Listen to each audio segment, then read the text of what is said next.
There we are. PKA 525. Just the boys tonight. Taylor? This episode of PKA is brought to you by Lock and Load, our wonderful merch, and of course, the next 4 years brought to you by the 45th and 47th president of these United States, Donald J. Trump, who survived. I don't like 10 talking years. about politics. I don't like talking about Well, buckle up. Congratulations, Red Team. It was a win, a fair win. I was going to say overwhelming, but a decisive win. That's for sure. Everybody kept wondering where George Bush was. Why isn't he endorsing? He showed up with those ballots just in time. Thank you, George W. George W. No, he's too busy doing fucking fantasy baseball. No, he's the only one. Somebody, dude, I can't like. Kyle, did you see the clip I sent that you like nailed it? Someone tweeted at me. Someone tweeted at me like the clip from PKN, and you were like looking at exactly what it ended up being, and you were like, I can see this as a real possibility. Oh, was that the last show? Yeah. Kyle nailed it. That moment has been bouncing in my head because Zach brought up this electoral map. And Trump won like every swing state. He had all the blue walls. He won North Carolina. He won Georgia. And I'm like, what is this horse shit? Like I didn't believe that was possible. I guess I was in a bubble, right? I guess I was in my own little media ecosystem where I thought Kamala was doing better than she was. And, everyone was saying it was tied, basically. And I just didn't see him winning every coin flip, but he did. So what he did worked. It doesn't even look like a coin flip. Like, did you see the numbers he put up in New York and California? Like proportions that haven't been won by a Republican in 40 years. Yeah, he beat Kamala much more badly than he did Hillary. And he flipped. Yeah. He turned New York closer to being red than she did Texas to being blue. Like it's like he won like 40% or 40%. What was the New York percentage? Like over 40.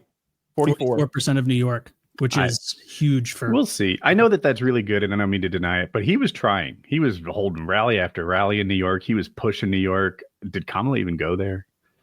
He won a tremendous amount of California as well. Like if you look at, he won the popular vote.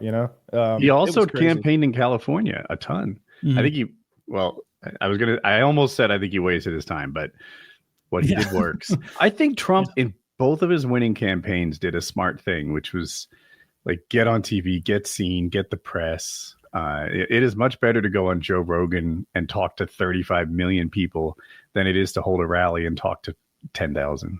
Mm-hmm. Yeah, for sure. They fucked up like big time, not taking advantage of the Rogan thing. That's clearly the direction this is going to go in the future. He said the other day, he's like, that was my last rally. And he said the number of rallies he's done. And it was either 750 or 950. It was something like that. It's like, it was a ton. Just crazy. He's a performer. He loves doing rallies, but it's like I thought it was going to be a Trump win. Like I said on Tuesday and last week, like if I had to bet, I'd put it on Trump. I did not predict this absolute stomping. Like I was disinterested in it by like 8:30 p.m. It was like this is over. Like this looks horrible for Kamala's camp. Fucking terrible. The tears by midnight.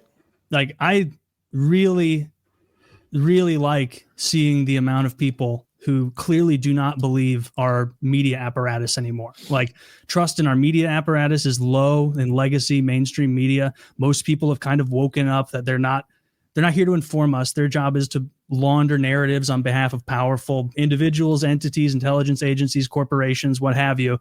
And like people aren't buying it anymore. And that's a huge part of this. So where do you get accurate news? I mean, like primary sources are the biggest thing. Like Twitter is the best place for primary videos, like actual videos getting posted. No, primary as in like straight to the source. See, I don't agree with that. Like, for example, you were saying that during the Black Lives Matter stuff, the deep state was supplying the protesters with bricks and rocks.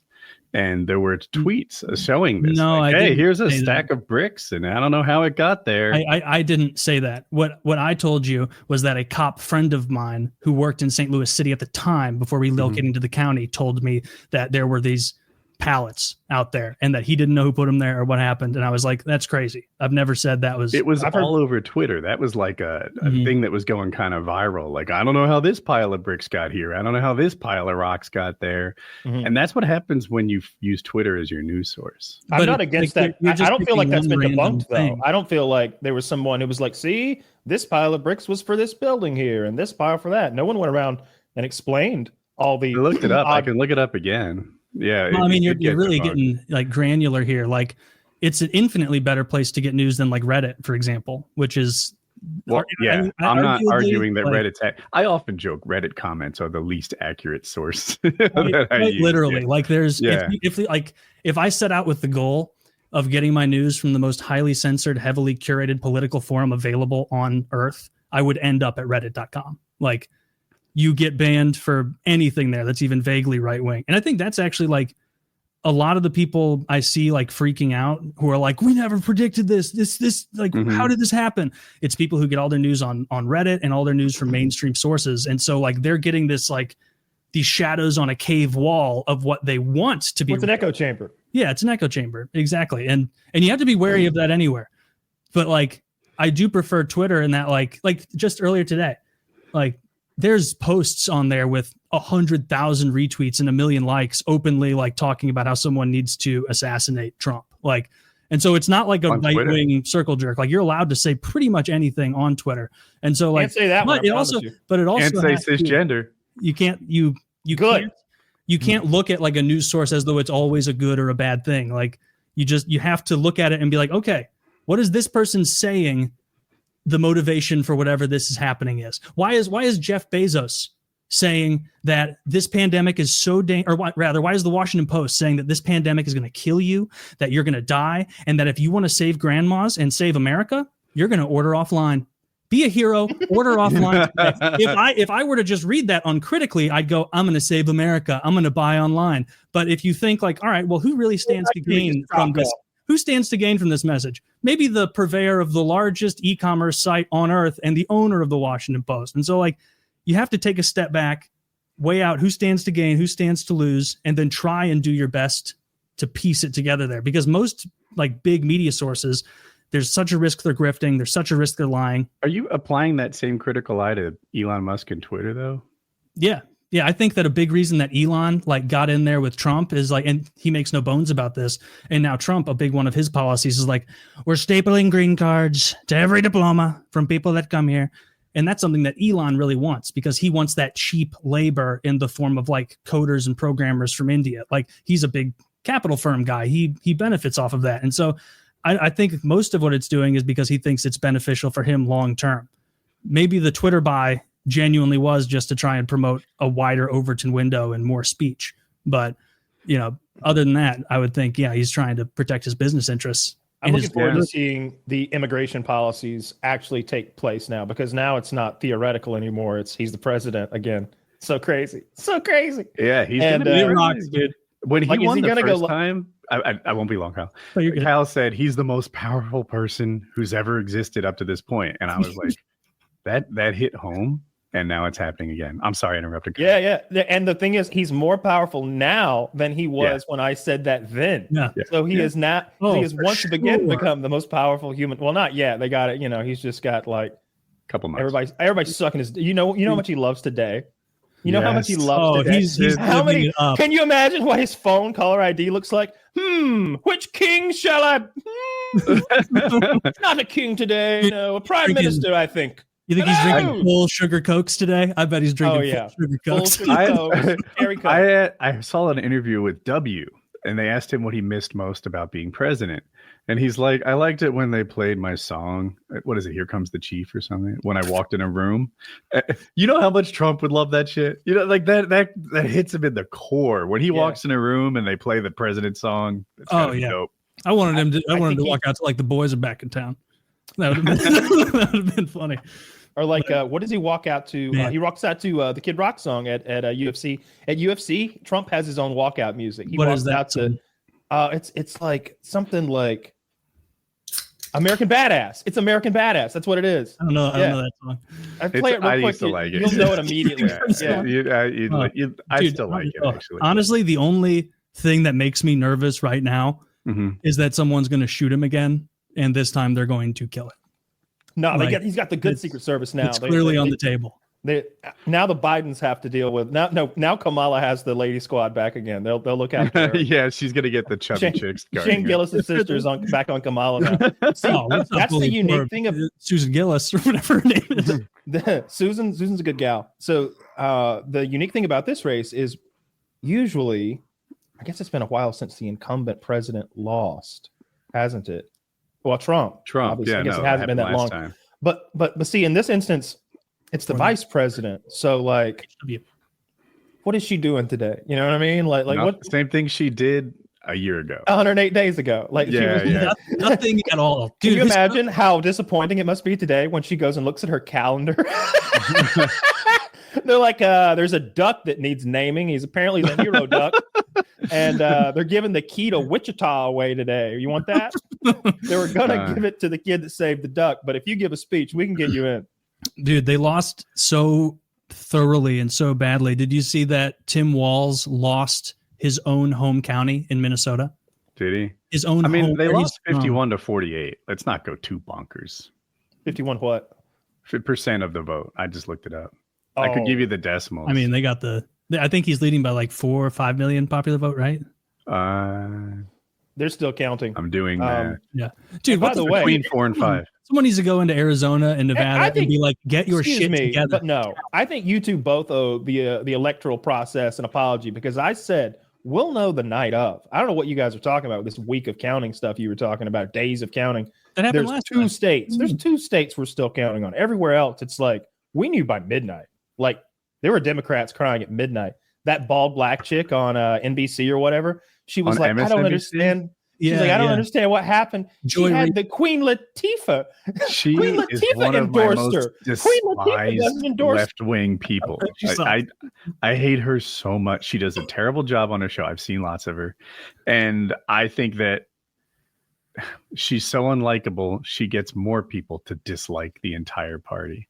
Oh, for sure. She's the problem. Please get the bald fat chick off MSNBC and give us somebody Fox would hire. Yeah, a hot girl. Dude, when I see that hot girl, bald idiot talking, like my thought as someone who's on the right wing is like, please never cancel her show. Please never fire her. Make her a bigger piece of that side. Put her in office, something. She's huge too. She's like physically enormous. So she's sitting next to a white guy who's doing his best not to like, not to do that. But he's just like, I think this is a message from the electorate that people on the left need to listen next time, that when they say the groceries are expensive, don't tell them the economy's doing the best, doing gangbusters, because they just bought bread that costs X amount. And she's like, everyone needs to listen. Everyone needs to listen to everyone. The right needs to listen to the left about what, and he's like, all right, keep it up. Yeah. You know it's what? Like, do you not realize keep talking. It's like, how do we win white men back? Coming up at 7:30, why white men are Hitler and bad. And it's like, of course you're not going to win. Won? Like you're trying to catch people with vinegar. They have all 3 branches, and the congressional branch. They have both of them, right? So we don't know for sure yet. It's almost certainly gonna go. Okay. Unless something happened like in the last 2 hours. I've been like bathing and getting ready or whatever, but it seemed like there were. It seems like it takes a while. There's a couple of. It seemed like there was like 15 races still up in the air, maybe, or something like that, 15 to 20. And actually, I'm not sure. But so here it is. There's 198 Dems. This is the House, and 210 Republicans. 218 is the majority. So it looks like like they're going to get 8 before the other one gets 20. It's pretty important to get the 218 too, because the 218 will give 19, them the subpoena power. 21. Sorry, I'm mathing. There it is. I think you're right. It's not set in stone, but it would be. Yeah, Kyle's right. But for them to not lose it at this point with 210 to 198. I want to say 4 years ago, the Democrats kind of came from behind and took the House. But I'm not calling that. I went so far as to can't have this Trump economy sucks. I'm already out $300. Dude, I'm so glad we're finally going to be able to talk about the reality of the economy. I'm so glad it's going to be. Well, first of all, this is the best. This economy is incredible, Taylor. Have you noticed how good things are out there? He's already up $300. Dude, it's so good out there. I don't know about you, but like, dude, it's historically high levels. I'm going to use the stock market as indicative and GDP and not consumer price index because it's convenient now. But no, he better really fucking get shit fixed. To Taylor's point, like I honestly believe that if this economy existed under Trump, he'd be talking about the unemployment rate and the improvement in the stock market all the time. He would successfully sell this economy in a way that Biden didn't. I don't think there is a way for Trump to successfully sell it. Like the reality at grocery stores is the most impactful thing to like middle class people. Everyone I talk to, rent's like got to be that's crazy. What they're worried about. I don't know if like car insurance and stuff like that has been affected, but I know it. Dude, home rates are ridiculous. The things to me, I think a lot of people use what's a home rate? Like interest rates on mortgages. Sorry, I think a lot of people use fast food for like one or two of their meals every single day because it was $3. You know what I mean? Like if they're going into work, they could swing by McDonald's and get like 3 snack pack things or hit the dollar menu up for $3 or $4 and then go to work and be good. And now it's $12 fucking dollars. Like everything's so expensive. I don't know how fast food is like going to continue to be a thing because it isn't what it was. McDonald's in particular, they used to be the low price, low quality vendor. Now they're the high price, low quality vendor. What is your plan, McDonald's? There's no plan. Like their whole plan is like, oh God, we're like prohibitively expensive for the quality of food we offer. But I guess the next tier up from us, Chipotle, is also taking that next echelon up in cost. So maybe we can blend in. And currently, they're kind of leaning on nostalgia. You know, they're doing a lot of branding stuff, doing a lot of like throwback meals and stuff like that. They've got a chicken Big Mac right now, which looks disgusting. It looks so awful. That's the kind of shit you would have been eating when you were getting yoked. No, not McDonald's. No, like not that. You would have been disassembling it. Oh, it's so fucking gross. Because the chicken patties, like if they were grilled chicken patties, that week I worked at McDonald's, I made that once. Wait, you worked at McDonald's for a week? For 1 week, more than Kamala. You're qualified to lose an election now. Or be a president. More than Trump. Yeah. I work more than Trump too. McDonald's congratulated him today in a tweet that like our most accomplished employee ever, or something like that. Okay, that's pretty funny. That's funny, yeah. First president to everything work at McDonald's. Hurts, I'm so glad he won, dude. I'm so glad he won. We have the WhatsApp, and you guys are kind of gloating, and I'm like, you would have gloated if Kamala won. We kept our gloating to a minimum. Yeah, I tried not to so little gloating. We shared a couple funny memes. I shared one meme, and it's like one of the it's 60 seconds long though. It's a video of Trump like edited to be things like Rambo and Rocky, and it's like audio quotes from him. You know, I told him, "You touch an American, I'll fuck you up." And then it's like him walking in a suit, way too skinny from AI, and like his jets behind him and stuff. Yeah. One meme. You sent the whole video. There's like 1, 2, 3, 4, 5, 6. Are you talking about when Kyle? This isn't the last 4 hours. Like, were you saying the one that when Kyle goes, he won Hispanic men, and I sent the Pepe with the sombrero? And then there's Kamala looking like Lisa Simpson, and then there's like those aren't memes results though. and actual results. That's like news. Well, I was talking about the Kamala thing because so see now I don't have to remember how to say her name ever again. Never have to worry about it. She matter. and Tim Walz, they're gonna fade away. Yeah, just like the rest of them with their made up names. Kamala was sort of famously wore that purple suit with the pearl earrings and the pearl necklace, just like the predicted 2024 president Lisa Simpson did in that episode. And so I saw like 2 different newscasters last night rocking the look. And one of them was, again, I don't know names, but she's the okay looking black woman with the drawn on eyebrows. Her eyebrows look like when Rafiki went on Simba's head and went like with that glue on his head. The network? It's got to be CNN because I watched through HBO. I canceled my my Hulu Live TV because it was like $90 a month, and I'm using just HBO's. HBO does CNN, so you can just watch CNN through there, and there's not commercials. They just skip the commercials for you. Yeah, that's it. That's it. Yeah. That'd be- yeah. So I saw a couple of Awesome. Two the ladies totally rocking that fictional look last presidencies. night. It was pretty satisfying, I got to say, to have them wear that dress or that suit and then show how many counties Trump has won in the country, and they're just innumerable. The best map all night, the best meme all night was Jake Tapper, I think is his name. He was like, okay, well, show me all the counties where Trump improved over last time. And the map it's every county in the country. Yeah. And he's like, all right, well, show me all the counties where Kamala improved over Joe Biden. And he's like, there are none. What do you mean there are none? There are none in the country? And he was literally like that tone. He was like, what do you mean there are none? You're telling me there are none? He's like, yes, there. It might be. Maybe we should have picked a candidate. I think he even said it might be a glitch in the system. So I have a question for you guys, and Kyle in particular. Yes, sir. So, in my opinion, the big initial mistake was Biden deciding to run again. I think Biden should have not tried to run again. We should have done a real primary, and there would have been a sort of equal show as the two parties pick their candidate. But given that didn't happen, what could the Democrats have done better? Do you think they should have run Shapiro, Buttigieg?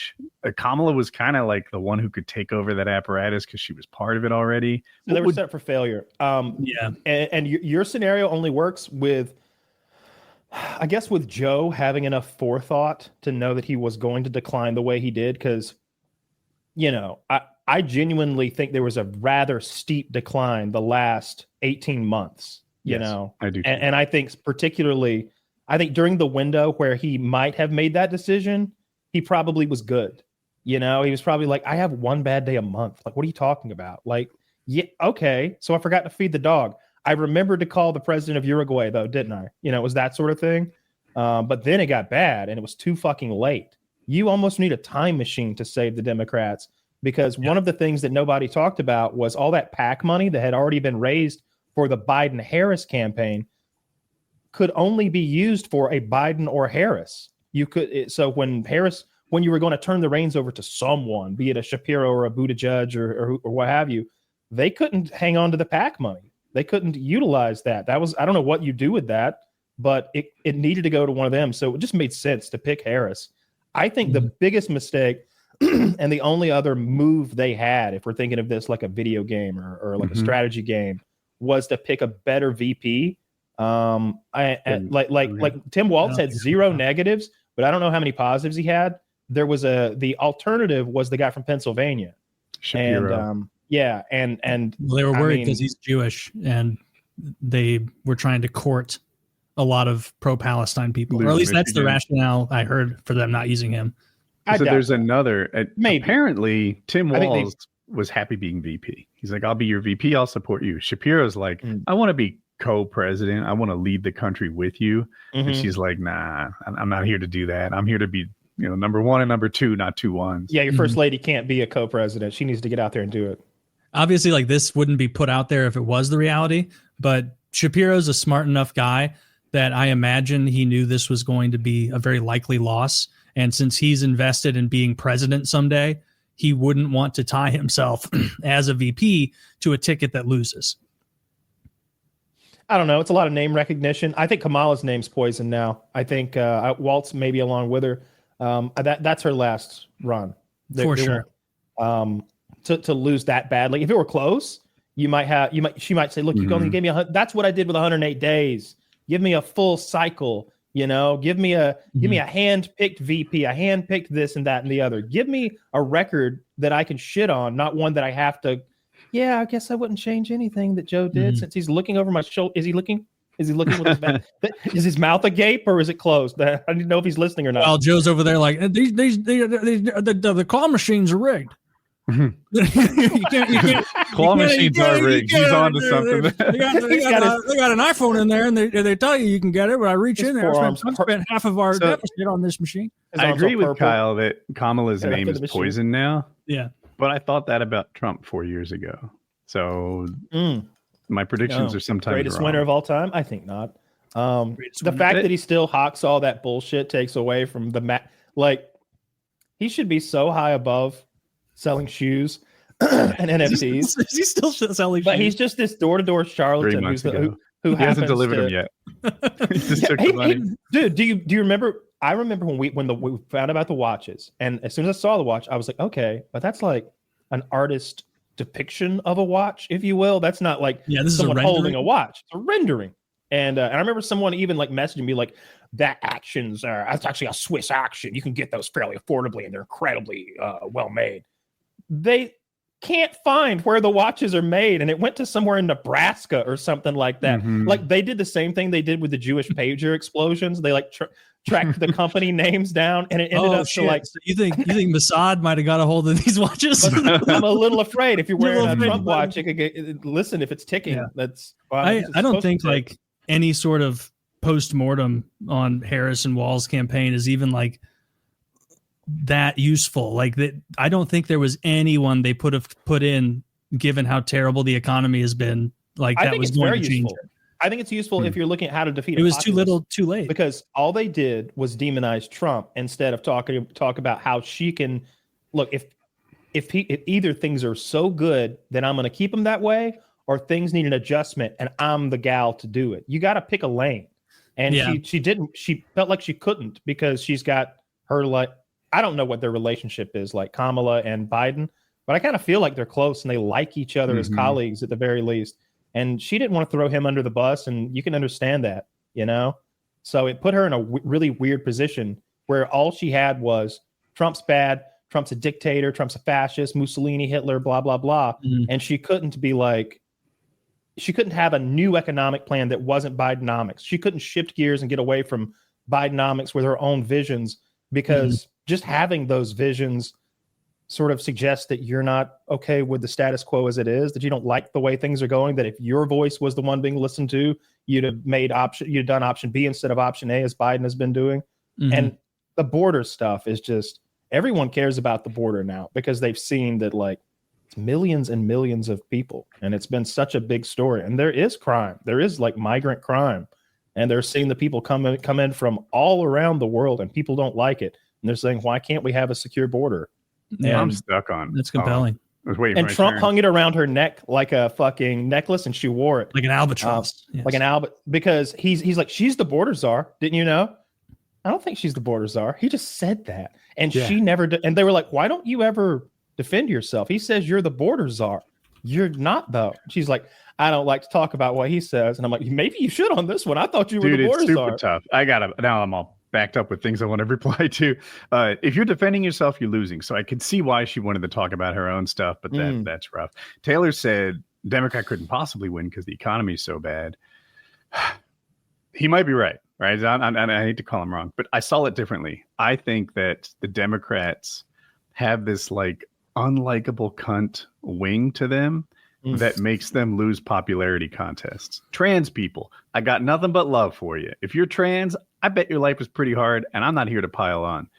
But you're not winning a popularity contest right now. And if you're a boy competing against girls in sports, you're crushing your people. Stop that. Stop that. Like just be a likable person trying to live your own life and you live your own best life.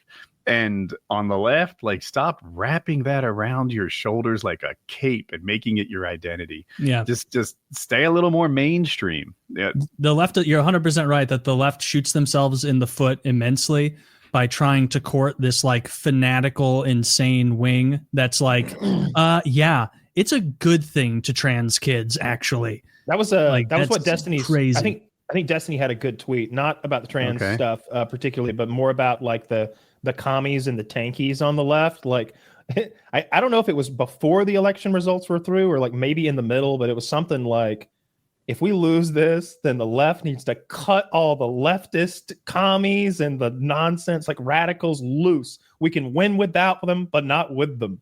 And I was like, yeah. Oh, I like that phrasing. Yeah, we can win without them, but we can't win with them. And I understand the blue temptation to just make your tent as big as possible and have everybody in it.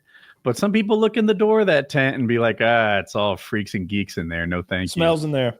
Oh, for sure. Yeah, like there's no wonder like young men turned for Trump. Like this kind of left stuff is so established. So what about our Latinos? It's in beautiful school. Latino men, wonderful Latinos, and they identify that as like cringe because they're like, all this stuff being top down pushed on me. Like if you're some 17-year-old white kid and like there's been a lesson every year about how like your ancestors are bad and white people have a sort of original sin in the form of racism. And actually this trans stuff is totally normal. Don't trust your instincts looking at it that it's not. And like, that's going to push people away towards what is the new perceived counterculture, which is going to be the right wing. Calling someone a white male is somehow akin to calling them an asshole. And I don't on like the left. Yeah. Mm-hmm. Yeah. Like no one, people on the right don't call you a white male. That if they comes do, from it's the a compliment. Though. They might say something like, well, of course I pulled over to help you. You're a white man. but I'd yeah, splash you with mud if I'd have sent I'm you to drop tired miscegenation. of white man being used to discredit anything I've done well. Like, oh, that's not your accomplishment. Yeah. You're a white man. Anyone could do it with your head start. Or, you know, like if you're a white man, you have to apologize for this, that, or the other thing. No, I don't. I didn't do those things. And, you know, while there's some luck involved in everybody's success, all the way from me to Elon. I hate to put myself in the same sentence, but you know, it wasn't my whiteness that did it. That 100%. And that sort of messaging, and like you're like you vote Democrat, like even to you and to most people, that's incredibly alienating. To like look at someone who's supposed to represent you and see them like malign your entire demographic. It's like, okay, well, why the hell would I vote for these people who very clearly have like animosity for me because of what I am? No, thank you. I love that. I love your phrasing. Yeah, are coming over. I think that speaks volumes because it's working class brown people coming over to the Republican Party, giving Trump this huge popularity vote. It's also, I'm sure, because I saw how badly I saw it happen in Dearborn, Michigan, where the Muslim population is huge. It was what I said. They did not care for Genocide Joe, and they went and voted for Donald Trump, or they wrote in somebody. It wasn't an amount of people that mattered, but I saw in Atlanta, for example, because that's where we are, we kind of like paid more attention to that. All the write-ins, all the votes for the independents and Jill Stein and the Libertarian Party.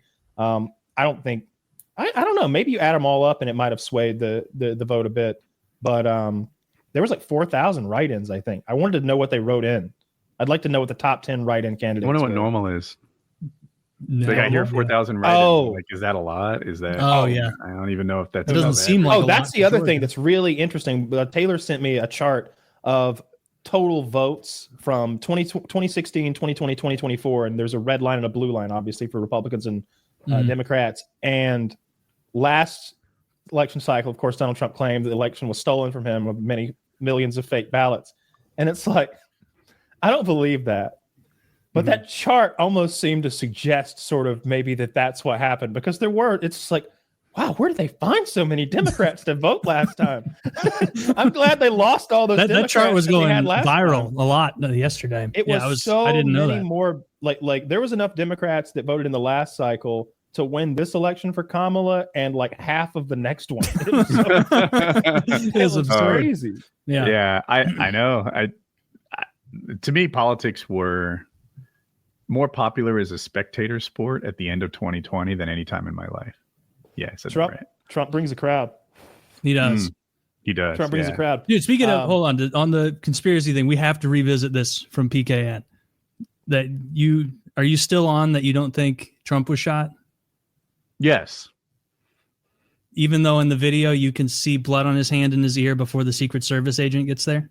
I need to see that video again, because I watched a video and I saw the Secret Service agent, his gun in the holster hit his ear, and it looked like that's what it was from. But maybe you're seeing something. Yeah, my mind is. Can I just interject with one small like thing? As soon as the shot's heard, Trump kind of grabs his right ear, and to me, that's the biggest like piece of evidence. I would love to see slow mo. There's the still where he's still standing.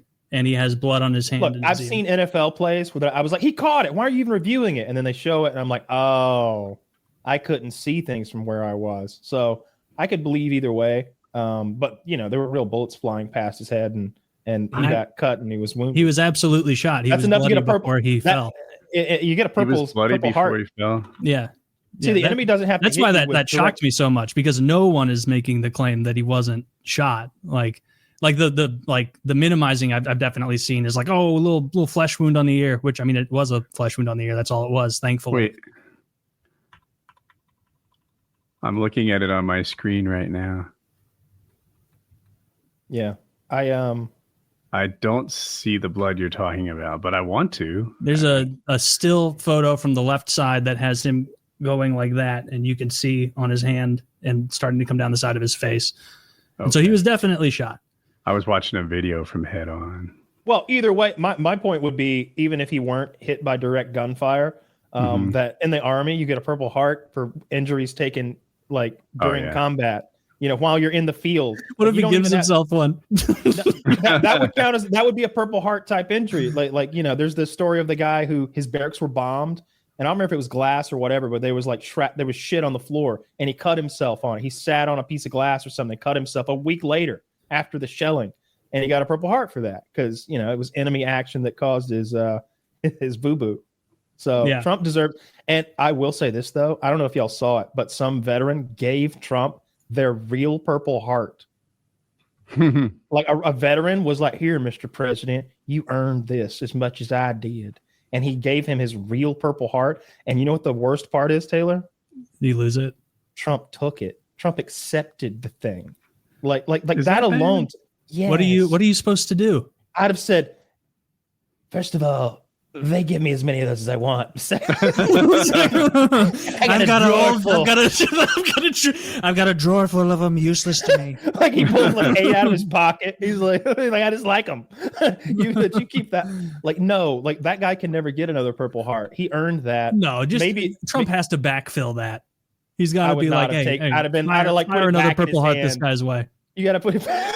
You know he won't though. I don't feel like he's that guy who like. Optically that's a terrible move because then you have the problem of if that soldier keeps insisting that he should take it, you have an awkward engagement. Then I turn it down at least once, like the pin, like Jerry Seinfeld pin. You got to turn it down at least once. Like if he keeps on it and he's insistent, I guess I'll take it. But I'd have said like no, like you earned this. I didn't serve like you, sir. You know, you're the real hero. I'd have done a Homelander. You know, that's he should have done like a reality show reveal where he's like, for being so selfless that you gave me this beautiful and wonderful Purple Heart, I'm giving you the key to DC. A much better reward. Everyone's talking about it. What does it do? The key to a fucking city. It's literally symbolic. You put it over your bed. You look at it. You go, I've got the key to this. I don't know what else you would do. It's not a master key. Doesn't open all the doors. You actually give out skeleton keys for entire cities. We're calling it the worst program in America. I think maybe there was an episode of the Andy Griffith Show, and that was the deal. There was definitely one of those old night like Leave It to Beaver style shows where that was the deal. But I was shocked by the election results. I didn't watch it until late. I didn't start watching until late. I was watching movies or cop videos or some shit. And then when I flicked over, it was already, you know, you could tell because on CNN, like everyone's demeanor and body language within 5 seconds, I didn't need to see anything on the screen other than that. And I was like, oh, we're cooking. I was watching a live stream. They're Republicans, but they're never Trumpers. The Bulwark, if you know them at all.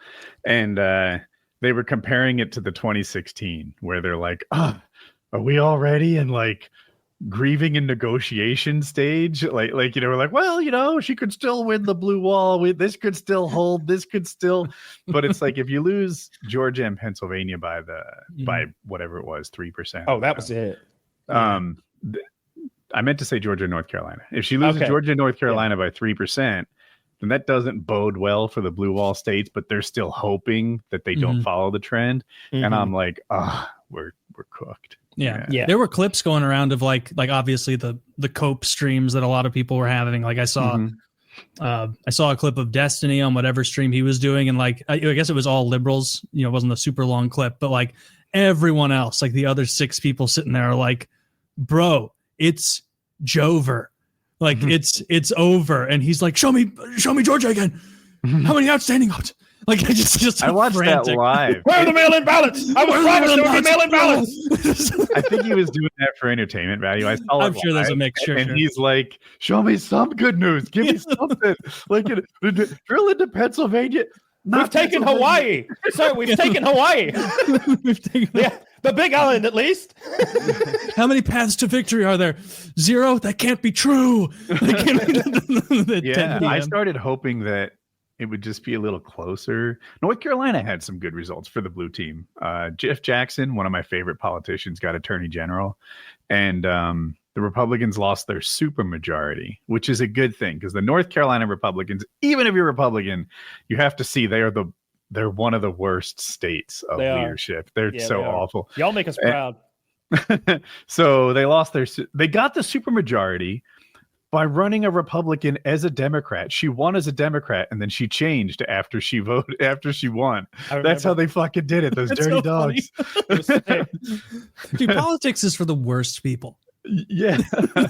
But anyway, that woman got voted out. Her career is over. Dude, I'm looking forward to the fucking group of cronies, kooks, and billionaires Trump turns the keys to the castle over to. He's over there. I saw him like election night. It was interesting to see who his inner circle was. The people at Mar-a-Lago with him watching results. And it was Dana White and Elon Musk, one on either side of him. And it was like, this is great. I love this so much. No insult to Dana White. Sure, he's a great guy, but it's like he's so. I don't know anything about him. I figured you guys liked him because he's a UFC guy, but self-made billionaire. He's cool self-made billionaire, sure. But slaps his wife around, keeps her in line. He's a little out of disciplinarian. He's a little overshadowed in that threesome there with. See, that's where you're wrong. That's where you're wrong. Out of the three of them, he's the best communicator. When it came time to get on stage, Trump was sleepy when it was time to give his speech. He was. We're gonna do good things for America. I gotta do those good things. He's like, I'm gonna let somebody else talk. JD, you want to talk to him? And like JD Vance, of course, he had some coffee because he's an adult man. And like he had energy. He talked well. But then they threw it over to Dana White. And Dana White acted like it was a UFC fight. This man right here. And he's like pumping him up. And then he like gave a shout out. He's like, I want to give a shout out to the Nelk Boys and the Joe Rogan Experience and Theo Vaughn. Woo! It was like, so I know Dana White's only a billionaire, maybe 2 billion. I don't know. But he's the only guy who wasn't born with a silver spoon in that trio. And I respect that a lot. I don't know as much about him. And so like when I saw that picture, I was like, that's so interesting. Like he was a broke jazzercise instructor at one point in his life. Well, then I retract all the negativity. Yeah. He must have done a great job. You've changed my mind. Trump has never fixed his own car trying to save money. No. 0% chance. No. Yeah. Although, Elon has, ironically, in a roundabout way. Okay. Trying to fix it in a production vehicle. I like that. I always that little interesting factoid about Elon that he doesn't own a house was always interesting to me. That he just rent some small place or some shit. He did Rogan again this week. Rogan's on some crazy kick of guests because he went like Trump, JD Vance, Elon Musk, and he got what's his Fetterman.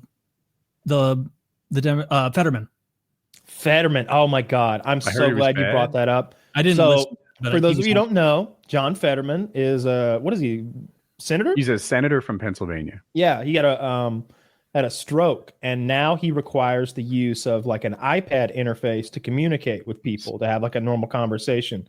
I guess they say things and the iPad cues him with information that he interprets. Yeah, something like that. And so the whole time during the interview, he's got his iPad and he's fiddling with it. It breaks 5 minutes in. And Joe's like, all right, well, we're going to go work on the iPad. And like, we come right back, like instantly. All right, iPad's fixed. And they go back to talking. But Fetterman would get confused about what they were. He was intellectually all there, 100% horsepower, but he was just misinterpreting things at times. And Joe would have to like rephrase the question and I on the fly, hoping that I guess the iPad would get it right. And he came across terribly. Is he reading what Joe is asking on the It's iPad? helping him like a crutch. So I think he's understanding some of what Joe says. Joe tried to get him to explain it and he couldn't because again, he has like a whole fucking thing. Yeah. Yeah. Wait, he couldn't explain? Like so let me just He couldn't explain it better than I just did.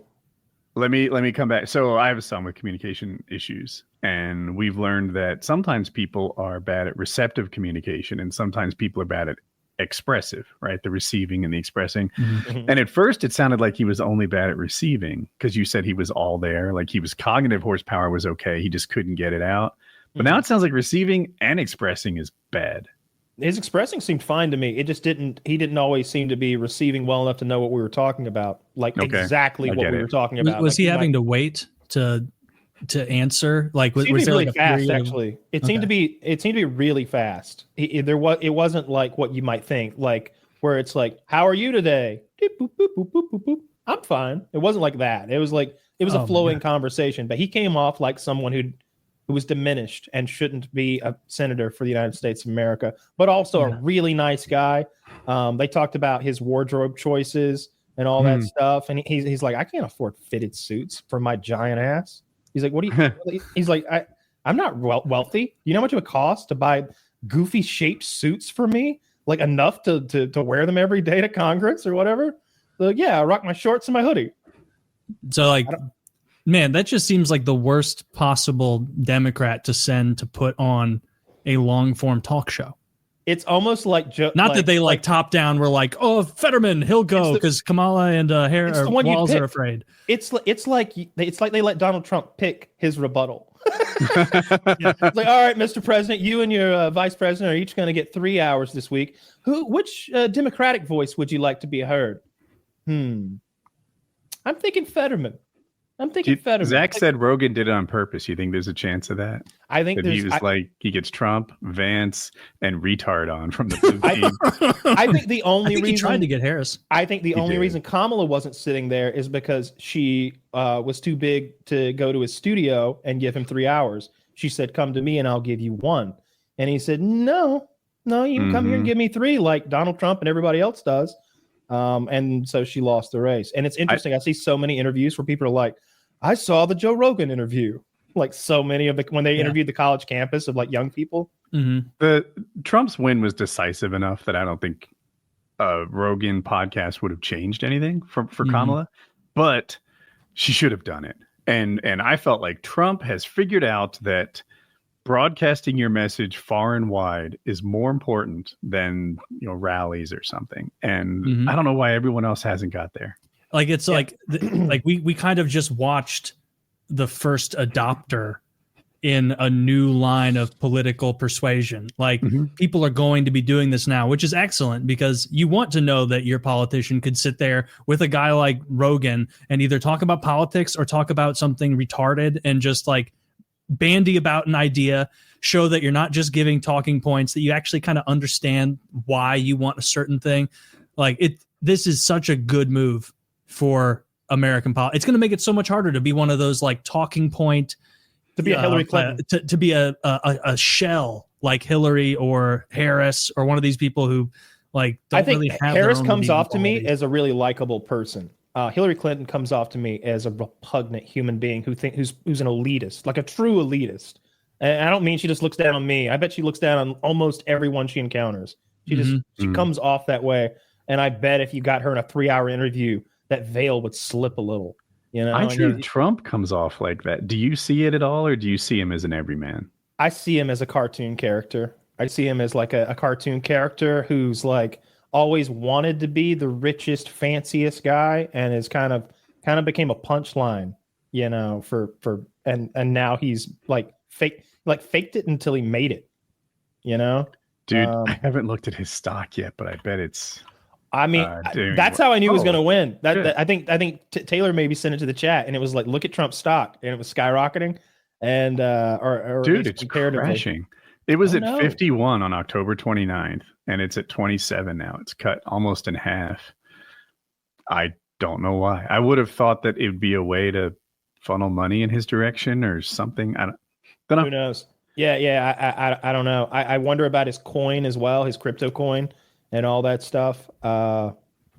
Yeah, his crypto coin, his NFT, his Bibles, his sneakers, his commemorative plates, him putting RFK in. He says he's going to let RFK into the FDA or something. I think RFK has talked about his anti-vax beliefs. I did see an interview from him today where he essentially said, "I'm not taking anyone's vaccines away. If you want a vaccine, you can have a vaccine." We just want to look into things. And they mentioned Fruit Loops and how many ingredients were in a box of Fruit Loops compared to like a box of Canadian Fruit Loops. Like we want to fix that. And I like the food shit. I'm so down for, like, taking a serious look at why we have all these like weird diseases at higher rates than other countries, like autoimmune stuff. Like a lot of it has to come from our food, and our food is like illegal in most other countries. So if we can actually get RFK, a jacked 70-year-old who, if anything, he should be the one letting someone with a nice voice communicate for him. He can like whisper. He can also restrict hormones. Like I would like that. Definitely. Let's fix our food. I love the idea of fixing our food. I think it starts with farm subsidies. That's just my opinion. That's why we use corn syrup everywhere instead of sugar or stevia. I love the idea of fixing healthcare prices. Why do we pay so much more for drugs? Why?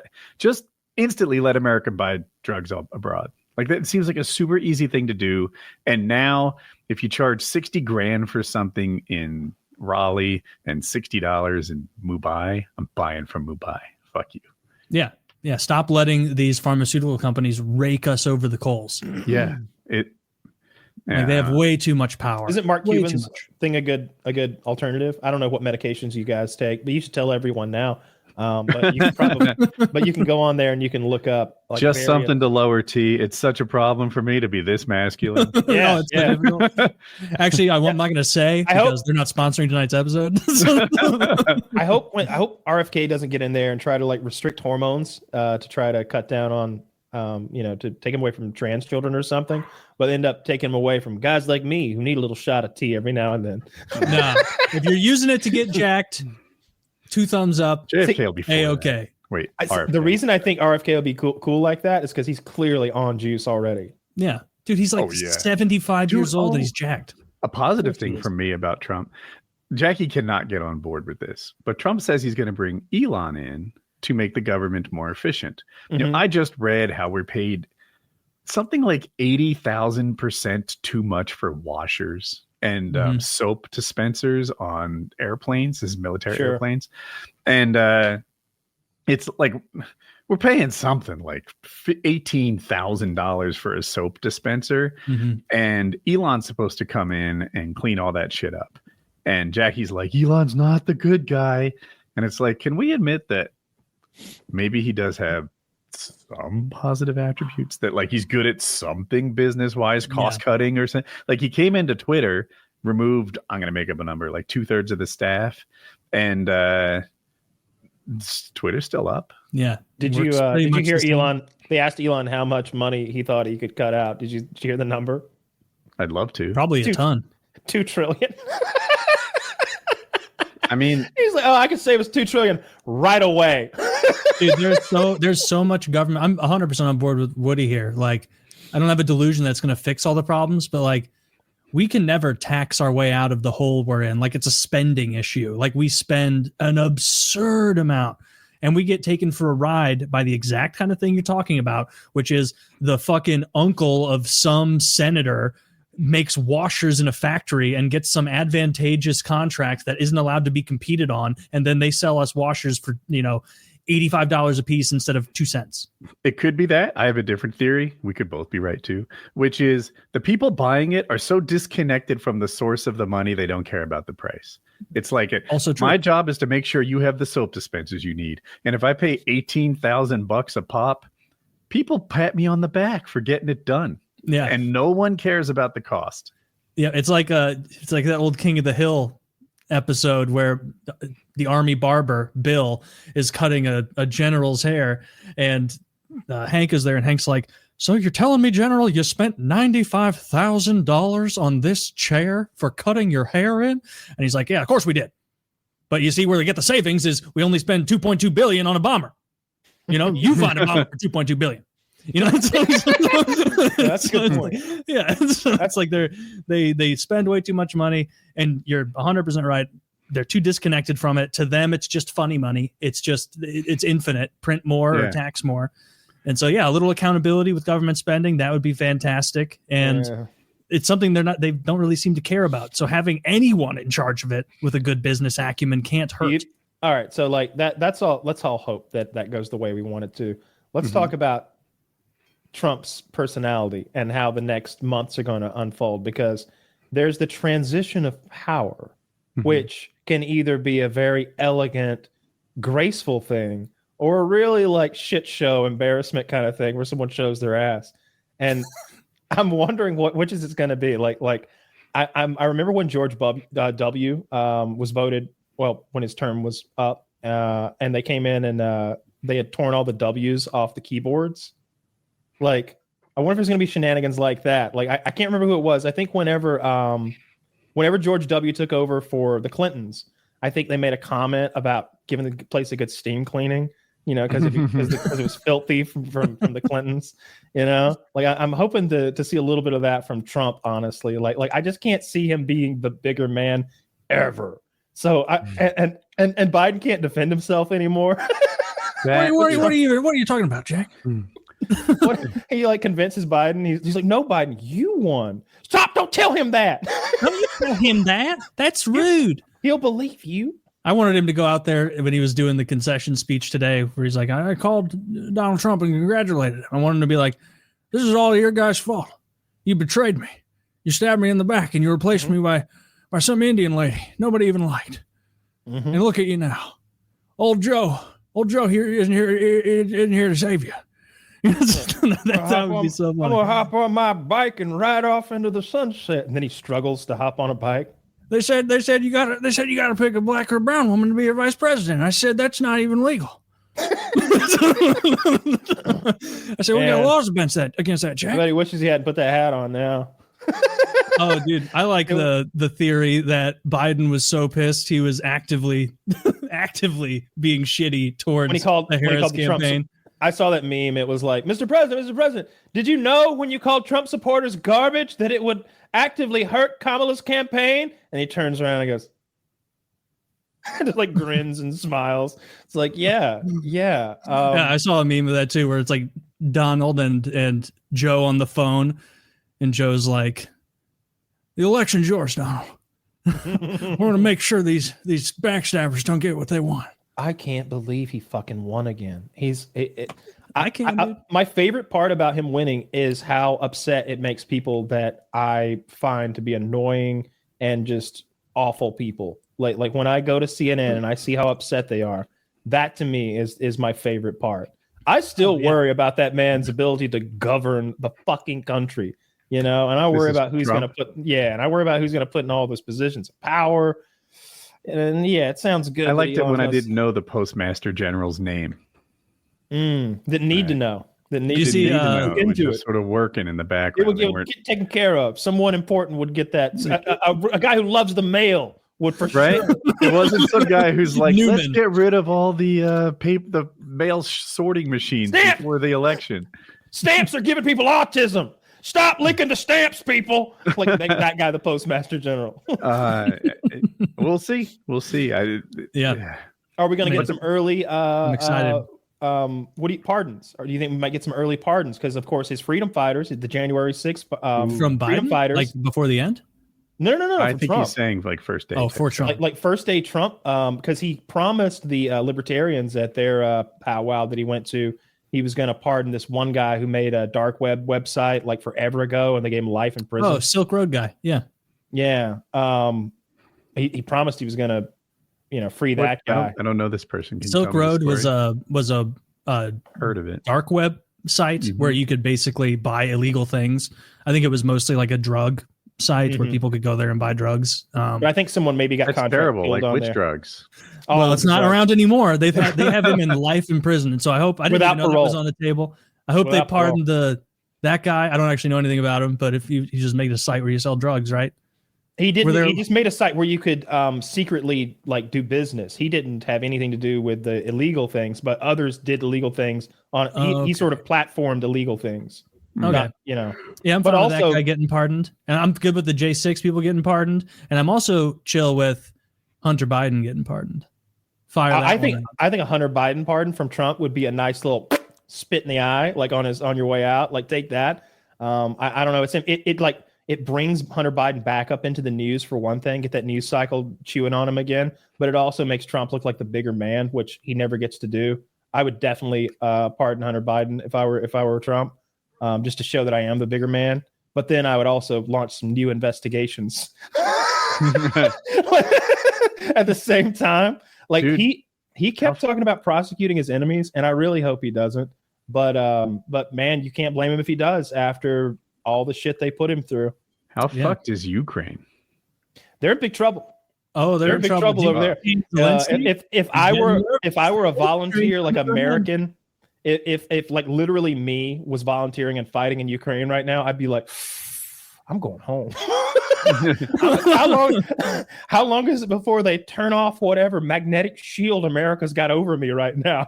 Can Europe like fund Ukraine? Can they do it without US? They won't. They don't. They won't. They've allowed us to fund everything militaristically for so long. Not everything. Everybody's most chipped of in, it. but like we've put in a fucking shit ton, and we feel like we did half and Europe did half. Something like that. I feel like that's even given the U.S. But it's like which credit. half? I bet our half it involves some things that Europe couldn't do, like some equipment and expertise, know-how, and I bet we're just assisting, planning wise and strategy wise. And I know we've got those spy satellites. I didn't know this until, I guess I've known it for a while now, but as a kid, I never knew it. The Hubble Space Telescope, that wasn't just something NASA was like, hey, let's build a big telescope and put it into space. Like the CIA or the NSA or someone was like, hey, we've got these old spy satellites.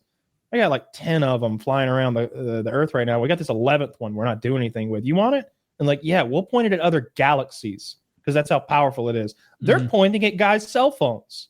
They're up. They're in low Earth orbit with the Hubble Space Telescope times 10 or 15 they've got, looking down over people's shoulders. So I think that kind of support is going to dry up. I think Trump is going to he seems to like Putin, or at least like not having friction with Putin.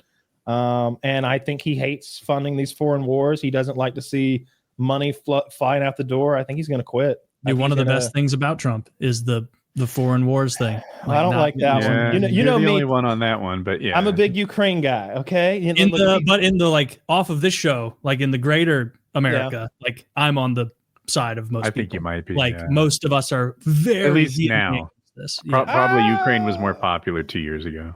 Check that polling for us, Zach. How did most Americans support American funding in the Ukraine conflict? There's no way at this point. You would think we have like 65% would be like, yeah, go get them. Dude, people are so sick of these foreign wars. People are sick of it. Do anything though. It's somebody else's foreign war. I love funding this thing. It costs $1 jillion. If it were like a Twitch streamer, I'd be donating all the time. Would you? You'd be donating to Zelensky? Yeah. No, to Ukraine. Yeah. If I could like click a button and send them some like 308 ammo or something. 48% of responders approve.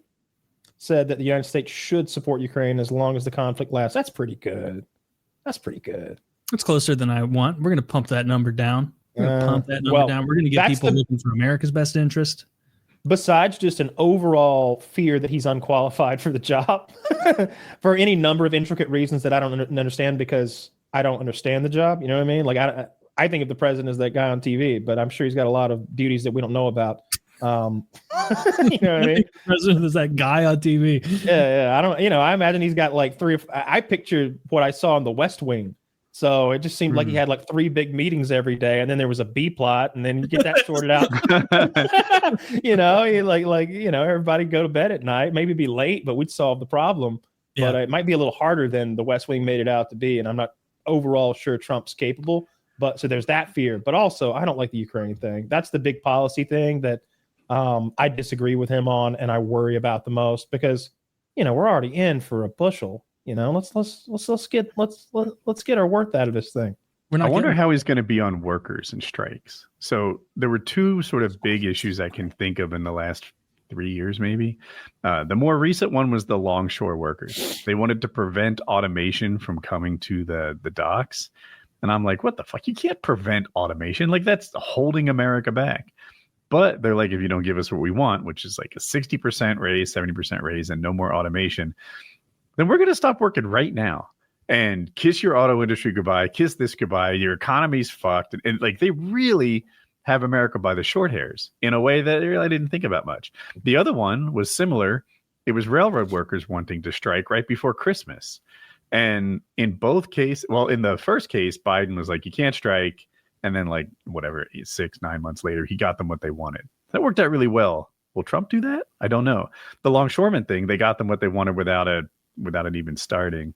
I would hope he'd do what Reagan did and fucking fire them all.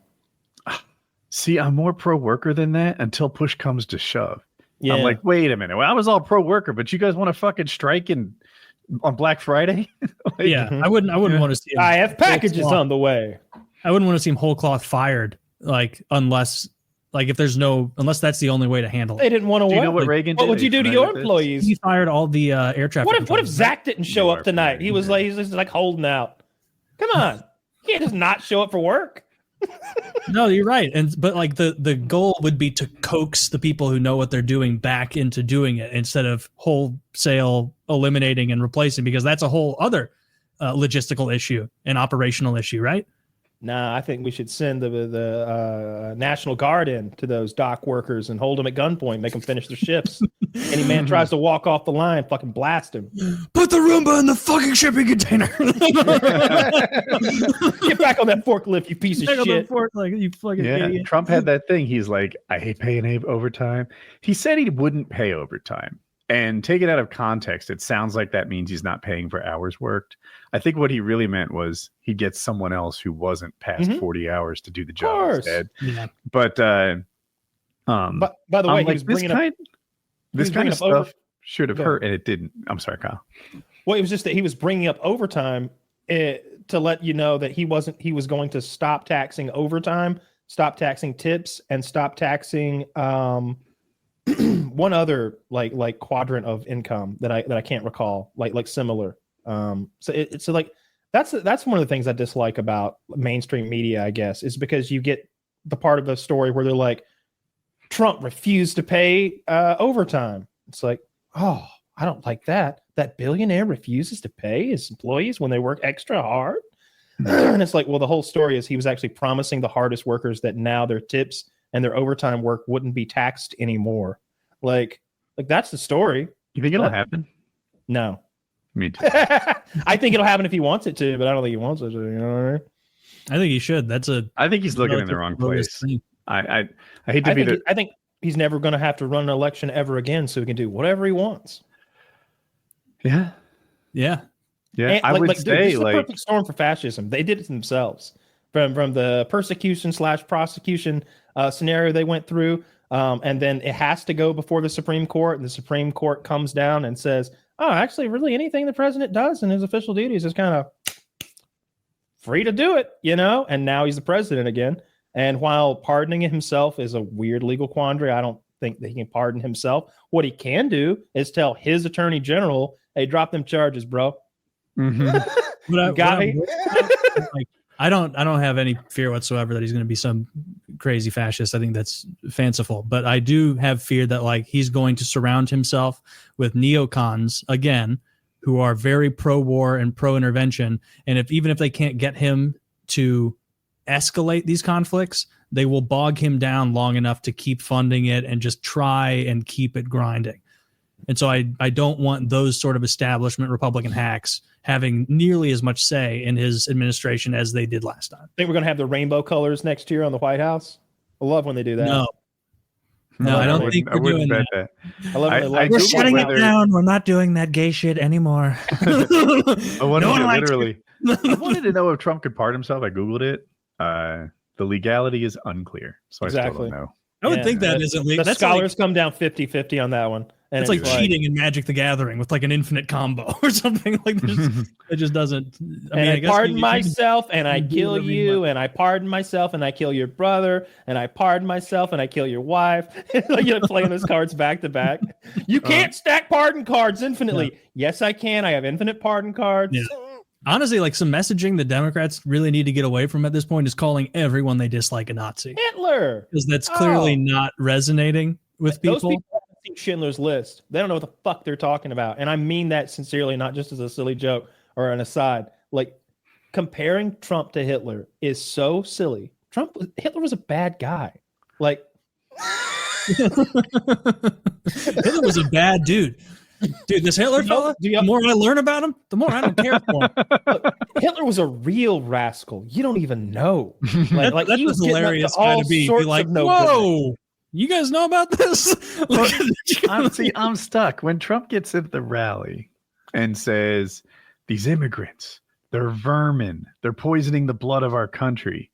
You're like, holy smokes, that's a Hitler quote. How do you not like mention that comparison? When he's saying like illegals are wrecking the country? I think I said what he said. Yeah, like I didn't like you didn't phrase it exactly the way he did. So I don't. The vermin part didn't bother me. It was kind of weird that like whatever phraseology he used about poisoning the blood of the country or whatever is Nazi ideological phrasing. Didn't like hearing that little coincidence happen. His speechwriters messed up. Clearly. Yeah, I'm sure that was on the not sure why he said that exact quote of Hitler there. But like that's going to be a net win for him because illegal immigration is wildly unpopular and securing the border is popular. And people who live in like small towns that are having 20,000 Haitians dropped on them, they hate that. People don't like that. Yeah, I see. You can call him a fascist, or you can say that he has fascist leanings or fascist policies or fascist ideals or ideas. But I don't see anything that he's ever done as inherently, I want to say inherently racist. The Muslim ban is almost like definitively racist, but it depends on your definition because he didn't mean like brown people. He meant people that are radical Islamists who here's the quote, by the way, the actual quote. Thank you, Zach. We pledge to you that we will root out the communists, Marxists, fascists, and the radical left thugs that live like vermin within the confines of our country. The one I was talking about was stand by. They're poisoning the blood of our country. That's what they've done. They poison mental institutions and prisons all over the world, not just in South America, but all over the world. They're coming into our country from Africa, Asia, all over the world. The blood of America is being poisoned. Then, yeah, it's an interesting little ditty there, but. So dude, as long as he handles the border and the illegal immigration problem. But the point was, I don't think like he hasn't massacred any Jews yet, so I just don't think he's Hitler. He hasn't overthrown our government and established himself as a Führer yet, or even tried to. So I wouldn't. Well, I mean, little January 6th, he this or that, the other. It wasn't like he tried to become Führer on January 6th. He tried to illegally become president. They tried to say for years that he was going to start World War III. Do you remember that? We know he's not going to do that. And now he gets guff for being too anti-intervention. Well, that's not what he gets the guff for. If we're being honest, it's usually for the awful things. I haven't heard him criticized for being too anti-intervention, unless you're watching. Well, they don't want him to pull out of Russia. Ukraine. It's like the establishment Republicans are like, he wants to abandon our allies in Ukraine. He doesn't want to give infinity dollars to Israel forever, even though they're our greatest ally. And it's like, yeah, good. That's not, I don't want him to. Dude, you got to listen to the newest Joe Rogan. They start making fun of Lindsey Graham. Joe Rogan does a very good Lindsey Graham impression. Does he really? Yes, he does. And a pretty good Barack Obama. But he was making fun of Lindsey Graham being gay and was pearl clutching. And, he's so fucking gay. I think he said something about Lindsey Graham would be his own first lady or something. We're getting rid of the gay shit, and we're starting with old Lindsey Graham. This absolute homosexual, this queer, convincing people he fucks women and he likes pussy. I showed him a picture of a pussy once. He vomited. He hated it. I don't care that he's gay. I just think that he's just a kind of a war hawk, and he seems kind of shitty at times. I don't know much about his like day-to-day policy. He's a fake natty. I don't care that he's on steroids. I care that he's a fake natty. He's a fake. Oh, that he's like hot, but it's gay, right? Yeah, yeah. It's not, does he go around bragging about getting pussy though? Well, this reminds me of when I was a young man. When I would often find myself deep in a pussy, and you know how it is, friends. It's gross, but you get through it. It's terrible. We hate it, but we do it because we love them and because we need to get elected. And that guy is such a snake. I don't like him. He's a hawk's hawk. Like I agree with him on Ukraine, which makes me wonder about me. But like he has never seen a conflict he didn't like. Yeah, it's him and the Cheneys are just any and all wars. We need more. Have you ever seen the meme? Zach pulled it's like this poorly drawn Wojak, like a fake Republican called Holden Bloodfeast, and it's an old old guy, and it says 112 years old, the only thing he wants is to see burning flesh in Iran. Please let me burn it. Let me bomb it. Single issue voter, respected bipartisan. They've wanted to bomb Iran. Yeah, Holden Blood Feast. This is such a funny name. 118 years old. Please, God, just let us nuke Iran. Nothing else matters. I'll do anything, please. I just want to see burning flesh one more time, last time before I die. Respectable bipartisan. My news circle or little ecosystem is filled with postmortems on what the Democrats did wrong. And mine is, it's the unlikable people in that tent that keeps other people out. I think they lost on culture war issues, and they've just gone too far with the pronouns, too far with the weirdness. It's acceptance. The trans kid stuff. Trump hammered them with ads on that. We didn't get ads, I don't think, very much, but I looked into what he was running, and he hammered the trans issue big time with ad buys. There was a lot of that, but I just think Kamala's unlikable. I think that she ran for president before, and we were looking at those clips months ago of Tulsi Gabbard wiping the floor with her. I think that people didn't like her very much, and there has to be at least some percentage of the population, Democratic voters, who didn't care for her being foisted upon them in what felt a bit undemocratic to me. I didn't complain about it much because it seemed like I was just sour grapes or whatever, because a young person with a fully functional brain is now the opponent. Right. But in reality, I was thinking I don't. We're used to picking the vice president. It just feels like the next candidate doesn't necessarily like. They shouldn't be anointed by some cigar smoking back room. Exactly. I get that Joe Biden. It makes sense to me that Joe Biden gets his chance to be president next, and that he'd be the automatic party candidate, but not her. Not her. She's the backup president.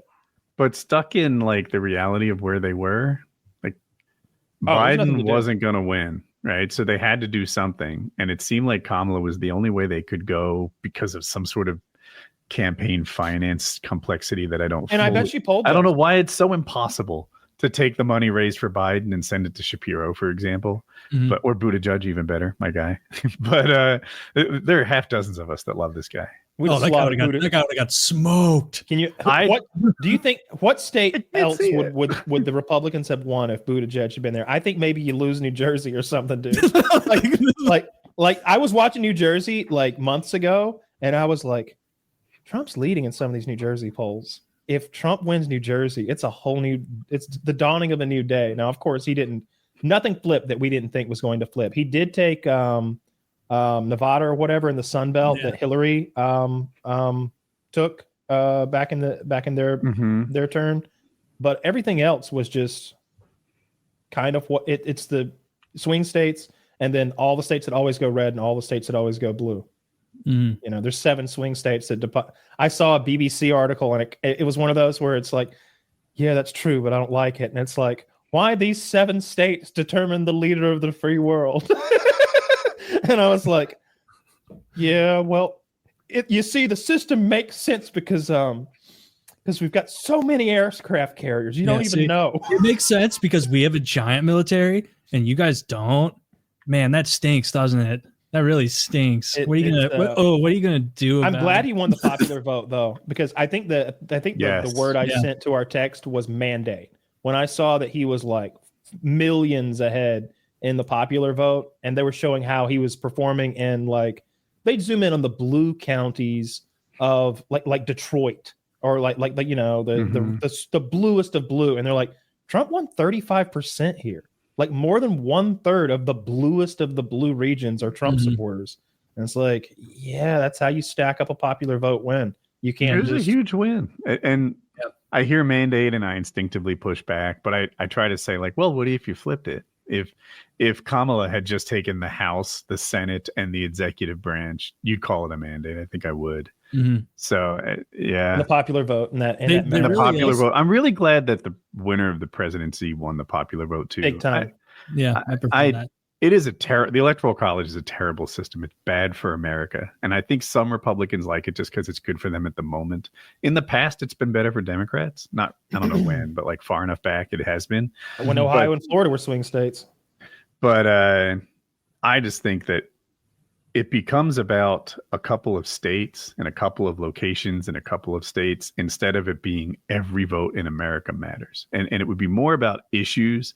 I think there are farmers in Iowa and farmers in California who have a lot in common, and they'd be campaigning for both of them at the same time. There are IT people in North Carolina and IT people in Texas, and they'd be campaigning for both of them at the same time. And it'd be more about the people and their issues and what's important to them than like 8 years ago. Cole had an outsized opinion, impact on the election. Arby's, I love the quote. Arby's employs more people than the coal industry does, the fast food restaurant. But somehow coal becomes this major thing in America. It's the most expensive energy source, and it's the dirtiest energy source. And we're like, gotta keep coal around. Why? Because there's a couple jobs in swing states that matter. Can you imagine if we got 30%? We just need to go nuclear, bro. From roast beef sandwiches. Yeah, that's a national security thing too. That's because of like so many regulations. regulations. The cost of burning curly fries is fuel. You don't know. Like we literally have a system where we discovered magic rocks that create free energy, magic runes that create energy, and we find ways to be like, actually, a big fan in Kansas is where I want to go. It's like, no, that's retarded. We have these magic rocks that create clean, free energy long term. France has a huge amount of success with these modular nuclear reactors where instead of going like traditional nuclear reactors where they make an enormous one and then they try and backfill it with more stuff later, they make these small modular nuclear reactors. And then when they need more power, if they do, they just add an additional one to the complex. And so it's like, France is doing a good job with it, and I will be damned if we're being beaten by fucking French people in nuclear. I think the next generation of nuclear doesn't use water. I think they melt sodium or something like that. It's like liquid salt. I've heard that. And the Russians have, and I'm sure we do too.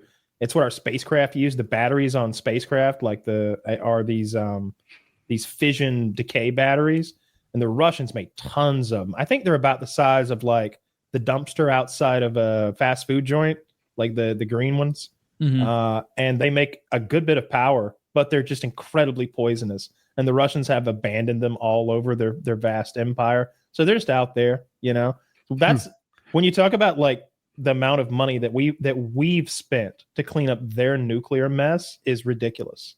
To like go over there after the Soviet Union fell apart. We just fund everything.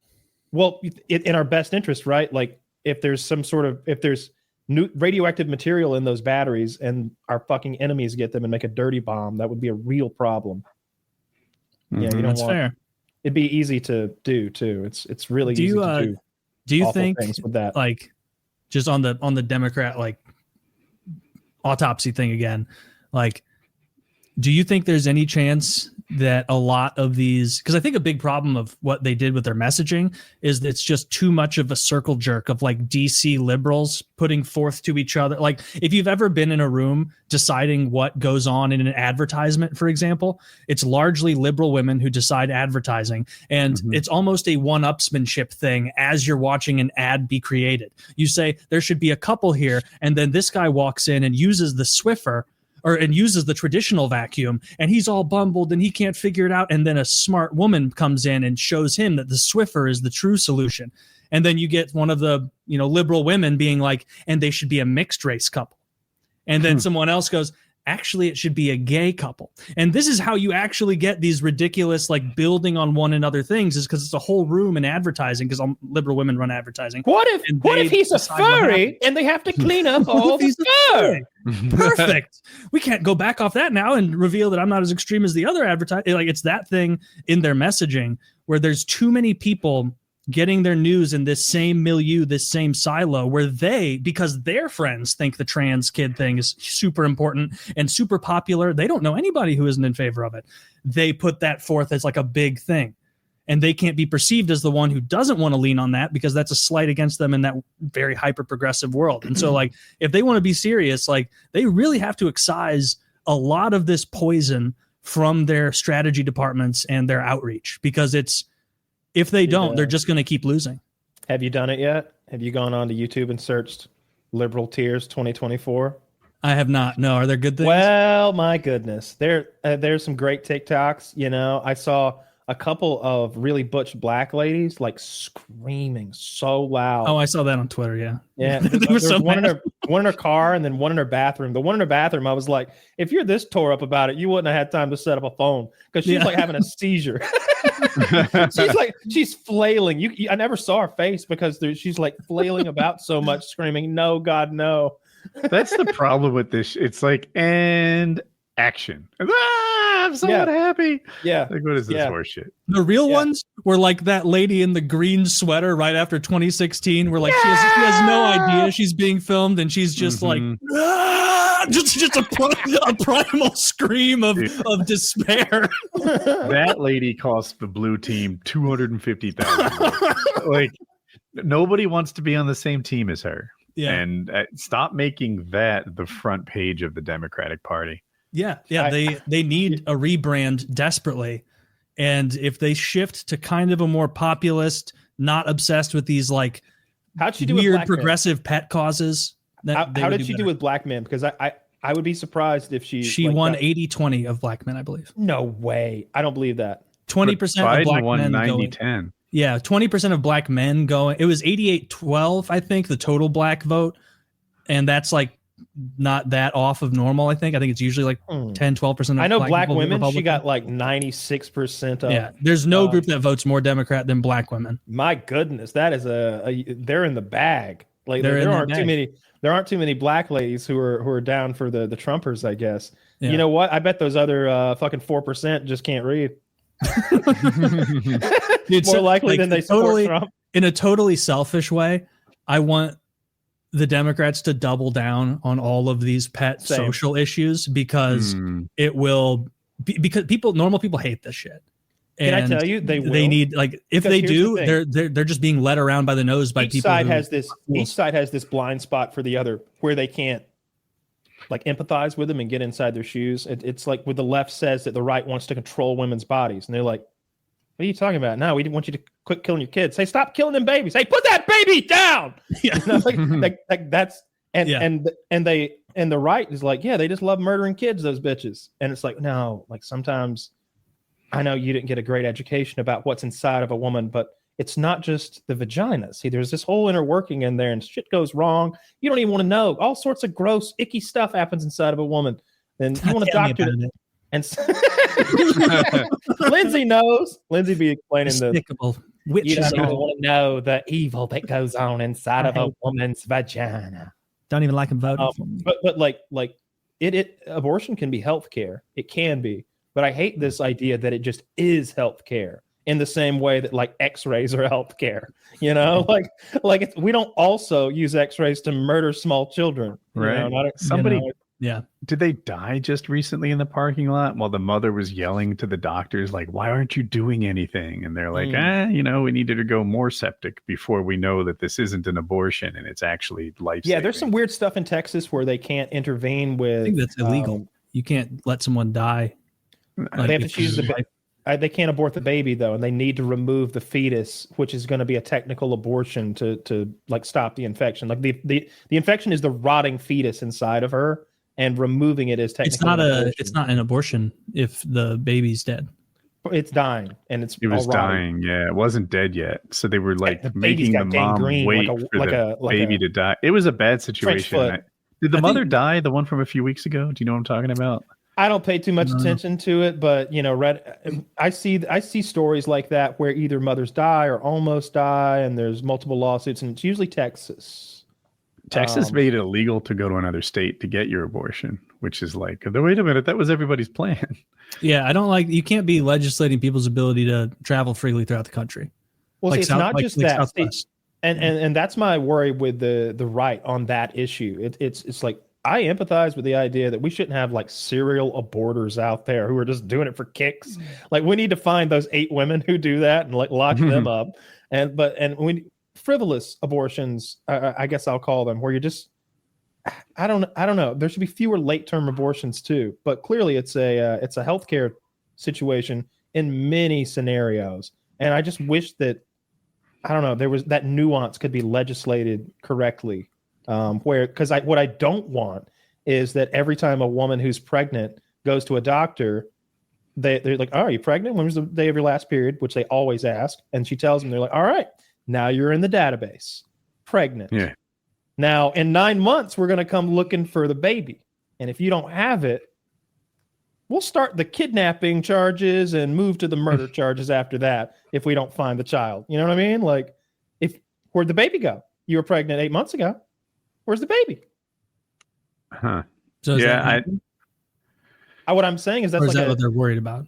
That's what I'm worried about. That seems like the logical next step. If you really want to make sure that no abortions are happening at all, then every time a woman, you want to keep track of who's pregnant so that you know who's committed an abortion. It's like the logical next step to me. I think like the best solution like has already kind of been reached in that like it should be a state thing. Like Missouri, which is arguably the reddest of red states in the entire country, just lost that referendum. Like, can you explain? They lost the referendum, which the amendment. So there was an amendment this time to make abortion like fully illegal here. Okay. And despite Missouri going red on like everything else, the pro-abortion side, it was narrow, very close, but they won that one. And so like now they're reaffirming the abortion rights, I believe, in Missouri. Not late term like some states allow. 6 weeks, 12 weeks. What is it? I think it's 12. I'll have to 6 years. 12, it works. 6 is tight. And I know I've explained this to the audience before, but it starts from the date of the last period. So the first 2 weeks, she hasn't even fucked anyone. And that's like the first 2 of the 6. 2 weeks in, she gets laid. 2 weeks after that, 4 weeks total is when she expects her period. And that is when she starts to suspect that she might be pregnant, right? That is the beginning, 4 weeks into the 6.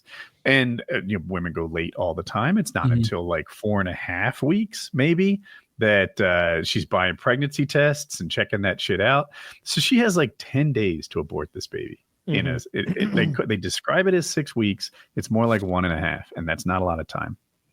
Yeah, it's 6 weeks here. 10 or 12 seems more fair to me, like based on what you just told me. And then post 12, tell me about the viability of this baby. Like, is his brain on the outside? Because if that's the case, why are we carrying this thing to term? Yeah, for sure. Definitely in those scenarios, and a lot of scenarios, honestly. How tall is he going to be? Is he gonna be 6 feet? Does he have the gay gene? What if he's not blonde? We have to figure these things out. I was joking that you could tell if they were gay, and that gay gene. Okay, I misheard. My bad. They haven't found the gay gene yet. Yeah, they found gay guy's name gene, Levi's. But no gay gene yet. Seems to be Taylor elusive. During it's over now, but October, spookiest of all months. I know I watched a bunch of horror, and you did too. It was funny the other day because we both simultaneously, not only did we come as a hot dog and a hamburger with zero coordination. Serendipitous. I loved it. But we also watched Midsommar, that horror movie, the same night, same time, without coordinating at all for the first time. We're testing you two for the gay gene right now. Yeah. I mean, we get that Nelly house. You get rid of your girlfriend, I'll get rid of mine. Power couple. Gay. We'll be a power couple. Dude, we can be Pete Buttigieg. I'll be Pete Buttigieg, and you can be my trophy husband. You're gonna have to shave. No, that's not up to you, homo. And I don't mean you're fair. In our free time, I put you in a fucking latex. No, your face is fine, Taylor. That's not what he's talking about. I'm not talking about his face. All right, fair enough. I'll do that. But I'm gonna have you in a gimp suit, dressed like a dog, walking around the Nelly compound, being like, "I have a normal family." I'm a normal homosexual man. We can get into politics then. I like Buttigieg. I watch him go on Fox News and just dominate all the time. I feel like if he was the Fox News whisperer running for president the entire cycle, that he'd do better than you guys say he would. But I haven't been right about much lately, so I'm going easy on it. I'm just vibing off of it, but blacks and Hispanics, particularly religious ones, are not going to turn out heavy for a gay guy. Yeah, he's not lose that the black gay. Vote for the first time. I mean, aside from the having sex with men thing, that's true. You know what he does more than anything in the world? Dick. Butthole going to go up there, and he says, Dick and infrastructure bills. Those are his passions. He loves that. I think Trump would beat Buttigieg so badly. Oh, yeah. He would take. like he won Latino men this time. He would win them so much more with Buttigieg as an opponent, and I think he'd win way more black guys too. I saw a Democratic black guys. Sorry, I saw a Democratic strategist say, "Let's not run another woman." Like, look, I know this sounds bad. It was a woman too, and she's like, "Let's run a white man next time around. Let's do that." And I'm like, like maybe she's right. Like, yeah, Trump, for all its benefits and its drawbacks, he looks at central casting almost first. You know, Dude, does this guy look like the one you want? Yeah. Okay. I saw a guy trolling, obviously, on TikTok or whatever. He had a MAGA hat on. He looked like Nick Fuentes. I don't think it was him, though. But he was like, "You're never going to be a woman president. Ever. Glass ceiling? It's made of bricks, you dumb bitch. You're never, ever going to be president because we make the rules. The men. You hear that, honey? You understand what I'm saying to you, dude, I saw bluesy." Yeah, I saw that clip was going bananas viral on Twitter and elsewhere, and it was Nick Fuentes, where he's like, "Your body, my choice, forever." He was like, clearly, and I was watching that, and I'm like, this is arguably gonna be the most interacted with bait on the globe. It's a long video. He's like, I saw the I don't know, maybe it's longer than the clips I saw, but it was. He rants for like a minute. Your body, my choice, forever. Another one for the boys. Boys rule. Boys win. The glass ceiling, it's made of bricks, and you're just going to keep bashing your head off of it. You will never have a woman president. Boys win again. He went so hard. I was laughing so much. I was like, so funny. And I gotta say, like I watched her concession speech. She was on. You could tell she'd been crying. Her husband's over there crying. Fucking Waltz is over there all teary eyed. Everybody's crying, you know. And then they show the crowd, and it's nothing but like liberal women and immigrants, and they're all crying. Those big immigrant tears. That's their That's what they've made their constituency into. They need to reformat, re-aim, really hone their messaging. I always say I have so many concerns about Trump, and I wish he were better. I wish he were what I want him to be. But man, I love seeing him beat those people. I love it so much because it's him. Like if they lost to like a George Bush, a John McCain, a Romney, a regular old like good guy Republican, they could take that. But these are those humiliation victories. This is like when Khabib spit on Conor, and like this is like, oh yeah, you like that? This is rough for them to take because they see him as a joke. One of the best moments in UFC history. And they get into those, and we all do. I get so much of my news from Reddit. It's this echo chamber where everybody's saying she's gonna win. It's gonna be Madam. Yeah, and then they're like, it's literally echoing back and forth. Like, yeah, it is. And this guy amplifies that guy. Yeah, you're so right. I am right. And it just goes round and round. And then I was watching a liberal podcaster. This guy takes news clips, and then there'll be like a really good 90-second clip, and then he makes a 10-minute video of him flapping his lips about it. Anyway, he's getting all these unsubscribes. And I'm like, fuck you. You should get those unsubscribes because after having watched your videos, I became misinformed. So fuck that guy. It makes me upset. I'm trying to gather information about the news, and I watch it from the left and I watch it from the right, and I try to figure out what the middle is. But I guess I fouled it up because I thought Kamala was going to win, and she didn't.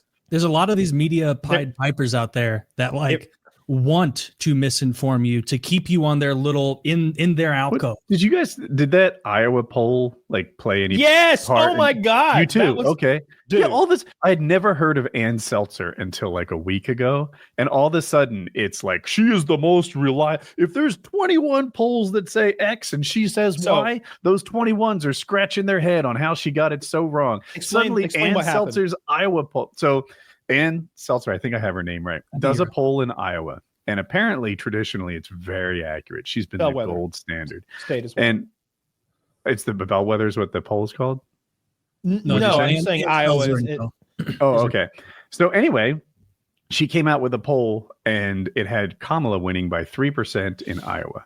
And the guy was watching. He was rooting for Kamala, misread it at first, and thought she was losing by 3%. And he's like, this is good news. If she's only losing by 3% in Iowa, then this is a sign that she's doing much above expectations. Yeah. And this Ann Selzer is the gold standard. She's the one. This is the best poller that's ever polled. She's a genius. It's going to be so good. And then the results come out, and I'm like, you guys misinformed me. Why didn't you temper expectations that this is an outlier poll? Shock poll.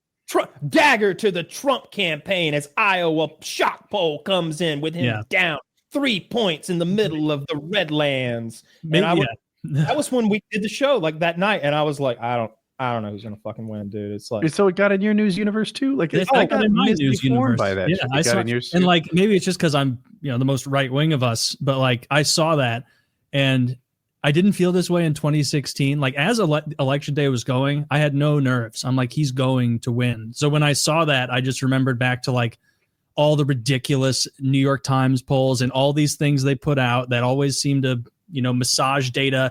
They're almost like these pollsters are almost wish casting, seemingly like what they want to be the reality. And it didn't sway me at all. I'm like, there's no way this lady's right. He's going to win Iowa for sure.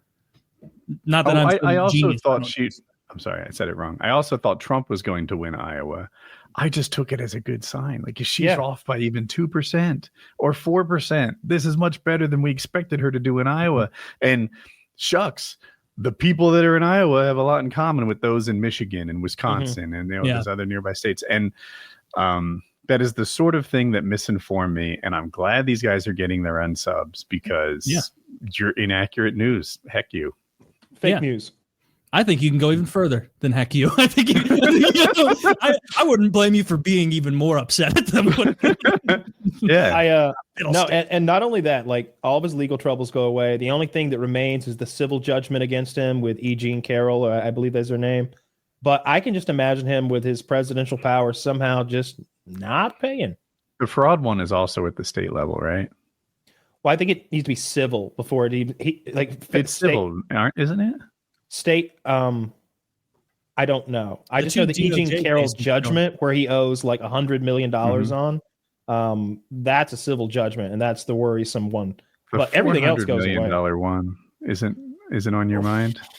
I don't know about that one. Okay. I know everything's state and federal. I can remind you. It's the one where he overestimated the value of his properties. But I thought that, actually, I remember that is the New York trial. So that one's state too.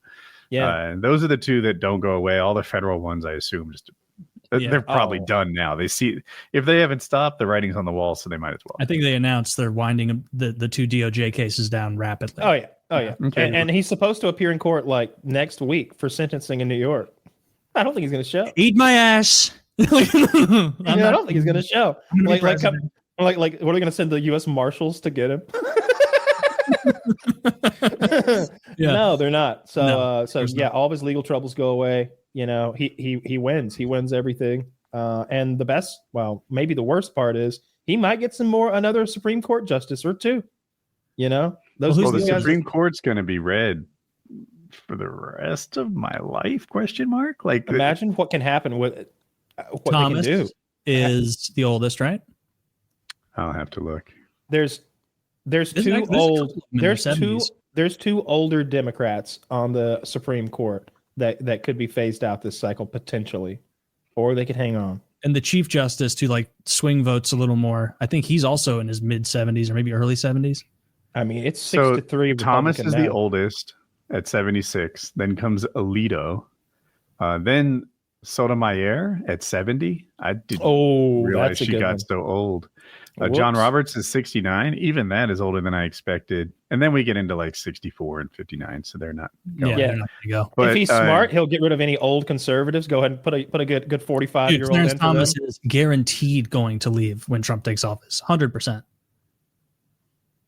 100%. I don't agree, but I'm wrong about everything lately, so I'm being cautious. I feel like Clarence Thomas saw the writing on the wall with Ginsburg and is going to be like, I'm not going to get caught flat-footed waking up dead one day and realizing I made a mistake. Like I'm gonna preempt this. I certainly see the logic, but I just haven't seen many of these people step down graciously to help their party. Most of them cling to the day they die. Mm-hmm. That's true. Smart. You can't put it past like your desire to be in a position like that. Just to Alito is, I forgot that he was Republican. So the two oldest are Republican, and then Sotomayor. Okay. Yeah, I could see him maybe getting, I guess that would be if he replaces those two Republicans. That's just a wash. You want to replace a Dem. Somebody said that Trump was playing the actuarial tables when he picked his judges. And then I heard Trump on a rally say a similar type thing. Like, you got to get young ones. Young ones will be in there for 40 years. And yeah, so Trump didn't put 69-year-olds on the Supreme Court. Yeah. Massive changes in American politics for a generation is what you're talking about. It's incredibly impactful. That and all the circuit judges, all the appointees that he's going to put in there in those lifelong positions or whatever, who are going to be enforcing their judgment of the way the law should be interpreted. It's super impactful, and it goes beyond his economic policy or his tax policy. That'll just be, a 4 or 5 year thing. And then I had a law professor talk about lifetime appointments, and he was for them. He thought lifetime appointments were nice because they allow judges to make decisions without worrying about the popularity of it, and they can focus solely on the right and wrong of it. Okay, point taken. But also there's no accountability. They can, for example, throw away the case of the guy that put him in there. Right or wrong. Just let's pretend it's wrong for this conversation. Yeah. And now there's no accountability. They have a lifetime appointment. They can stick their middle finger up for the rest of their lives and not get fired. So I don't know what's right. I don't want people, for example, coming down against those who burn the flag. I think it's yucky. I'm not a big fan, but it's a freedom of speech thing. The judge needs to protect unpopular decisions. And if they're elected every 2 years, they can't do that. But yeah, I don't know. I agree. It's seedy. There's no awesome solution to all of this when you have that cannot be true. That cannot. Country. Zach, double fact check that before. That cannot be true. That cannot be true. Don Jr. can't nominate people. You goof. Well, he's not. Zach said Alex Jones accepted Don Jr.'s nomination to be the new press secretary for the incoming Trump administration. There's a clip of Don Jr. saying it. Oh, my God. I would imagine that's bait, but can you imagine how combative Alex Jones is going to be in that role? Oh, like, Mr. Jones, we're pulling out of Ukraine rapidly. They're losing ground immensely. What are we going to do? He's like, listen, first of all, shut the fuck up. It's fine. Everything's fine. You're a wimp. Look how jacked I am now. Did you notice that? Look at this. Boom. RFK's gotten a hold of him. He's huge. No, have you seen Alex Jones recently? I haven't. Does he look good? He's getting jacked again. Like I saw him flexing, and it wasn't like the fat flex as much. His arms looked pretty big. Okay. Which I believe. I believe he's juiced up, but also like people who have had a lot of muscle in the past, it's easier for them to jump back to it than to forge it for the first time. That'll be hilarious. Zach's suggesting that maybe Trump is going to have a new press secretary every month or so and cycle them out. Alex Jones would be just a complete embarrassment for the country. So let's hope he does that. Let's hope he does that, I guess. It doesn't seem that wild though. He put Omarosa as a senior cabinet official his first time around.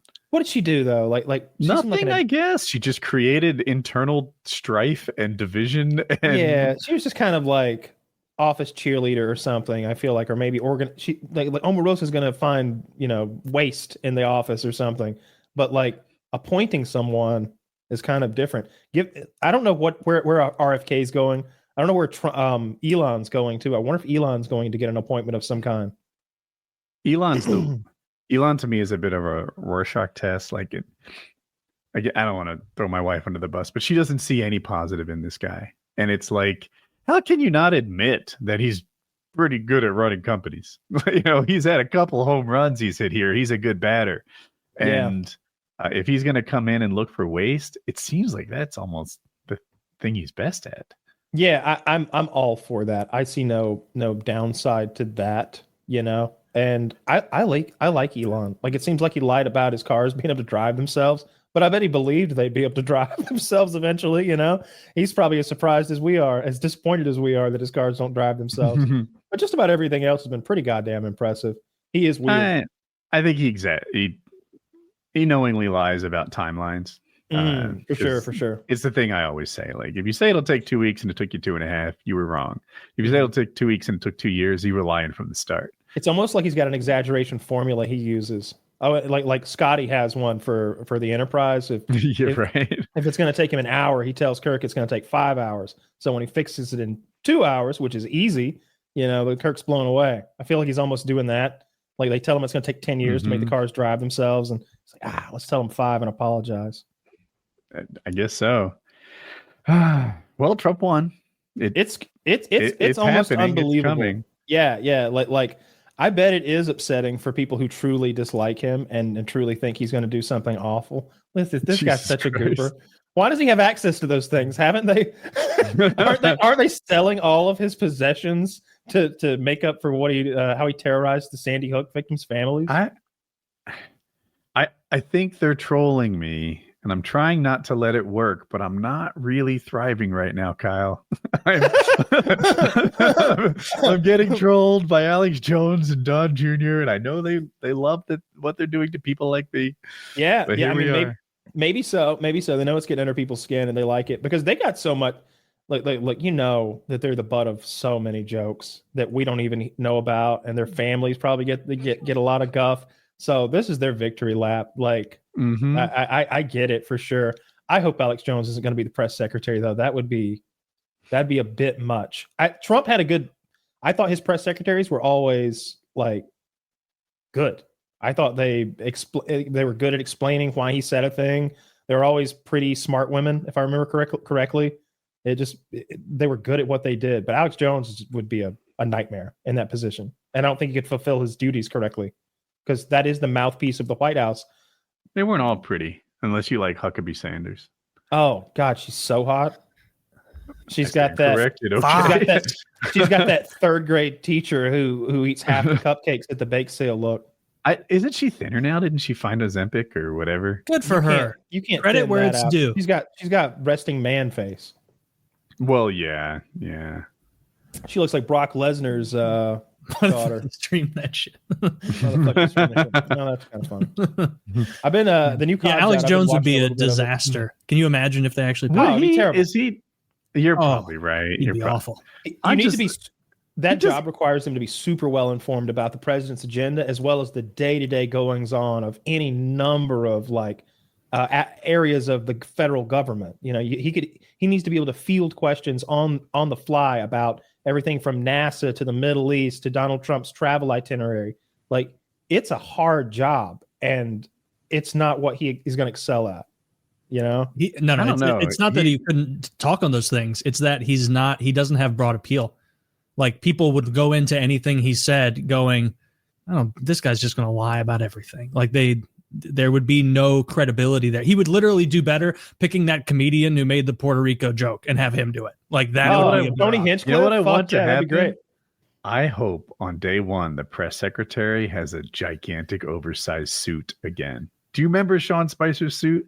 Am I the only one? No, I remember making a joke that it looked like he just he was got in his dad's he got hit by a shrink ray 3 seconds ago. Can I say that? And little things like that I'm like, how does that happen in a professionally run, like, big league organization of people? The biggest one ever was, remember when Giuliani had the big press conference outside that fertilizer store in an Four alley? Seasons Landscaping. Yeah, they wanted to have, for those who don't know, the Four Seasons is kind of a luxury hotel. He wants to have his press conference to explain how the election has been stolen from Donald Trump, and he wants to schedule it the Four Seasons. But somebody just typed in Four Seasons and clicked the first result, and they got Four Seasons Landscaping.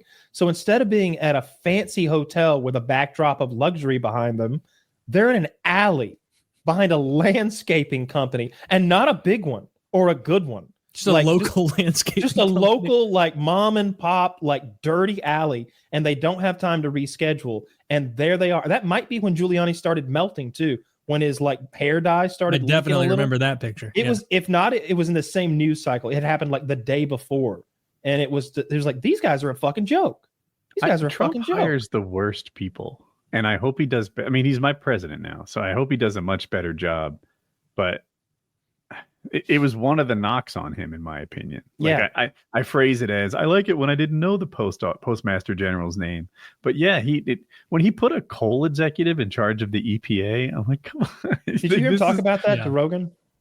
No, tell me more. Am I misinformed? He was talking about how how overwhelming it was when he just first started governing. He's like, they need they bring you these lists of like 1,000 positions that need filling now, and I've never heard of any of these people.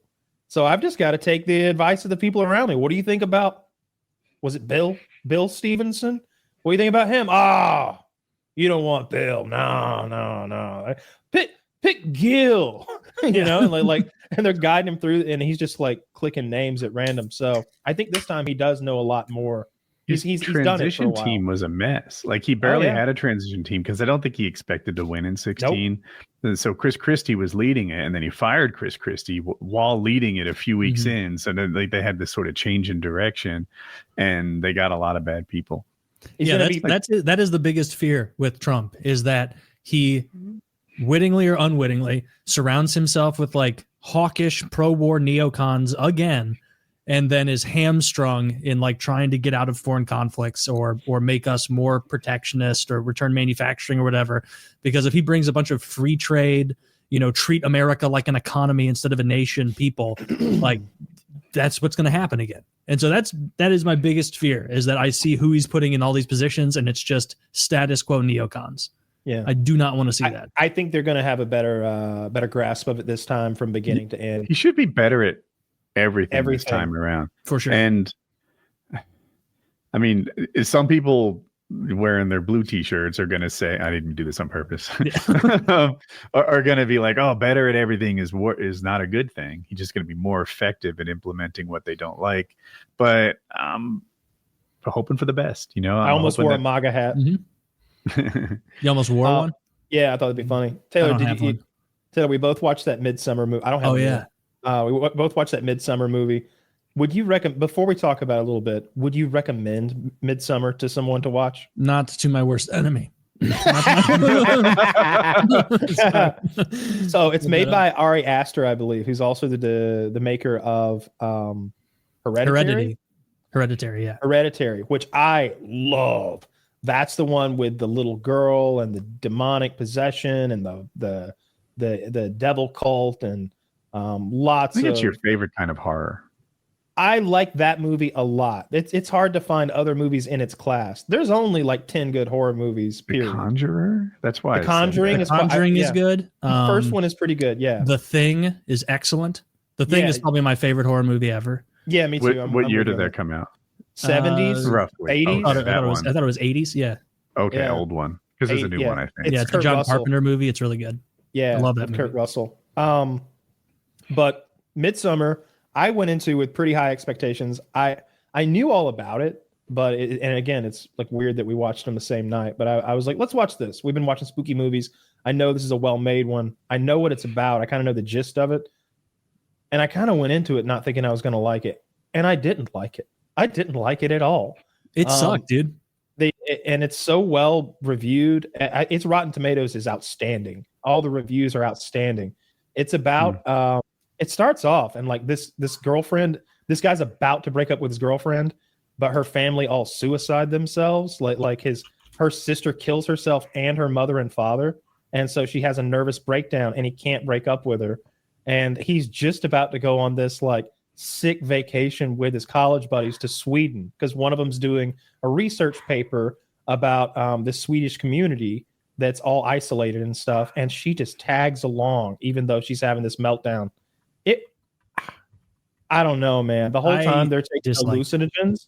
I think your biggest complaint is once they get to Sweden and they get into cult land, they just hang around for way too long after it gets scary, right? It's called Midsommar, Midsommar, Woody. Okay. Midsommar. Yeah. It's and that's the name of the like Swedish tradition that they're there to observe. And it's yeah, Kyle, I totally agree. It was a dog shit movie. They failed in making it. There was no point that I was even unsettled. No, like even the points that were supposed to be of like, I'm going to spoil it to save people time. They go to this. Don't give them warning, Zach. They don't deserve it. Fuck them. And so they go, like Kyle said. There's this one dude in their group who's like, I'm going to write a super definitely necessary paper on this like made up Swedish tradition where they dance around and they're all wearing white dresses, and it's they're so north in Sweden that it's like perpetual daylight. It's in that Arctic Circle kind of area. Can I interrupt so that was you? supposed to be an interesting part of it, like that reviews said was good, is they were like, it creates this scary atmosphere and all of it in the bright sunlight of northern Sweden. And it's like, can I describe what their religion is real quick? Like, yes. So it's this closed off sect of Swedish people who live in their own isolated community. Like pagans. And they're doing lots of hallucinogens. Everybody's drinking like dandelion tea or some shit, and they're all getting fucked up. And they're so high in that's a thing. Close enough to they're getting so close to the Arctic. It's like a mixture of things. Like you can tell they're like mortar and pestle, mixing lots of herbs, all sorts of hallucinogenic herbs, and everybody's getting fucked up on this tea. And the sun almost never sets, so it's always so bright when all this wacky shit is going on. The religion that they ascribe to, finally, you get to the bottom of it. The guy's looking at their holy book, and he's like, "Yes, this is our holy book.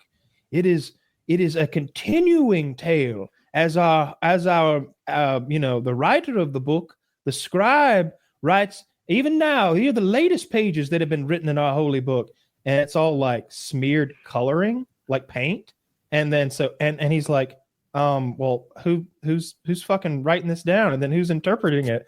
And he's like, oh, there's our scribe now. And they point out the most deformed, retarded child you've ever seen in your life. They had shown him earlier, but had given no explanation. And you're like, oh, I remember that fuck.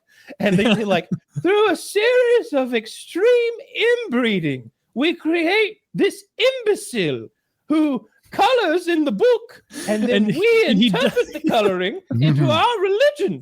He doesn't even look just like a normal guy who's retarded. They have like fake prosthetics on him to make him look ugly, and like the kind of prosthetics where it's like they laid it on top of an existing face very haphazardly. It's beyond obvious. He's like their pope. I thought the prosthetics were good. He's a mutant though. Yeah, he's like their pope. He's their dope. The effects are good.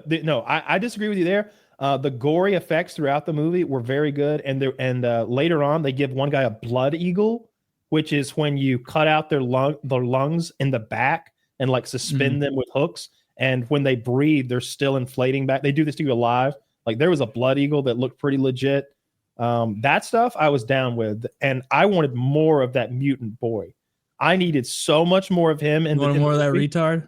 Yes, dude, he was so awful looking. But he would color in a book, and they'd interpret his, and I mean badly. I mean like he'd smear pink, yellow, and green together, and they'd go, yes, it says here, in the days of old, every Swedish man gave unto them 3/5 of his monies. Like, no, that is not what that color swatch says. Yeah. That's nonsense. They're like doing Joseph Smith readings from the gold plates. Like they're just making shit up that there's retard colors on. Yeah, there were some crazy scenes, and there was some unsettling stuff, and just the idea of it was unsettling. But I needed them to leave. There was this scene finally. Yeah. There's one black guy in the group, by the way, and he, of course, is the first one. See, that's another one of those stereotypes that Hollywood and the media have done. You probably haven't noticed this. Black guys in movies now, they're the ones who are smarter than everybody else, and are the first ones to see that like something's wrong here. All the white people are all like, no, come on, they're just different here. And he's sleeping with his sneakers on. Like he goes to bed, he's got his shoes on, and got them tied, and it's like, dude's ready to bounce. Scared enough to sleep in shoes, not scared enough to like leave. When I saw that, I told my girlfriend, I was like, look, I'm not fast. I could start jogging right there, and I'd be 20 miles away the next day. Like when the sun came up, I'd be 20 fucking miles away. I can jog 20 miles with a jug of water if it's my life or death in a few hours. You know what I mean? Oh, yeah. Like we'll I was watching that movie indignantly by the end, where I was like, show me what's next, you fucking crook, tricking me into watching this horseshit movie. There's no incentive. Like literally what they do is, like, I think day 2 of them being there, not even a slow enough burn, the guy who invited them is like, oh, hey, would everyone like to come see part of our beautiful culture? And even he's asking it in a way that's like sinister almost. And they're like, we'd love to see your cool culture. No, they ask him. They're like, do you want to see the Etastoop? And the black guy's like, is this like a real Etastoop? And he's like, oh, don't spoil the fun. Yes, we will see. And like, and an Etastoop for the uninitiated is when the elders, those who are like too old, and this is a real thing, jump to their deaths, to kill themselves so that they're not a burden on the community. Yeah, dude. Right away, they have an Etastoop, and this old lady jumps off this cliff, and all of our main characters and the cult are at the bottom. And the old lady, she must have. I know she hasn't done it before, but she's seen it done before because she landed face first onto a small boulder at the bottom. Yeah, and her head explodes. Her whole face explodes off of her head, and it's gruesome. And everybody starts losing their shit. And then the old man steps up. He'd never seen this done, never heard of this done. He jumps foot first, like he's doing his like a jackknife type thing. Like when you jump in the pool feet first and you try not to make a splash and like slide in. He did a bad job of killing himself. He did that, and his legs are all splayed backwards and bent crazy, and he's laying on the ground going. Like they beat him to death with a hammer. They have a ceremonial wooden hammer that they're handing off. They had a croquet mallet that looked like it came out of Donkey Kong, dude. They're like, look at that guy, give him the nod, and he comes over and goes, "Funk!" Right up. It is the most. Did he one-shot kill him? He hit him like 3 times, but by the end, it was just like smushing teeth and bones. It seemed a little overkill to me. It was really poorly. But Taylor's point is like that happens, and then they don't leave. They stay. And I'd have been gone so quick, dude. Oh, I would like. First of all, the one guy who was like, "You people are sick. You people are fucking sick." As they're all watching, I'm like, "Bat, you're gonna die, like idiot." I would have been like, "Dude, guys, wild party. I gotta go. I feel a little goofy off that working in the morning. Work. Fuck. Kill me. Right? Like, don't kill me. Don't kill me. I'll do it to myself. And so they basically have all these ceremonies, each one more overtly sinister than the last. Like there's no big like reveal after the suicide pact that it's gonna get better, and they still hang out. They watch these people kill themselves. The guy before they watched them kill, the main Swede guy who invited them there to do the all of the things. They're the only outsiders, by the way. There's only like 5 outsiders there, and they're all retarded. And they asked him, they're like, so like, how do you guys segment your lives up or whatever? And he's like, well, here, ages of 0 to 18 is your spring, and then 18 to 36 is your summer, and then and then it like goes on and goes through, and then he's like, and then from 52 to 72 is your winter of your life, or wherever it gets to. And they're like, and what happens after 72? This is 40 minutes into getting there, by the way. And he looks at him and he goes, does like a slitting throat motion at them, and they're like, oh, how crazy, like how silly. Given what they do with the old people, I was trying to make 72 fall, right? Like because you fall. Yeah. They should have done like another wondrous fall. There's a moment near the end, obviously, where there's maybe 4 characters left, 4 or 5, and it's like, guys, clearly things are like coming to a head here. This is the point where you just sneak away when no one's looking and start jogging toward wherever civilization is. Yeah. Again, like that's my thing with every single horror movie. I've been watching the Friday the 13th movies like one after another this week. I got to 5 before I quit. And every one of them, I'm like, start jogging right now, you'll be good in 3 hours. Like you start jogging right now, 3 hours from now, you're eating Shoney's saying, God, that was crazy, huh? That was wild. Yeah, any Tizers for all. I'm celebrating. Like, did you notice that at no point after that initial like killing field shit they were demonstrating, like there were no guards, there was no one forcing them to stay there. There was at any point they could have almost no men that you couldn't beat up easily. There's almost no men there that you don't think I've just pushed that guy down. Like there's a lot of old guys. There's a lot of like really weak and skinny guys. Like there's only a couple like big Viking looking guys, but for the most part, you're right. They're not a strong looking group. Lots of women, lots of children, and it's like an agrarian society where like man, if I go over there and just tell everybody I'm going to take a shit in the woods or something, they won't know I'm gone for hours and I can be so far from here. I wanted to leave so bad. Oh, and yeah. then, Do you remember the scene where this, like, that same shithead who was like, you're all sick? This was like, I think it was before that. And there was just some random bullshit tree that was knocked down in the middle of their living it's where space. they put their dead's ashes. Yeah, they put their dead's ashes on this rotted bullshit tree. And this, like, one of the people from America was like pissing on this tree, which as soon as I noticed it, I'm like this tree isn't in the middle of the woods. Like, he is in the middle of their little living space pissing on something. So kind of rude there, but he's just pissing on a dead, like laid down tree, not even erect, just laid down. And immediately some Swedish guy's like, he's pissing on our sacred dead tree. Let me at him. I will kill him for pissing on the tree. You will rue the day that you piss on my tree. That guy had such a meltdown. He wasn't even mad. He was devastated. Yeah, he didn't. And then that guy didn't. He's like, he's pissing on my ancestors. And then, like you said, that if I'm that guy, I'm like, guys, they're going to have it out for me after pissing on the ancestors. I gotta get out of here. Now, look, don't say anything. I'm gonna run as fast as I can.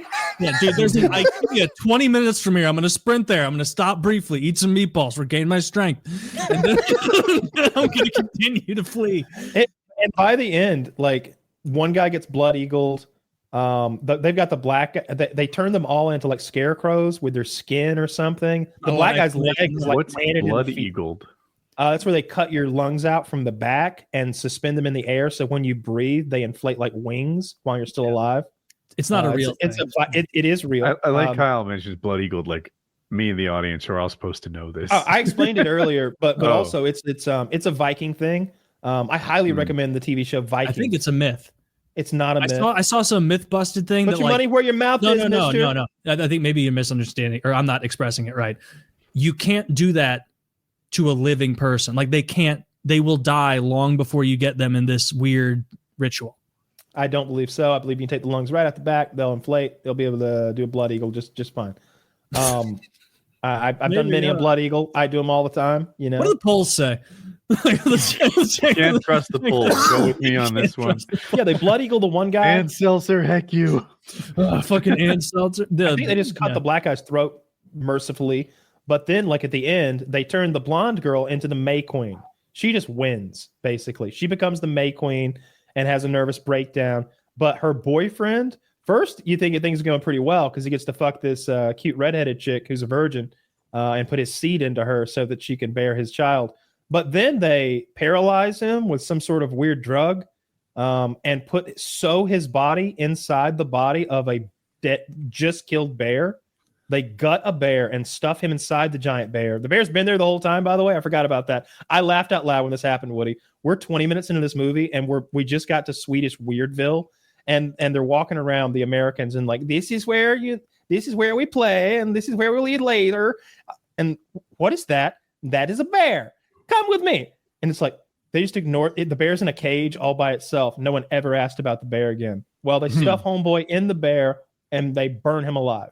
In a barn. Like, what's that bear for? Oh, just fooling around. It was such a waste of like whatever. It was like 2+ hours of movie. It was dog shit. Movies are too long. Especially horror. I used to see a 2-hour movie and think like, ooh, I'm excited. I'm getting a little more from my money. I'm going to watch 2 hours of Spider-Man or something. Mm-hmm. And now I'm like, knock it off. You take too long to tell your stupid story. Deadpool ruined long movies for me. That shit had 45 minutes of fat in it. Yeah, I just wasn't scared by the movie. I didn't think it was good, and I hated all the goddamn characters. So I guess it's a bad movie by those measures. Yeah, it was a terrible movie. I wouldn't recommend anyone watch Midsommar. It wasn't even vaguely scary. The story structure doesn't make sense. They didn't properly flesh out an incentive. For, what's a better movie that's kind of similar to, like, the only thing that's keeping these 5 people there is the one dude wants to write a research paper on them. There's no draw for any other character to want to be here. If I go to Sweden on vacation, I'm not hanging out with my dumb friend in grad school who's writing some useless paper. I'm going to ski. I'm going to do something fun in Sweden. You know what's kind of similar but infinitely better? Have you ever seen Get Out? Yes. No. You thought that was that good? You said that wasn't scary.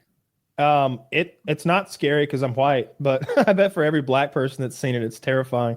I thought Get Out was wonderful. It just isn't very scary. Is that the movie where it's like, actually liberal white people, you're bad too, like that? Well, kind of. I think so. But Yeah. what's happening? This is spoiler. Well, then I'm not gonna watch that shit. Spoiler for Get Out, which it's a good movie. It's a black guy has a white girlfriend, and he's going to meet her family for the first time, and he's very nervous about this interaction. But he gets there, and if anything, they're overly nice. The dad's like, "I voted for Obama." But like you see these little like cracks and these little weird things. They've got black servants, and I mean like servants. Like they got like a black yard boy, like a man, but he's a man. They got like a 45-year-old black man outside doing their yard work, and they've got a black woman who's also like 40 in a maid costume, like being a maid. This sounds pretty dumb. It's what's the big reveal that they're like stealing black people? Yes. Wow. But you're missing it. Is the takeaway that even the well-meaning whites also need to sit the heck down and listen? No, not at all. You conservative monster. Jesus, go beat up a minority. It turns out that the mother, the white mother, they're all in cahoots, and they're capturing these black men. Not just brainwashing them. She has this hypnosis technique where she like locks their mind away inside their brain and lets a white person have their body. They're putting white people in these prime black bodies and letting these old black people like live a new life inside a nice, healthy black body. Because there was kind of a compliment in there. Like, we don't want these sort of poorly defined, not jacked, regular white people. We want these like athletic black people. Scene. We're going to go in their bodies. He gets to frame himself as the victim in his little fantasy movie, and he also gets to give himself a couple little backhanded compliments. I see where you're coming from there. My goodness. It's a terrific movie. There's a scary fucking scene where he's going through. He finds out that the parents are evil, but he thinks the daughter might still be on his side. He's like, "Baby, we got to go. Your mom and dad are crazy." But he finds like a whole bunch of pictures like stowed away, and it's her with all of her black boyfriends that she's had. And like she's lured so many men back here to this house to be brainwashed and enslaved. They have like a Sunday dinner outside kind of thing, like a luncheon with like tables of food and like multiple older rich white couples hanging out chilling. And the black guy goes, "Thank God, a brother." He sees a black man over there, but he's dressed like Carlton, like he's dressed overly whitely. And he's like, "Nothing wrong with Carlton, my man." And he like goes to give him a black man handshake, and the black man gives him a white man like fumbly like handshake, and it's awkward. He reaches out for like a business handshake, and then has that like fist bump grab where people didn't agree on the type of greeting they were doing. I thought it was pretty good. I think it's a really good movie, and I think Jordan Peele makes good movies. I also really like Get Out. Nope. I want to reply to this. I thought Get Out was fine, but didn't understand why it got so much critical acclaim. I thought Nope was bad, and I'm even more baffled that it got so much critical acclaim. Nope was a slow burn that never really got hot. I liked it. I mean, it's a movie. It's a mainstream movie about race by a black guy. There's going to be critical acclaim. Nope, it's a different movie. I was speaking to Get Out. Yeah. And then why aren't the Wayans brothers winning Oscars? Do they make movies anymore? They made so many goddamn movies. They're making a new movie now. What is it about? Movies. It's a parody movie. They're making like Scary Movie 12 or some shit. I can't remember what it is. I forget which comedian it was. It was Bill Burr. He was talking about a conversation he had with the Wayans brothers, and it was kind of cool. He's like, they are savants. They tell you what your future is, because Bill Burr is this young, up-and-coming comedian at the time. And he's like, yeah, I'm kind of getting hot right now. And they're like, yep, this is what's going to happen next to you. And this is what's going to happen next to you. And this is how you have to protect yourself from this and that. They're going to try to steal all your ideas, take all your funny, make money off of it, and cast you aside. And he's like, sure enough, that guy's crystal ball was perfect. And because of their advice and warnings, his career went better than it otherwise would have. That's good. I mean, I would trust their instinct too. They're very successful. Jordan Peele is like a is a racist, and I don't like his like attitude about things, but he makes good movies. And the reason it's scary, it's not as scary to us, is because we can't even fathom what it would be like to be a black dude going to a rich white girlfriend's like parents' house for the first time. But if you really start imagining that, that'd be scary as shit. That'd be scary as shit to go out in the country, and isolated. Huh? As a boyfriend, Nope was terrible. You didn't like I love the whole alien bit. I love the flashback to the gorilla or the chimpanzee going fucking ape shit on those people and ripping them apart. I liked that girl and her brother's relationship with one another. I thought she was all quirky and fun. I even liked at the end when they sort of paid homage to old school film when like the alien creates this electromagnetic field. So your cell phone, your digital camera, like it's all fuzzy and fucked up. So they get the old school like wind camera so they can get proof of this thing. And the guys up there filming the fucking alien. I liked all that stuff. I liked the design of the alien. It was the first time in forever that I've seen an alien and I was like, ooh, that is alien. That is not like us. That is not just a guy with some shit on his forehead. That's not just a person with some extra like tentacles. Didn't they beat the alien by tricking it to eat a carousel fake horse instead of a real one? I genuinely don't remember how they beat it. Is that how they did it though? I don't remember how they beat it. Is that how this critically acclaimed movie ends? I think they beat it like Tremors. Get Out. Tremors, another incredible movie. Tremors is highly regarded as an outstanding. I watched Tremors on your recommendation, and it was a fun movie, but it wasn't like good. I think Tremors is better in hindsight. Like people like it now, but it wasn't wildly successful when it dropped. It's a fan favorite. It's got a great cast. It's fun because it's campy, or at least that's why I had a fun time watching it. I don't think it's campy at all. I think it's very good. I think all the acting's good. I think the special effects are tremendous. They use there's this one shot where Bert's shooting the graboid in his basement, and they transition from like a real shot to a miniature, and it's seamless. Like he throws he's shooting a real gun over his shoulder. The camera's behind him. And he's shooting the monster, and he runs out of bullets, so he throws the whole gun at the monster because there's more guns behind him. He's just going to grab another one anyway. But the camera follows the gun down, but there's this snap edit, and now it's a miniature because we don't have a giant lifelike worm. We do, but it doesn't look that great. Yeah. So when he throws the gun, they switch to a mini gun falling in front of a mini monster, and it all looks real. Like you don't know it unless you know it. I do like practical effects. Yeah, practical effects always kind of win. That's why. That's one of the reasons. I mean, it's story that drives me to say The Thing is my favorite horror movie. Pre-Cambrian worms coming up and taking over. I told you I enjoyed. I liked as a kid, the first one. I fantasized about. I watched the second and third one also. I watched them too. Pretty rough, man. Somehow they fucked up the worm technology between the first and the second one. It's so much worse. Yeah, the second they used a one, third grade paper mache art class. Yeah, Kevin Bacon didn't want to be in the second one because he became a star after the first one, probably because of Footloose or one of those movies or something. And so they hired that other guy, and they also like made the graboids have this like metamorphosis where they turn into these 3 or 4 little bipedal monsters that run around and detect their prey by sensing their heat, like thermal signature. So then it turns into, so now they're just poorly equipped to fight those because they came to shoot worms that are the size of a school bus. We've been leading people towards bad movies for a second. If you guys had to pick top 3 just horror, I mean, there's a bleed over between horror and thriller, so include that. Do The Thing, The Shining. Top 3.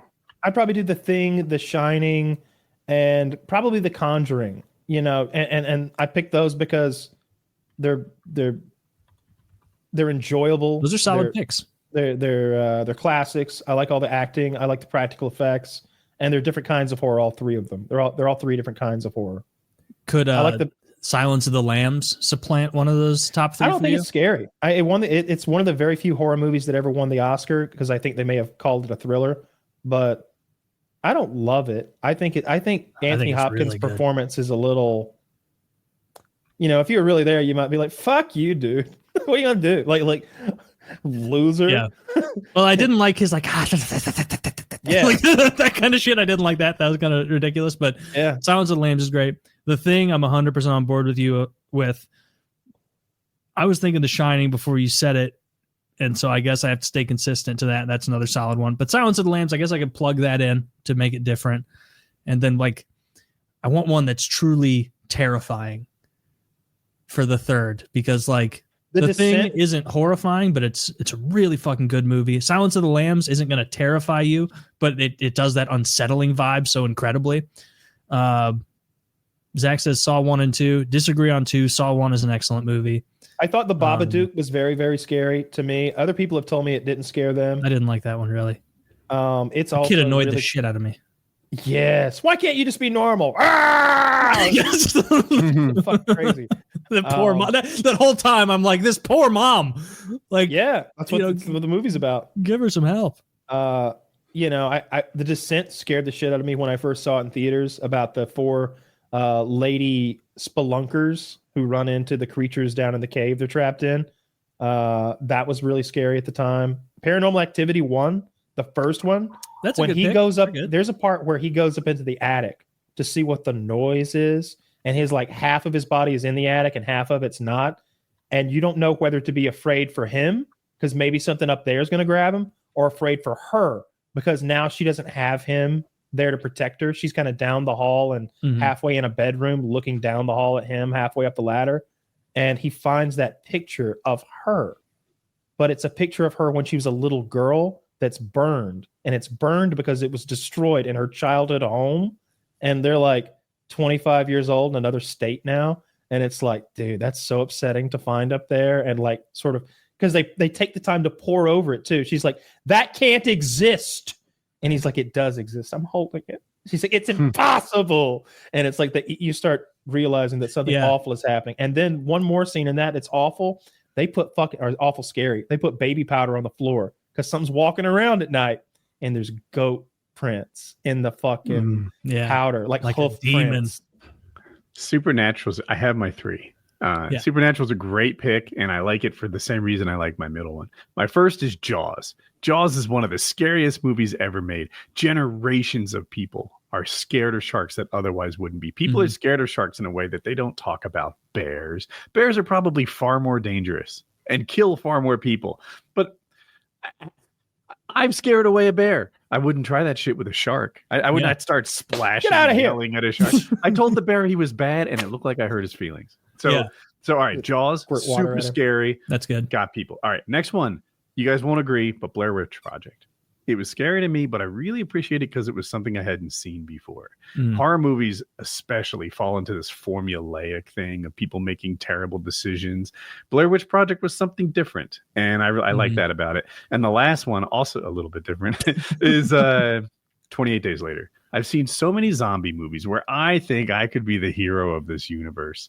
28 Days Later, I would die. I'm not as fast as that guy at the start. No, I wouldn't have lasted 90 seconds in that. That got movie. so quick. He was running flat out. It looked for longer than I can. Do you think I could start at a full sprint and you'd catch me. I want to tweet at him and be like, hey, in that first scene, did you train? Like, did you get a running coach? Because you are running so fast and so clean. And dude, he's hauling so much, and it's I'd be leaning more and more forward until I do it. And it's not your head on the gate, knock yourself out dead. and him running well is not just a random occurrence in the movie. It has a lot of weight to it because you see him do that, and unless you yourself are like a collegiate level runner, you're thinking, I can't run that fast.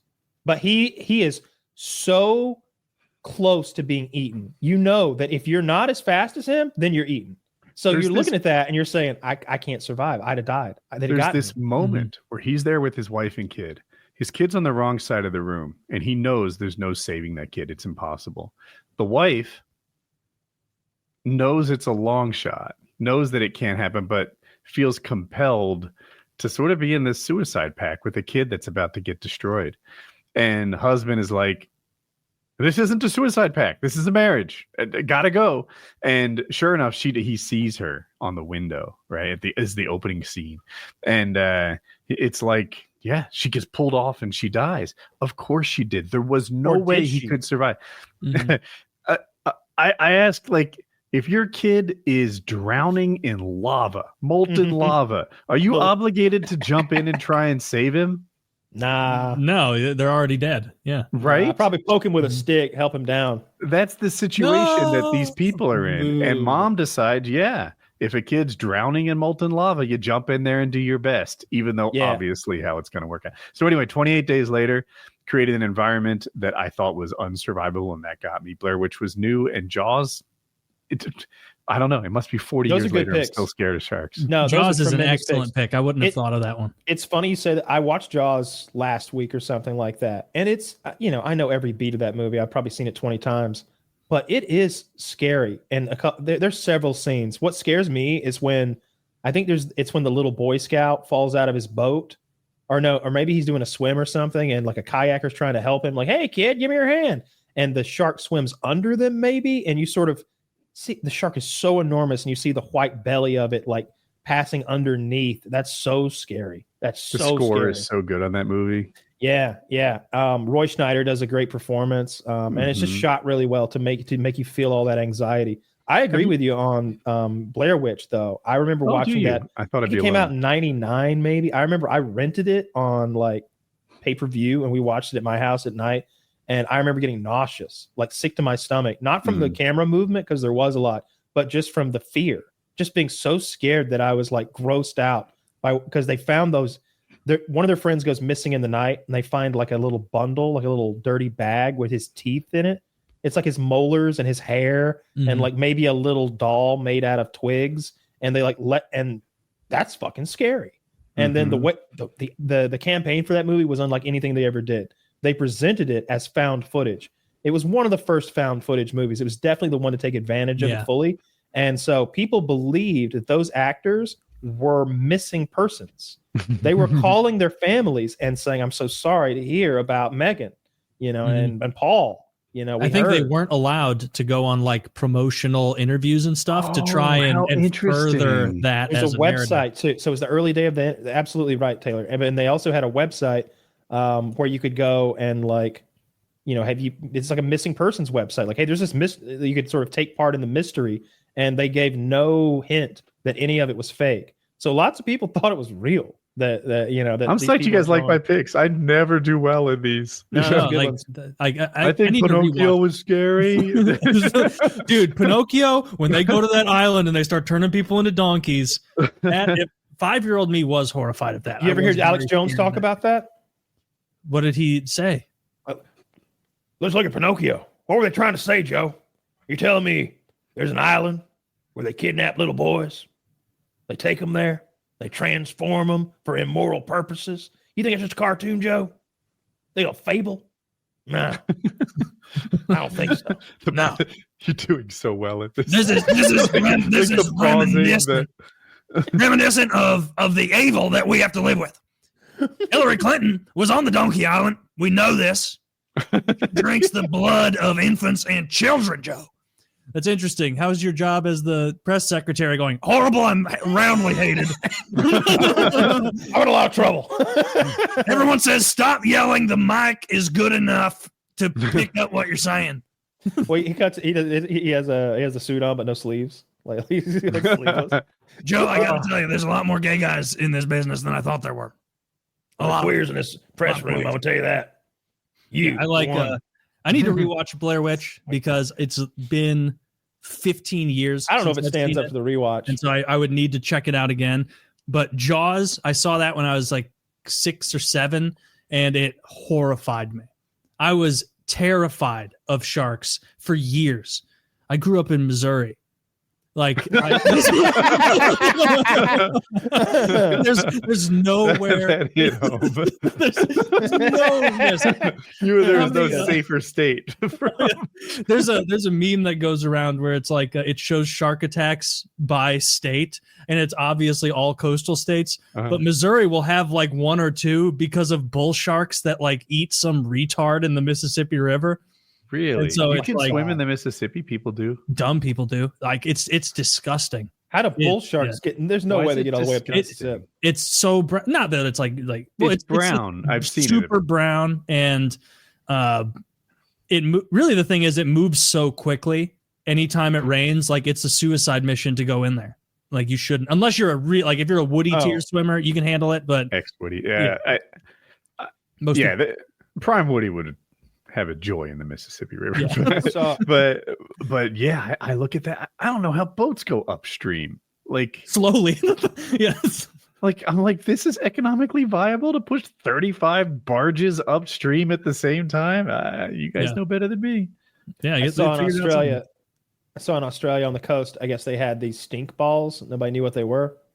These big disgusting balls of goo were washing ashore, and they said they smelled indescribably bad. Ambergris.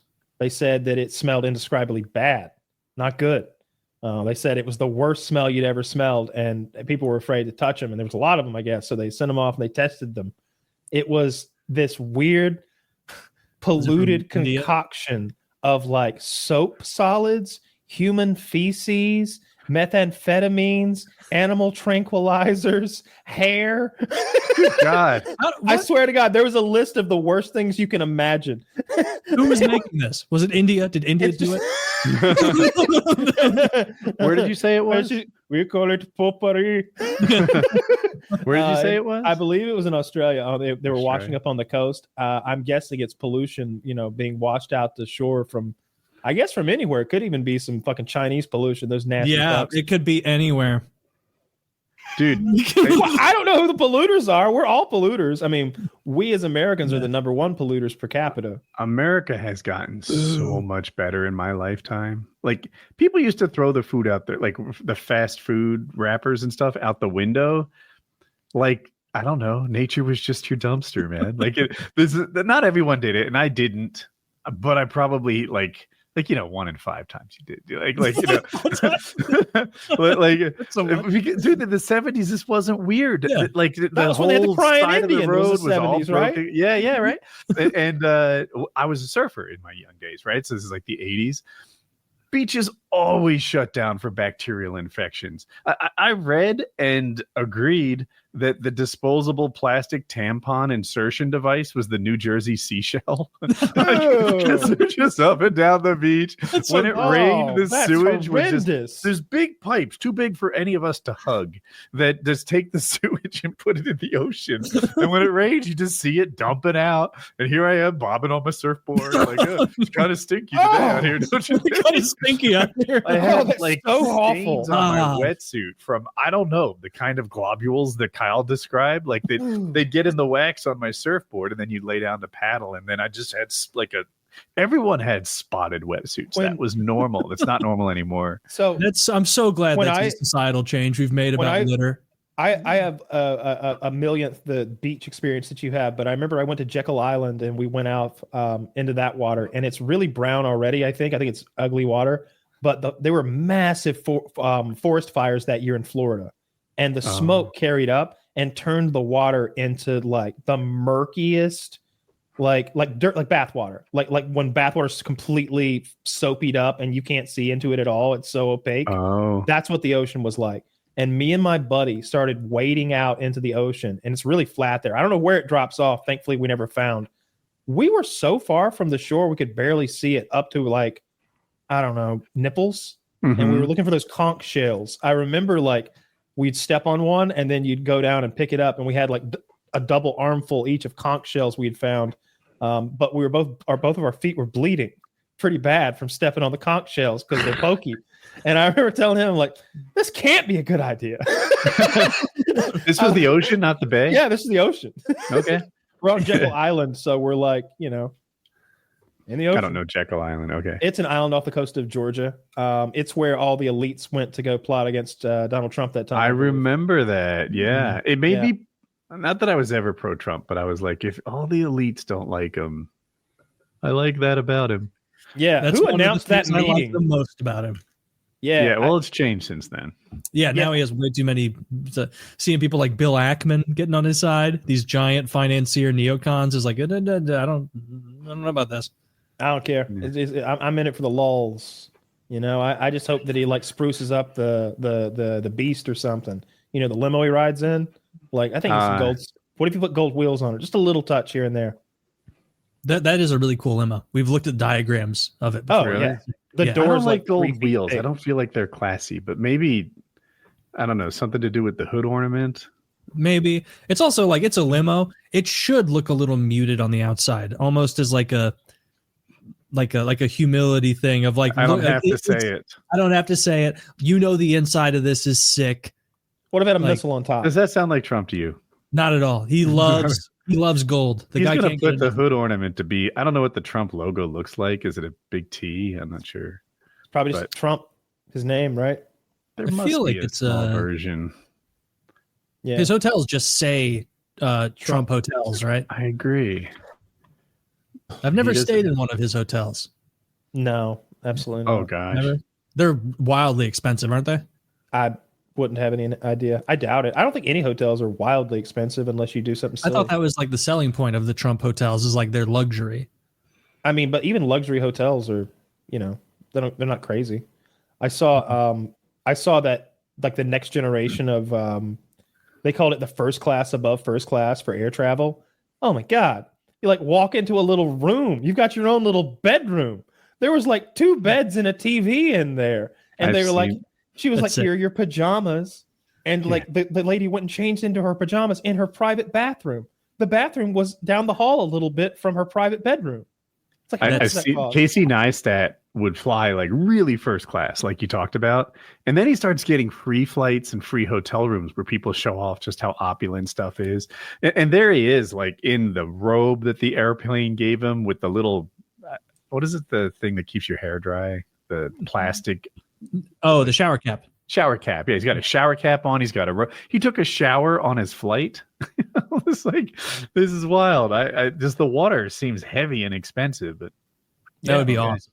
Wonder how much that ticket costs. Is that a $15,000 plane ticket? I have 20 in my head, and that was probably 10 years ago. See, I just don't. Even if it's the longest of flights, that just seems. I guess if you're super rich. But what would it have cost to charter a private jet? Like how much more would that have cost to charter a private jet for your trip? Would it be better? Yeah, would that even be a higher? At some point, this sounds like it might be better than a private jet. I don't know. I think that getting around the lines is the biggest thing about the private jet. I mean, it's one of the bigger like things. You get I right agree, on but and there's off depending on the length of the flight. Like, if you maybe get to the airport an hour early and it's a 12-hour flight, then that's one thing. If it's a 1-hour flight, it's entirely different. Yeah, I guess so. I think I would rather have the private jet thing. I think that's better for getting pussy too. I think if you tell a chick you want to go to Houston, I've got really expensive plane tickets. She'd be like, "Damn, how wasteful." but if you said, "Do you want to go to Houston?" I've got my jets taxiing to the runway in an hour. She might be like, "Yeah, let me cancel a few things." Yeah.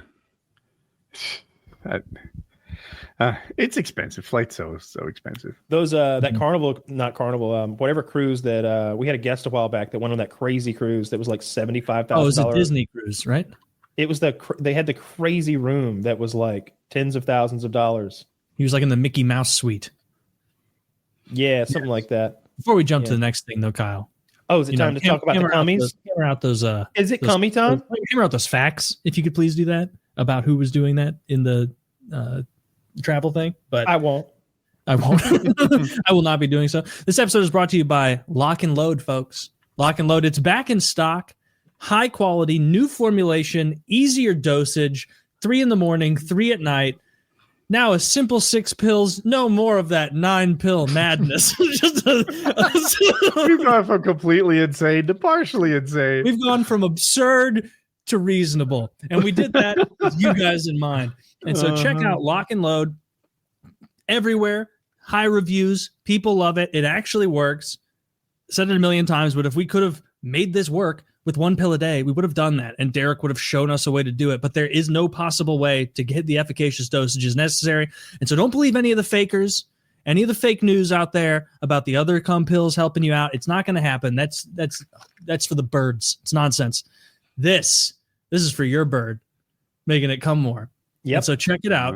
Use code PKA or code Jizz for 10% off. But also be sure to check out the pre-workouts. Oh, almost dropped it on my keyboard. Check out the pre-workouts, the protein powders, the energy drinks, everything you could possibly need. Use code PKA, use code Jizz, get 10% off. But prioritize Lock and Load. It's getting to be the holiday season. Your dads probably don't come as much as they used to. It's probably depressing them. Your mom hates them. They're going to divorce, but you can save the family. Yep. And so, only one way to do it. Only one way to do it, and that's to make sure your dad's shooting ropes. And so check it out. Use code PKA, use code Jizz. Also use code PKA10 for any of our merch. You need a sweater, you need a t-shirt, you need sticker. Say a hat. I don't think we have those yet. We've got the stickiest stickers this side of the Mississippi. My God, people grab them and they go, I can't get these stickers to unstick. They're the highest quality stickers available. A lot of complaints that are sold by us.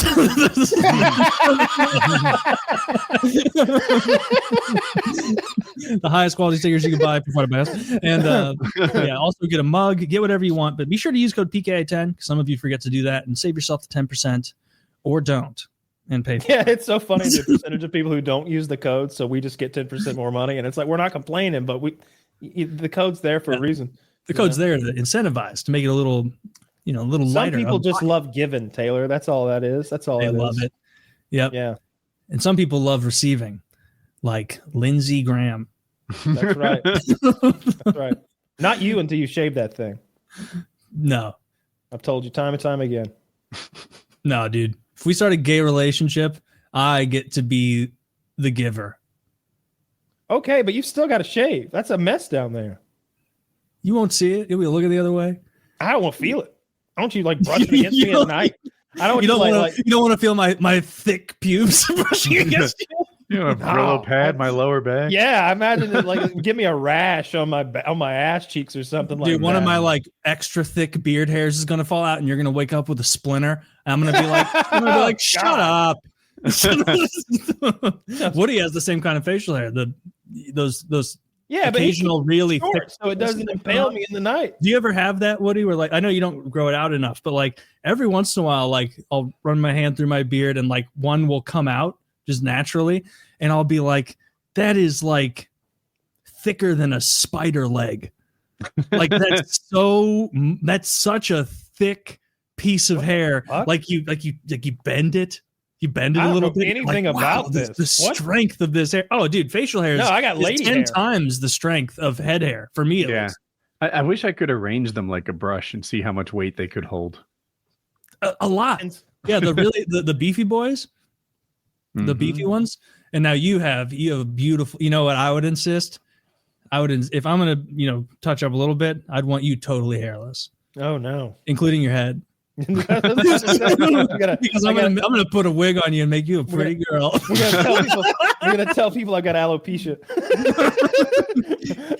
I gotta take my eyebrows. He's got alopecia. You can go ahead and address me. He doesn't talk. Does Finnster wake up with a beard? Usually breaks out into tears when he does. So just ignore that if he does anything. When you're on hormones, does your facial growth back off? Huh. Oh yeah, it's got to back off a bit, but like you're still got to be growing something. Maybe. I don't know. If he could get herself, I don't even know. He wouldn't tell me. Dude, that's the funniest bit. He was on this show and I'm like, what's your pronoun? And he wouldn't tell me. And whatever I used all night long was wrong. That's hilarious. Yeah. I don't think he had much facial hair to begin with, but probably doesn't help your facial hair grow. For sure. Yeah. Got to minimize it, but I would imagine there's still some patches just popping up. I don't know though. He broke up with his partner, right? Yeah. No idea what he's up to. Somebody told me. I think it was in the Hangout I learned. Yeah. I think I saw a meme on Reddit the other day that was like they broke up or something. Yeah. That's too bad. They seemed happy for a while. Yeah. Right. Now I can make my move. Kyle. Yeah. You would. I feel like 75% of the listener base would go for the millionaire cat boy. I don't know. You'd go for a millionaire cat boy. It is the millionaire part that's compelling. You could be the bossy one in the relationship. Like, no, don't spend our money on that. You think so? Our money, right? And whatever you say, don't speak. Shut up, wench. It's whenever Finnster opens her mouth where it's like, hey, what's going on here? It's like, oh no. That's great. I wonder if his voice changed at all with the hormones. I think that's one of those things where they gotta practice their act it out and like pretend their voice is different. I don't think it actually. I wonder if he's working on that. She 100%. Yeah. He's talked about that before, about practicing his girl voice.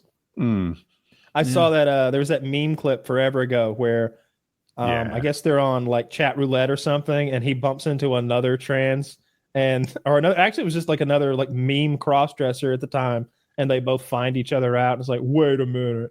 It's fucking hilarious. It's like that just umbrella two dudes hanging out.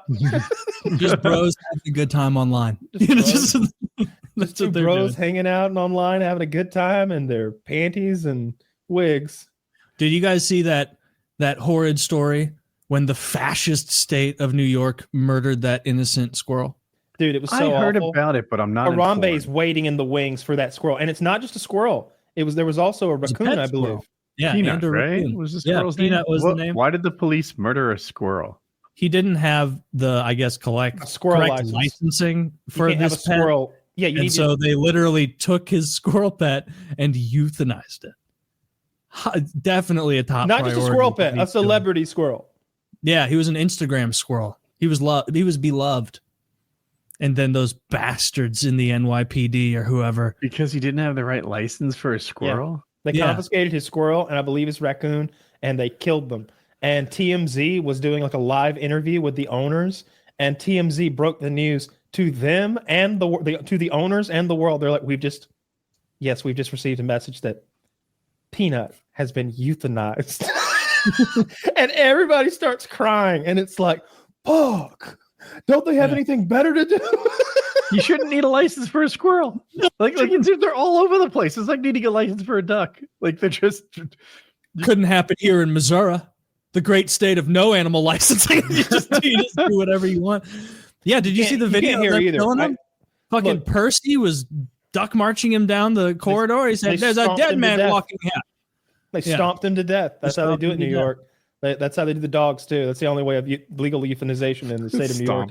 It's stomping. It's not. It's called booting, but you know, absolutely despicable. Yeah, I the third time I watched, I cried.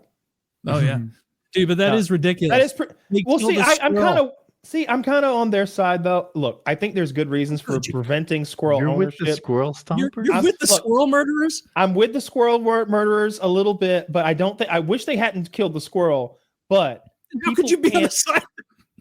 Because people can't own squirrels for a good reason, and I'm guessing it's because of disease. I bet you squirrels are carriers of fucking bubonic plague or some shit, and we don't want everyone to think that squirrel. And he's on TikTok promoting it. That's the other thing. This isn't some random squirrel in a house. He's making it seem cool to own a squirrel on TikTok, and people, I'm sure, are going out buying squirrels. Buying squirrels that probably, again, spread weird diseases, and they're keeping them in their houses, and it's not good. They're biting kids, spreading diseases, and on top of all that, what's biting the wrong kids, with squirrels? spreading You the can diseases. keep mice, gerbils, hamsters, rats. You can't. Yes, you can. You can get all of them at PetSmart. Not in the great state of Georgia. You cannot. I had a hedgehog, and I knew that if I told my girlfriend, I was like, "Look, you know that hedgehog is contraband, and my status with the law is tenuous at best. So if that hedgehog ever gets sick, you gotta be careful because the vet might turn you in for having an illegal hedgehog, and they'll confiscate little fella." And but what we didn't do was mention on here, for example, that I own an illegal hedgehog, because somebody would have been like, "Kyle's got an illegal hedgehog," and my probation officer would be like, "You don't have a hedgehog here by any chance, do you?" And then he'd have been like, Peanut the hedgehog getting euthanized by the state of Georgia. You're allowed to have a rat in Georgia. Not a hedgehog, though. You're hiding a hedgehog in the floorboards, I didn't know? look that up. In the cupboards, perhaps? In the cupboard? That was the worst pet ever. It's just a little pokey rat that bites you, and it's filthy. You got to clean it all the time. Well, maybe the hedgehog being illegal was to save people the trouble of realizing they're not good pets. I don't know. Yeah, they're pretty cheap, though. The idea that you can't have a little squirrel, that's ridiculous. Absurd. You can't go to the pet store and buy a squirrel. So, like, everyone who has a pet squirrel had to go catch it. It would be so difficult to catch a squirrel without killing it. Georgia lets you have little live rats, for a normal mice, urban- armadillos, coyotes, groundhogs, beavers, freshwater turtles, venomous snakes, frogs, spring lizards, fiddler crabs, freshwater crayfish, and freshwater mussels and nutria. I don't know what that is. It's a rat. And a rat, It's a big rodent. You can have a They're lot known of for their stuff. I don't know yeah. why you can't have a squirrel. You should start a little They crawdad spread farm, disease. They spread disease. There's definitely some sort of disease thing that squirrels do. Rats filthy- spread disease. Yeah. I don't think that's true. I think that's an Famously old wives' so. tale. A third of Europe. The fleas were spreading the disease. The rats were carriers for the fleas. It's not their fault. They get a bad rap. No, it was the rat's fault too. That's Big Cheese getting to you to hate on the rats. No, at I large. feel like the rats and Big Cheese would be very diametrically opposed to lobbies. No, seriously though, I thought it was fucked up they killed those people's goddamn squirrel. I also remember that story where they confiscated this little girl's like goat a while back. Remember this story? Oh yeah, They did she get like confiscated $250,000? $300,000. They took this girl's pet goat, killed it, and then they had to pay. Like the police came and took it at gunpoint, and I can't remember why, but it was like we're taking the goat, and they took the goat, killed the goat, and she won $300,000 in some sort of judgment. And I remember that story and thinking like, Jesus, these people in law enforcement, when you get called to a call like that, where they're like, we want the goat, no questions asked. Like, how do you not go, dude, I'm not going to make that little girl give me the goat. No. Yeah, it was a Little prize. girl, is that your goat? Yes. All right. That's all I needed to hear. Yeah, that's fucked up. That poor little girl. I'm glad she got a bunch of money for her goat Yeah, it's being fucked up. executed. I always feel bad. I wonder how because, she feels about it. Like I was going to sell it for 1,000. Yeah. Yeah. Now I got 300 grand. That, I hated that goat. It's just He bit. That goat was just a phase. I was 11 when I kept it. Now I'm 14 and I like boys. Yeah. Yeah. she's Now like I got a talking to her Lamborghini and free college. just being I hope snipped she at. blew the money. I hope she did something fucking cool with it, like the dude, like our like what a Patreon buddy. Squirrel. Our dude in our Patreon, the fucking coolest guy I know, dude. Dude inherited like 700 grand or something from his dead grandma. He wrote to us like, yo guys, I'm blowing all this money on whores and cocaine, feeling bad about it. What do I do? And we gave him advice and we talked to him like maybe twice more. And now he's in the $50 patron. So now spending his money wisely. And every week we get to see him and what he's up to, or every month we get to see him what he's up to. And usually gambling on ping pong, just winning. He was playing this game. There's so many ways to gamble online now, where you're just watching a line go up and down or something, and if it hits the top, you win. But he's so high, he like passed out and left it on. So it's just bleeding money. I think he said $3,000 or $4,000 he lost while he was asleep because the game was playing itself and losing money the whole time. You can't be doing that. Yeah, he's wild. Dude, you talk to him for like an hour. Can you imagine falling asleep playing like Skyrim and you wake up and you're out $5,000? $5,000 of Skyrim money What would a be bad. nightmare. Yeah, losing all your golden Skyrim. If I fell asleep in Tarkov and woke up and like 10 million was gone from my inventory, I'd be like, oh my God. Fuck. What a fuck. It's been so long. When you die in Skyrim, do you lose all your money? Is like Taylor? No, you know? but although on the You can't Skyrim lose Together it. thing, it is a setting so that to punish you, because you want the game to be a little bit punishing if you die. No, that guy's a fucking wild man. I love that there are outliers like that just He's a renegade. marches to the beat He's of a his maverick. own drum. He's like John it's McCain. crazy. Maverick. I told him, I'm like, dude, give me, how much do you have left? And he told me it's hundreds of thousands of dollars or so. And I'm like, give me 10 of it. I'll give it back to you when you need it. Yeah. I'll give it back to you when you need it, man. Just I'll hang There's on. there's another thing that actually does that service too. It's called a bank. Yeah, but the bank will give it to you when you don't need it. That's true. He does need to hedge. You should give all of us 10 grand. Dude, that guy was This is unsettling. like on Sopranos when they all borrow money from Vito right before he gets killed. He asked me for advice on like how to handle this, and I told him that he vibed to me like he was suicidal. He got hundreds of thousands of dollars. He's blowing it all literally on coke and whores. Mhm. And I'm like, it seems like you don't have a plan for next year. Like, what do you do? Do you just dwindle away all this money and then off yourself? And it hit in that call so much harder than I was trying to hit. Downer Woody. Right? Everyone else is laughing along as he's like I don't know how many bumps. Is that what it's called when you snort? Yeah, he kept going back for more. Yeah, and we're just watching him snort and snort and snort, and it's like that money's going out the window on your computer, up your nose. This is a short-term plan, bro. To be fair, like I think the cocaine's probably the least expensive of his extracurriculars. You know what I mean? Like I think that gambling thing, like gambling is just. What's more, coke or horse? Do you know how terrible a sign that is? Well, it depends on your libido, I guess. If you know what I mean. Like if cocaine is the cheapest hobby, they're a very cheap horse. That's not sustainable. We have names. Yeah. But no, that guy's badass. I also talked to Israeli Commando this week. He was like, I will have to cover my face, but just so we're clear, it's not because I've committed any war crimes or anything like that. I'm just protecting myself from potential doxing. That's all. And I was like, I never said you committed any war crimes, but okay, man. You sound guilty. And you sound like somebody who committed some war crimes. I think the message even said, was like, I haven't committed any war crimes. Although maybe there have been some things that happened here and there. Like even trailed off with like maybe somebody else did something. Like yeah, dude, the videos are on Twitter. Like we can see what's going on. We got internet here, man. We've seen it. But so I'm gonna touch base with him. I really want to like do an interview with him on here and hear what it's like because I'm sure he's seen action. I'm pretty sure he's killed people. And you know he's been riding around in a tank in this war for a year now, probably. So I really want to hear what it's like to be there and be on that front line. That'll be neat. That's a war that Trump will keep supporting, by the way. We don't have to worry about him pulling the plug on that one. He and I are inverse on the Ukraine and Israel. Same. War.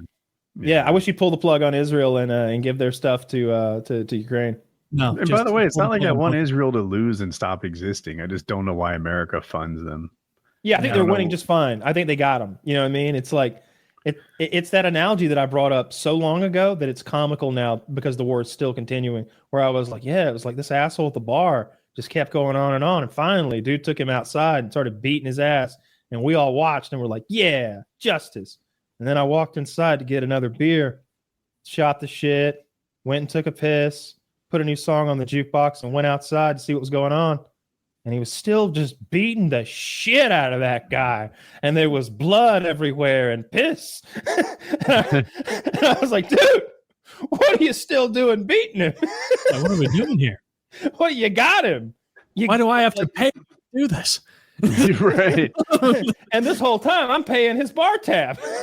You're paying his bar tab? And this guy, if he gets a toothache taken care of, universal health care over there. It just seems like they got him, and I'm wondering why we're still getting them. And now we're exchanging fire with Iran on like a weekly basis. And Iran's like, oh, why on earth are we still so involved? It's so wild. But Ukraine on the other side, I'm a big proponent of. Love that. Love me some Ukraine war. I think it's a just war. It's a good war. Good for us to be in there. I think the average Ukrainian's better than the average American. I think we need to. I'm trying to get a reaction out of Taylor. It worked. I don't like that one bit.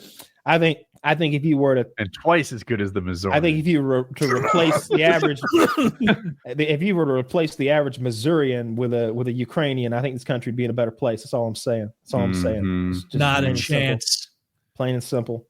Missouri rocks. Your states are both gay. I like that everyone here likes their own state. We're all red states, baby. Red states unite. We are all red states. You guys are follower red states. We're path forging red states. People say Missouri's going to go blue at some point. No, never, ever. Not since. Who's saying Missouri's going to go blue? No one. No one's saying that. It's I don't think we've been blue since maybe 92 with Clinton. Would be my most recent guess. We went blue with the first Obama, but not the second. And prior to that, I'm not sure. Yeah. North Carolina is definitely the most swingy of the three states we live in. No, I think Georgia. I don't know. It's hard to stack rank North Carolina and Georgia on who, because they have two blue senators. Because it's also like it's so recent that like presidentially Georgia was purple. Like it was. The demographics have just been shifting. Like there's just so many people in Atlanta. Look at that. Let's see. Come on, hit me with 90. Is it 92? Fuck, 96. It was NC blue in 212, or did I see that incorrectly? No, all right, no, no, just 8. Okay, that's what I thought.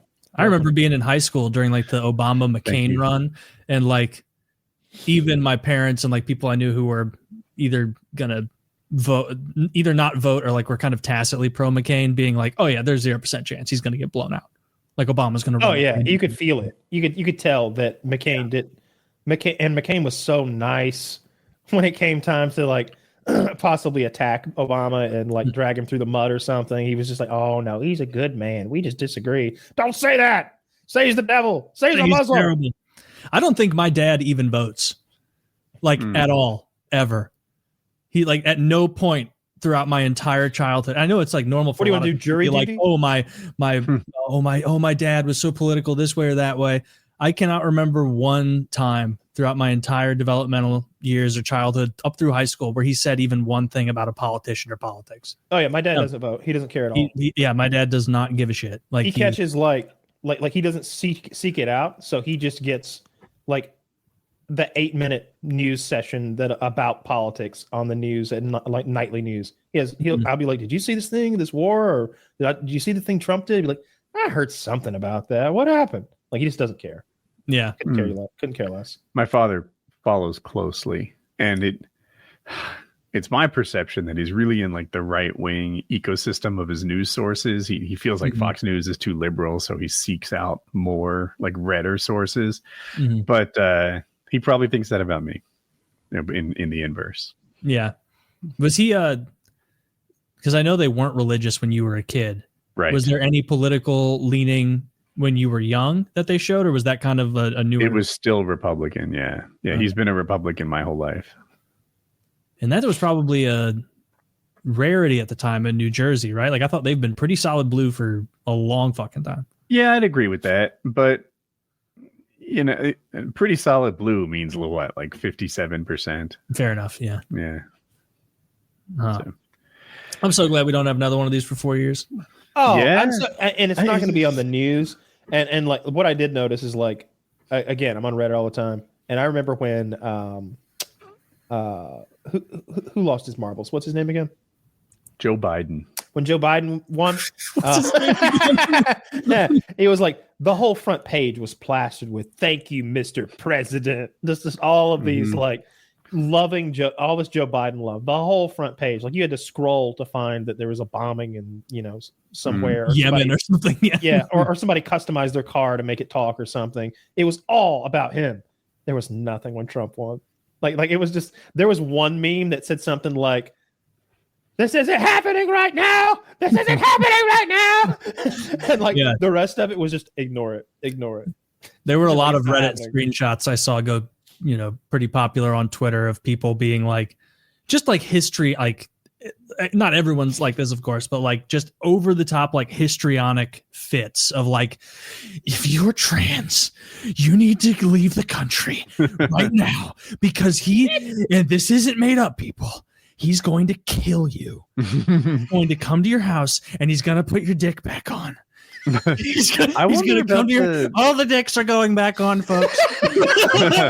You cut your cock off. Not in this America. We're throwing the cocks back on. My God, disgusting. We have to do this, but is mass deportation going to happen? I hope so. I really hope so. It depends what that means, though, because I think there's different ways to look at that. It means illegals get out.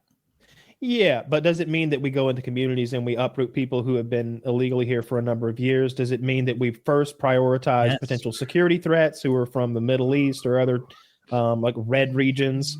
Red, I mean like dangerous regions. Or are we just and how do we fund it? How do we fund it? And how do we hire all these new officers? Like you're going to need a tremendous. So like you would like that's what they would try to do initially, or at least that's what makes the most sense to me, is number one is you levy something like mandatory prison time on employers that knowingly hire illegals. No pleading down, no getting out of it. You will go to jail if you knowingly hire one of these people as a means of undercutting what would be a fair wage for Americans. You do that. Number two, you make remittances, which is illegals taking money they earn here and sending it back. You tax that at 100%. 100%. And you also make it so that illegals are not eligible for Medicaid, WIC, or housing vouchers. If you create a system like this that doesn't subsidize this behavior, you will see it diminish enormously. And so you don't even like all of that can be done prior to any sort of like going in and getting people. And the problem will largely resolve itself because these are economic migrants. That's not what they're going to do, though. They're going to send in They can do that. Some sort of, yeah, they can. It would be a combination of things. But those would be, if I were king, those would be the 3 edicts I laid down. Going after employers is a big deal. Right now, there's hardly any downside to hiring illegal immigrants, and they could change that. I would suggest rewards for turning in illegals. I would like that. I think that's been very good in Texas for turning in anyone who dares abort a fetus. I think it's great that you got that. You can report them, get that bounty. So I would put a bounty on illegals. If someone could whisper that word into Trump's ears, if he thinks tariffs are a beautiful word, bounty. That's the beautiful word. Because we'd all be going to Home Depot like 3 times a day, just scanning. Just keeping an eye out now. Look at this guy. This guy looks a little brown. Go get him. Yeah, right. If turning one in was like let's say turning one in was $500 each. Like if he implemented the idea, you can make a whole YouTube channel about that. It would, but if he implemented exactly the 3 changes I just said, oh come on, that's I have an idea. I want to get out there. It's this. Fire away. If you self-deport, you can empty all your bank accounts and go back home. If you get caught, we freeze your bank accounts and send you home penniless. I like that better than sending to jail, like Taylor said, because we pay for that too, right? Just we're going to make some money off this deportation thing. I like that. Maybe I didn't express it clearly. I don't mean jail the illegals. They are not going to siphon off of our teat anymore. They go back. The people who would be jailed is someone who knowingly employs illegals, which is really just a way of like fucking American middle and working class people up. That's what it is. They don't want to pay a fair wage to Americans, and so they can get fucked. Maybe we get a little work out of them before we send them home. A workout? No, a little work out of them. Oh, a little work out of them. You know, you were like, all right, now burpee your way back across the border. I just figured before we send them home, you know, we're gonna need to round them up first. You know, we don't want to get free work out of them. That's work that could be done for a fair wage by an American. But they're gonna make tank shells for Israel. We do so much of that already. You're right. I'd say too much. I think they're going to go round them up. I think it's going to be crazy. I mean, that's what he promised. If you're ready for an emotionally manipulative news cycle, wait until this starts kicking off. They're going to be doing look at this crying kid, burn the Constitution. It's like, no, you gotta go. You're not here legally, and you're not an American. Fuck off. Should they change the thing where if you're born here, you're an American? No. I mean, it seems to be being abused constantly, so it definitely needs to be talked about. So your child won't be an American? I'm an American citizen. Like, they would need to make it if you are born of American citizens in order to circumvent the anchor baby thing. So maybe if one of your parents is an American citizen, then you are too. Yeah, that would be your rule. Like a half blood. Yeah, like they get regular like a half city, a citizen. Do they get all their rights and stuff, or yeah, if they're an American citizen, of course. Can they go to like a public restroom and everything? Yeah. Well, they'll have their own water restrooms, fountains. Obviously, Kyle. They'll have their own restrooms. Yeah, separate. They get 3/5 of the vote, maybe. They get to go. They're looped in with. That's what we're doing, folks. We're making bathrooms for all the trans. Is that something I haven't heard about? Is that like a Project 2025 thing, like eliminating born citizenship or something like that? I think I did hear that, but I don't think it's a 20. I don't think it's a 25 thing. I think it was just another like bandied about idea. Interesting. Which, like, yeah, if you're born here of illegals, like of illegals, if your illegal parents come here tactically to birth you here and secure their path of citizenships, that's ridiculous. That's circumventing our laws. Fuck that. No. What if they're smart? What if they're like, what if it's like a German couple of engineers? If they come here illegally, then they can get fucked. Heinrich was on vacation and Heinrich has to go back. Sorry, Heinrich, but you need to go back to your country that kind of used to be more relevant. Yeah, Trump said that he would do an executive order on his first day in office that would require at least one parent to be a citizen for their children to become citizens. Oh, yeah, wow. I'm totally down for that. That's wild. That makes so much more sense I than. think it's unconstitutional. I'd have to Google to see. I which mean, there's a amendment, law. but I think there's an amendment that says if you're born here, you're a citizen. Yeah, there's a law that says it for sure. Yeah. Well, when that was implemented, nobody predicted it could be abused this way. There's another law from like 1897 or 1800s that says that it's illegal to use the mail to transport any written material about abortion or about the procurement of an abortion. And that's still on the books. It was left there because Roe versus Wade made it null. But now that Roe has been overturned, technically speaking, it's against the law to mail anything pertaining to abortion, which could be interpreted that it's illegal to use the mail to send people's birth control to them, or to use the mail to move birth control pills to a pharmacy.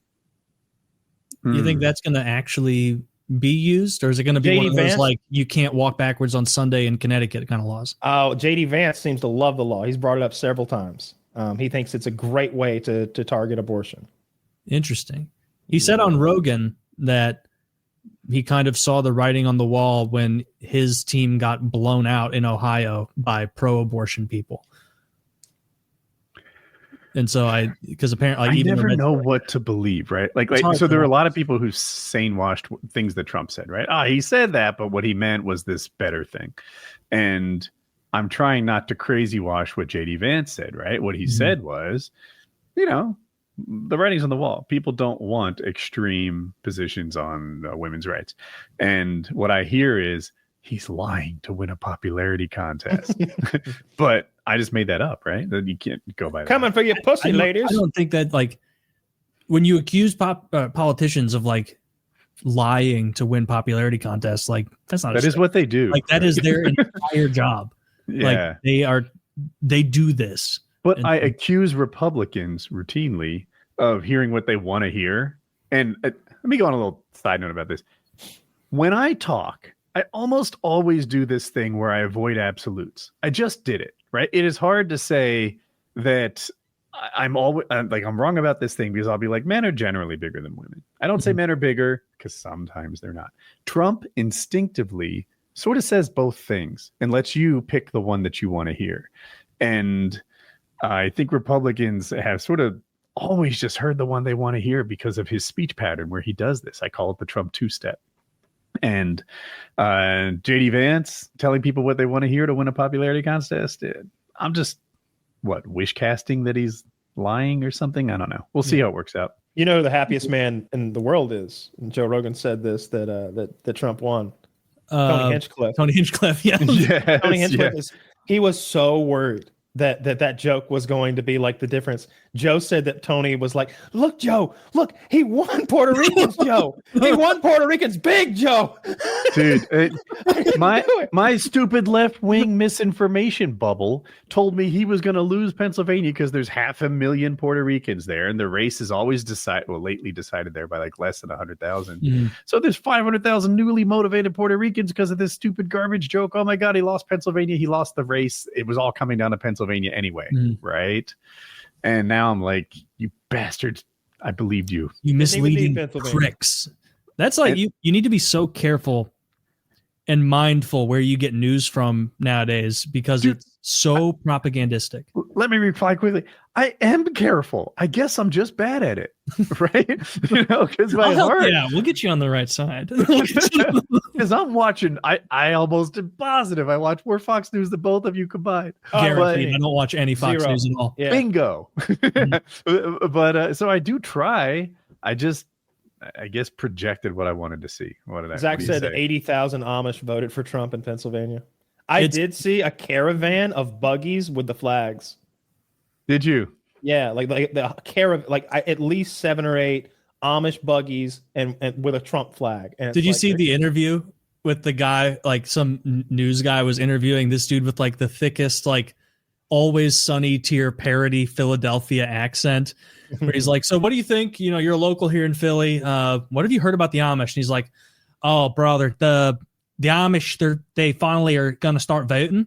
And it's crazy, dude. Like that. I saw a billboard up and it was in Denmark or whatever fucking language they talk up there. And so I'm crazy. I think Trump's going to get it done. And it was like, oh, thanks for your input. Like just the most over the top Philly accent. I mean, look at these folks. Look at these. Here. Look at these kings. These are Americans, goddammit. All right. If the shit hit the fan, this is what the winners would look like. I wish they sewed their own Trump flags. That would be so cool. Trump, look at that guy. Hey, hurry up and get the election done. I got farming to do. Might be an old photograph. Trump Pence. It might Trump be. Pence. It's hard to be sure. I just Googled it. Amish pay taxes, so let them vote. Yeah, but it's more like they rarely participate. Like they see themselves as so distanced. A huge number of Amish don't participate in the electoral voting process. Oh, okay. Yeah. They don't pay Social Security taxes, but there's a lot of groups that don't, like government pensions and stuff like that. I'm fascinated by the Amish. Like, it's pretty cool. It almost seems like a fun thing to do, and I'm basing that on those two movies I've watched where Witness and the Tim Allen movie where he goes and hides out with the Amish. So just a comedy, but it seemed like a good time. It's like a good time out there being an Amish man. Have you seen the Amish, like their autoimmune disorder and like cancer rates are way lower than the general population? And what are they not doing? Eating like any of the things or whatever. Eating ridiculous poisons. God. They're eating carrots like Samwise Gamgee. Talking about the microplastics, Taylor. What? Like, isn't they're bad for you? Yeah, you went on and on about microplastics the other day. Oh, yeah. Me and Chiz were in an argument with you where, like, you were just being obstinate and trolling, I'm pretty sure. No, I don't believe him. Yeah. No, me and Chiz were like just in passing, we were talking about some like new packaging or whatever. And Chiz and I both agreed, like, yeah, it's retarded that we use plastic instead of glass. Glass is infinitely recyclable. It doesn't leach into anything that you consume. Like, glass is king for these kind. And it feels better to drink a soda out of glass. Like, it's all better. And Kyle was like, well, what are you going to do to get rid of all the microplastics and things? There's so much. Why even bother? And then me and Chiz for like half an hour were like, we're not saying you can get rid of all of them. We're saying that that mitigating a risk factor is beneficial. I was sharing the article about the black spatulas. Black plastic spatulas, I guess, are made from recycled black plastic electronics, and some of the like rare earth metals and like weird toxins that are in things like old DVD players and smoke alarms and shit leach them away. My spatula is where I get my daily supply of cobalt. And it has plenty of it in there, and so especially I'm sure when you melt it. When you're cooking, if you get it hot, that leaches into your food to an enormous amount, apparently. And I was sharing that. And then Chiz goes on some actually rant about microplastics. So I trolled y'all for an hour or so because it was annoying the shit out of me, because I was just trying to share a simple article about how there was something interesting. And you go on and on about those goddamn microplastics, which are unavoidable.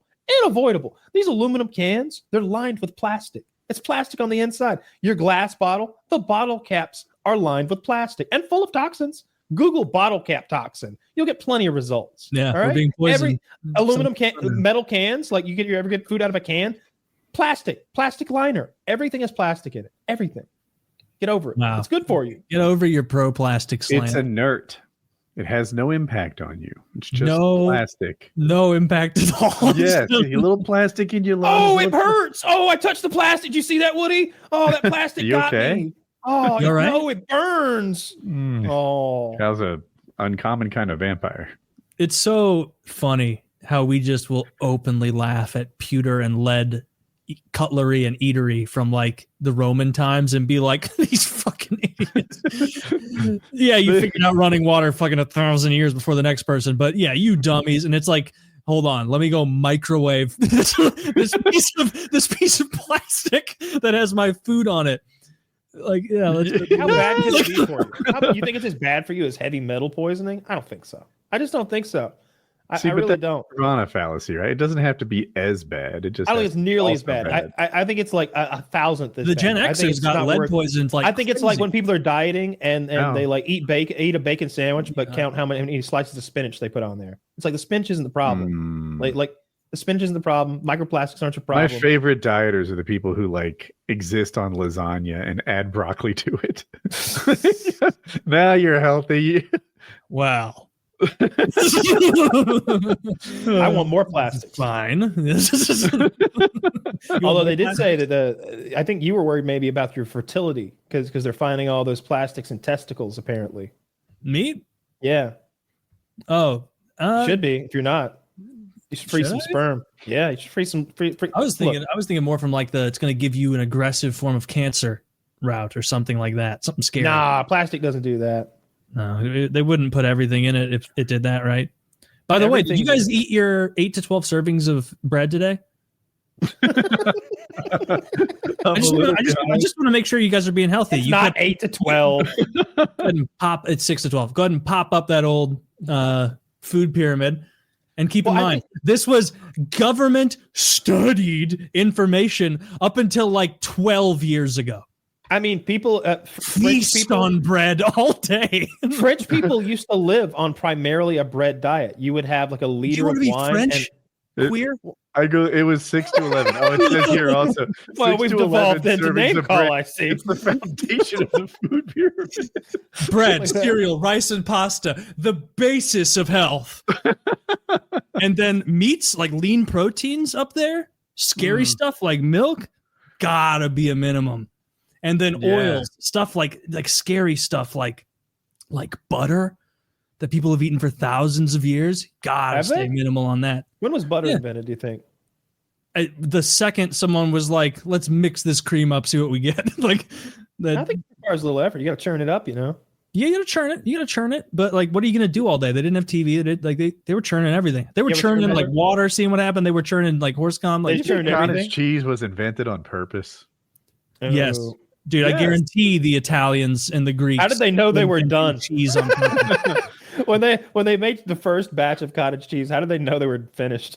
like I don't know. Take a look at it. Ooh, yeah, you're not done. There's like how did they do it? Like it looks disgusting. You need to thank your ancestors, dude. My least favorite foods. I like cottage cheese. I like it with pineapple in it. I haven't had it in a long time. I'm the only guy who thinks it's good. But you put pineapple in cottage cheese, you get a dope snack. I don't think cottage cheese is like the worst.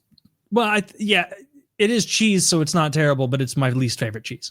I've never had it. I don't even know what it tastes like. It just seemed like something to avoid. It's a consistency that is so dissimilar from other cheeses that it can throw you off if you're not. How close is it to sour cream?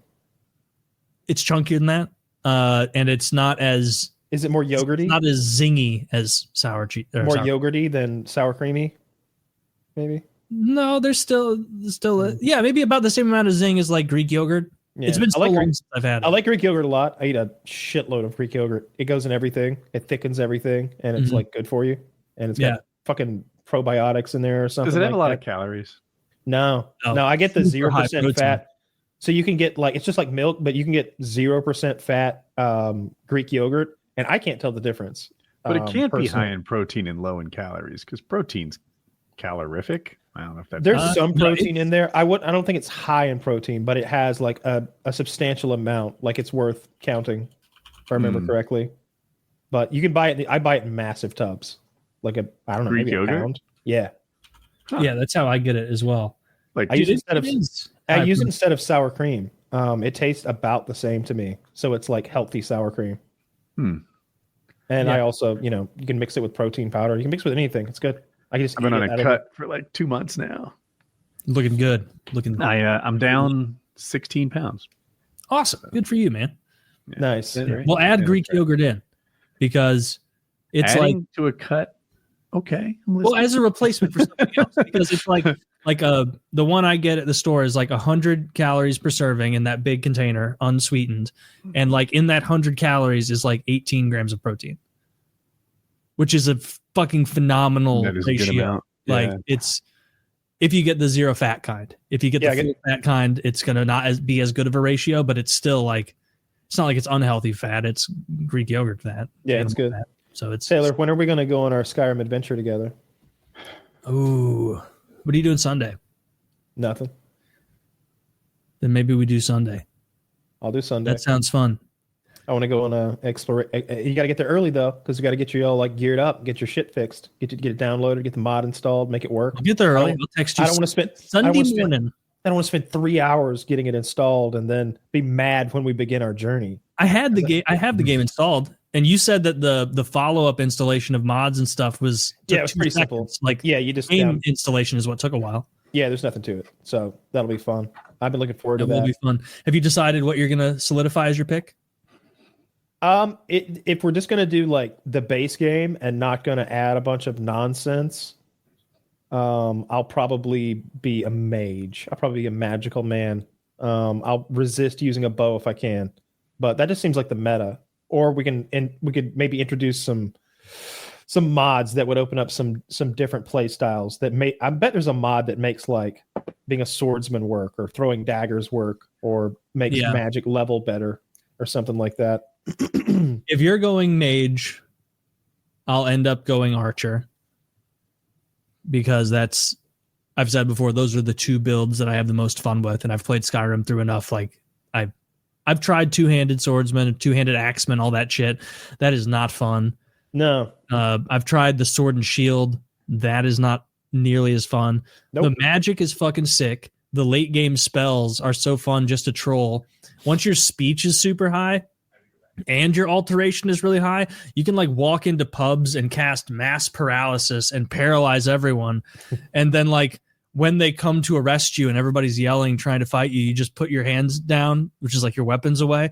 And they'll be like, "You've committed crimes against Skyrim and her people. What do you say in your defense?" And then you say like, "Oh shucks, gee willikers, my bad," in the persuade column. And they're like, "Don't let it happen again." Meanwhile, you're just paralyzing guards, pissing them off. Maxing speech out is always fun in games. It's really fun in Fallout. The end of Fallout New Vegas, if you've got max speech, you just talk your way out of the whole thing.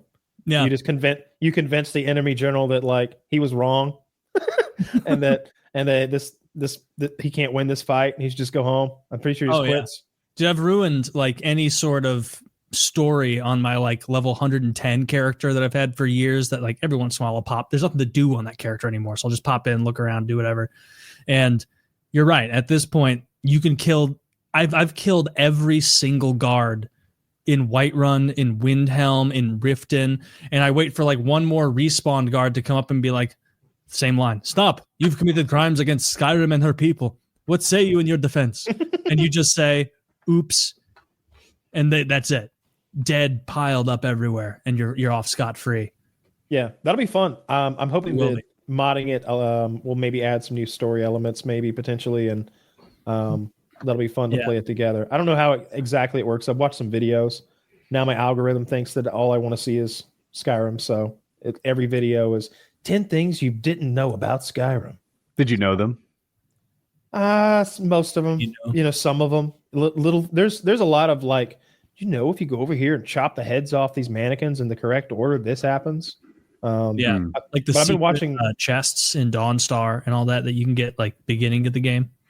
I don't remember the names of anything. I do remember a glitch where you could go and find in the ground, like when you deal with a merchant, the way it's coded. When you deal with a merchant, the way it's coded is his inventory has to exist physically in the map.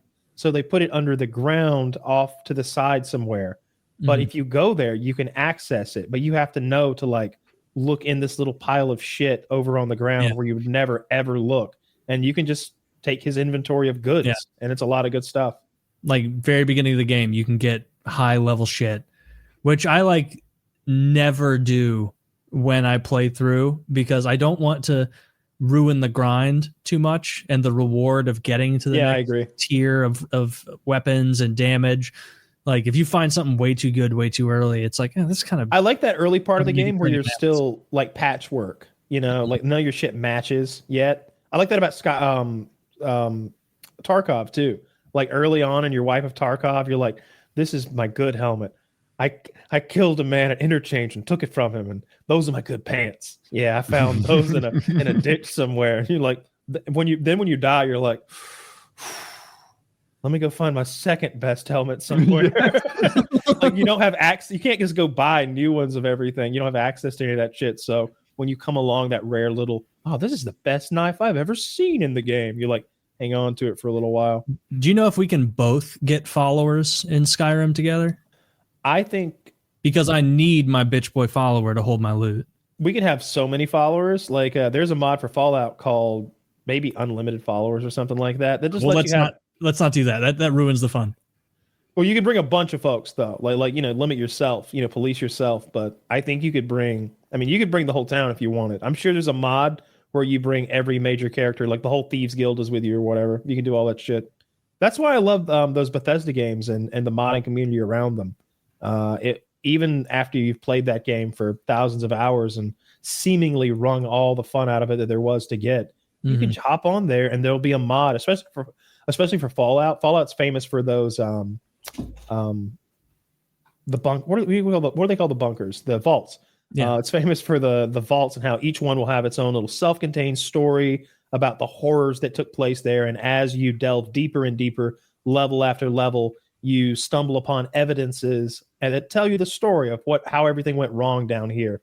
And so it's really easy to mod just a new one into the game, just somewhere in the desert where there was nothing. Now there's some bushes and an opening that leads to a vault. And so there's plenty of mods that do that in that game. And you can have these little self-contained additions to the storyline. This is almost like a Skyrim version of palm reading. What quests do you always start with? Oh, I haven't played the shit out of the game like you have. I played the game the most probably 10 years ago on Xbox. We called it a Skyrim adventure, where I would get just blazed out of my mind and play Skyrim. But I would mostly play absent-mindedly, and just wander. Yeah. That's a lot of fun.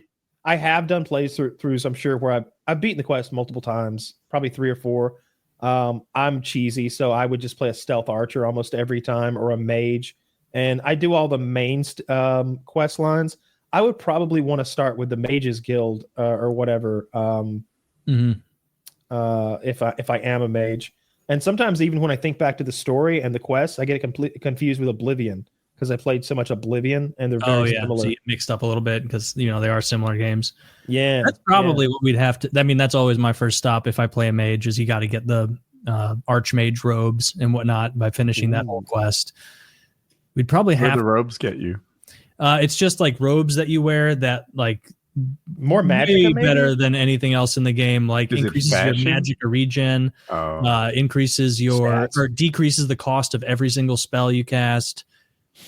Increases. By the way, Woody, you're more than welcome to join us on our adventure. What we're doing is modding Skyrim so that we can play a single player RPG together in a silly way, and just be overpowered and go through. Thank you for the invite. I sincerely appreciate it. I'm loyal to Elden Ring. I understand. I'm having a hard time not talking about it right now. Fiddlesticks. It's my idea of like hitting it back and like, nobody, shut up with your Elden Ring.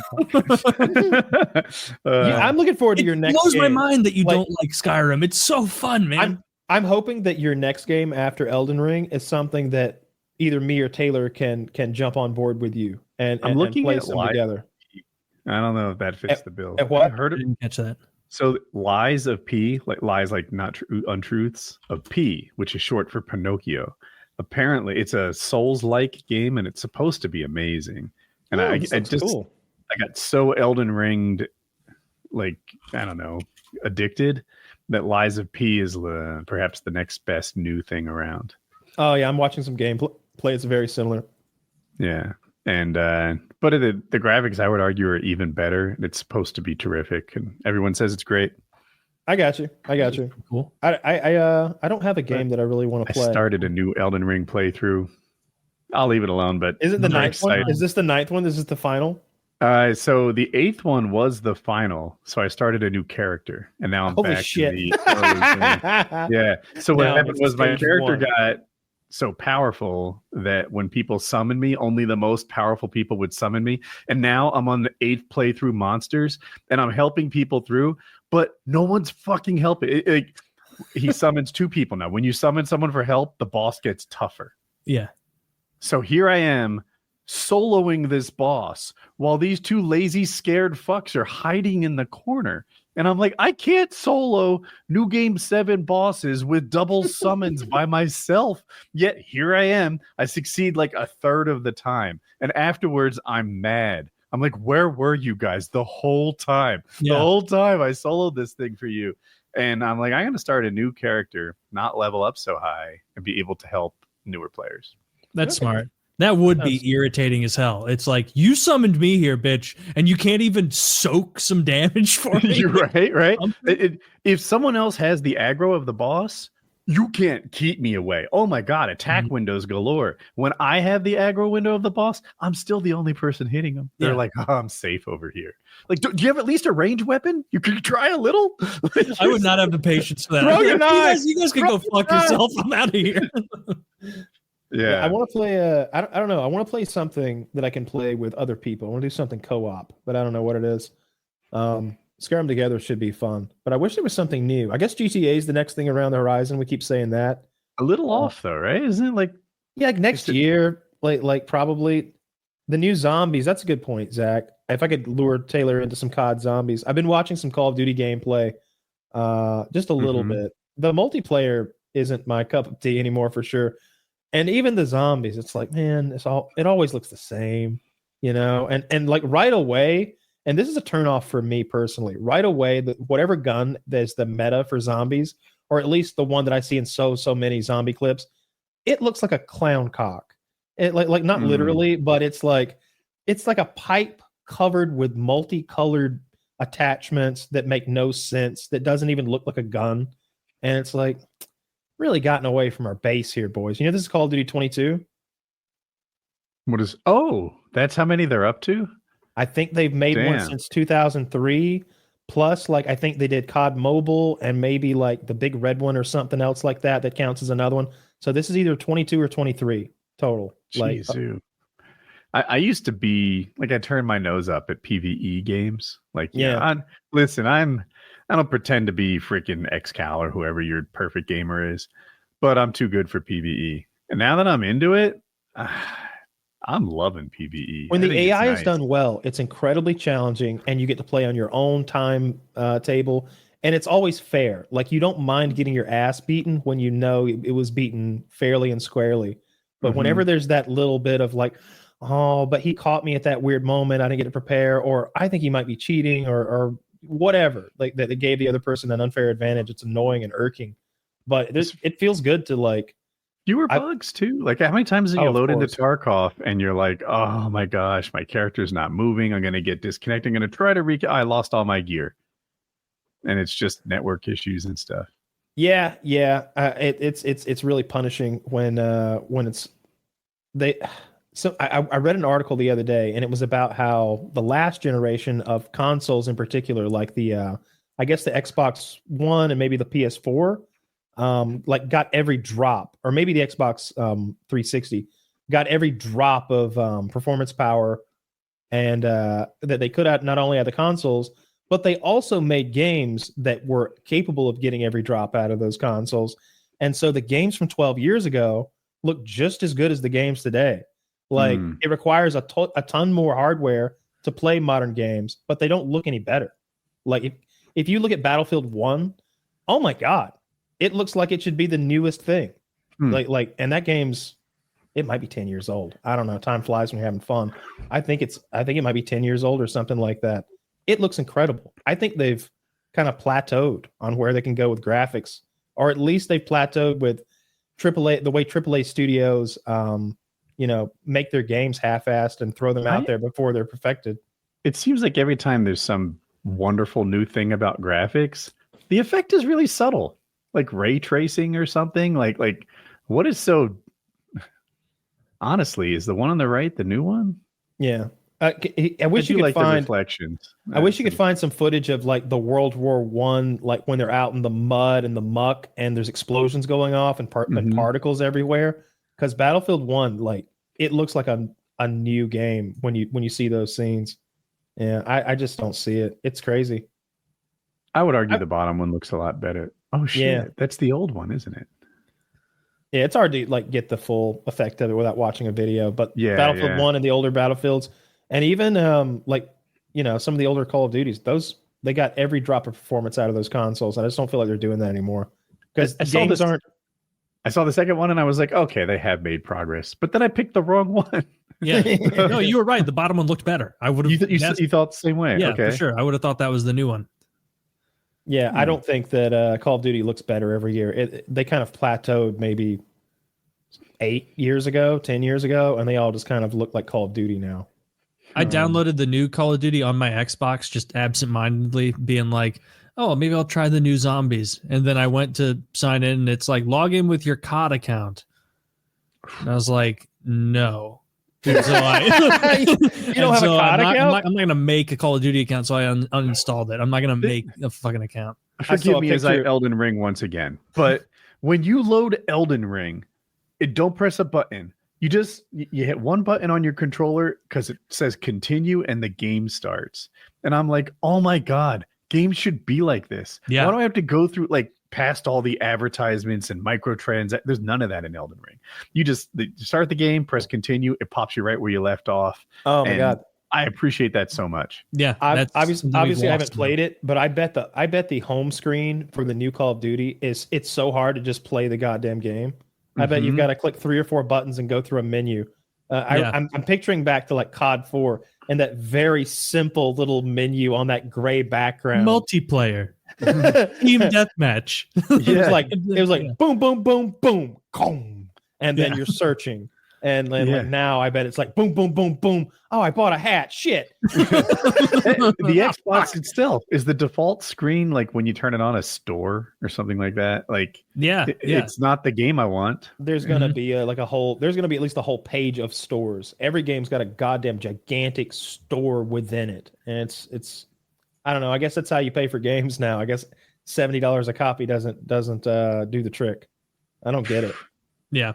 I like games that don't have microtransactions, but then when I play a game that introduces them, I'm usually like, yeah, I want that helmet. What is it, $3? But I can only buy $10 of credits at a time. What do I do with? Well, there'll be something that's 7 credits, right? Never again. Oh, okay. Well, I'm gonna need some more credits then. What is the lowest common denominator on these two forms of currencies? That costs 2,500 gems, but the package I bought is a 2,300 package. They did that, dude. That's what they did on Darktide, and people complained so much that they introduced a less predatory indoor store. The packets you could buy the credits in, and like the limited time amount that you had to spend them was like crazy. Now I'm buying. I bought like $50 worth of credits because I don't care. I wanted all the cool shit. But if you only had $10 worth of credits, you'd be like, but wait, I don't have enough credits to buy anything now. But that's still like $4 worth of credits. Oh, buy more. Okay. Games have not. You buy a little more, and you're at the same point again. You've always got like $4 you've always got a little on your account. couple extra gems or whatever the fuck quasi super predatory. It's a shitty. It is unbelievably predatory, and games experience. Like they're getting bold with it because games have not gotten better at the rate that they've gotten more expensive and microtransaction-y. Like it's not like the games from. It's not like Call of Duty right now is way better than COD 4. No, it's not. It's arguably worse. Yeah, and they started coming with fewer maps. No, used to be they'd have 16 maps on day one. And now you need like DLC for it. It's fewer maps. They spread them out, but including the zombies does make it more of a game. But but still. Oh, there's 16 now in the. But as far as the two modern games that blow everything else away are Elden Ring and Baldur's Gate, though. Like those two set the bar to a just completely different level. For both of their styles. I looked into Baldur's Gate for just like what's after Elden Ring type thing. And that game apparently is sexy as fuck. Like I read that like every character in it is super horny, and I'm like, all right, let's deep dive into this. So you see that you played it, right? Many times.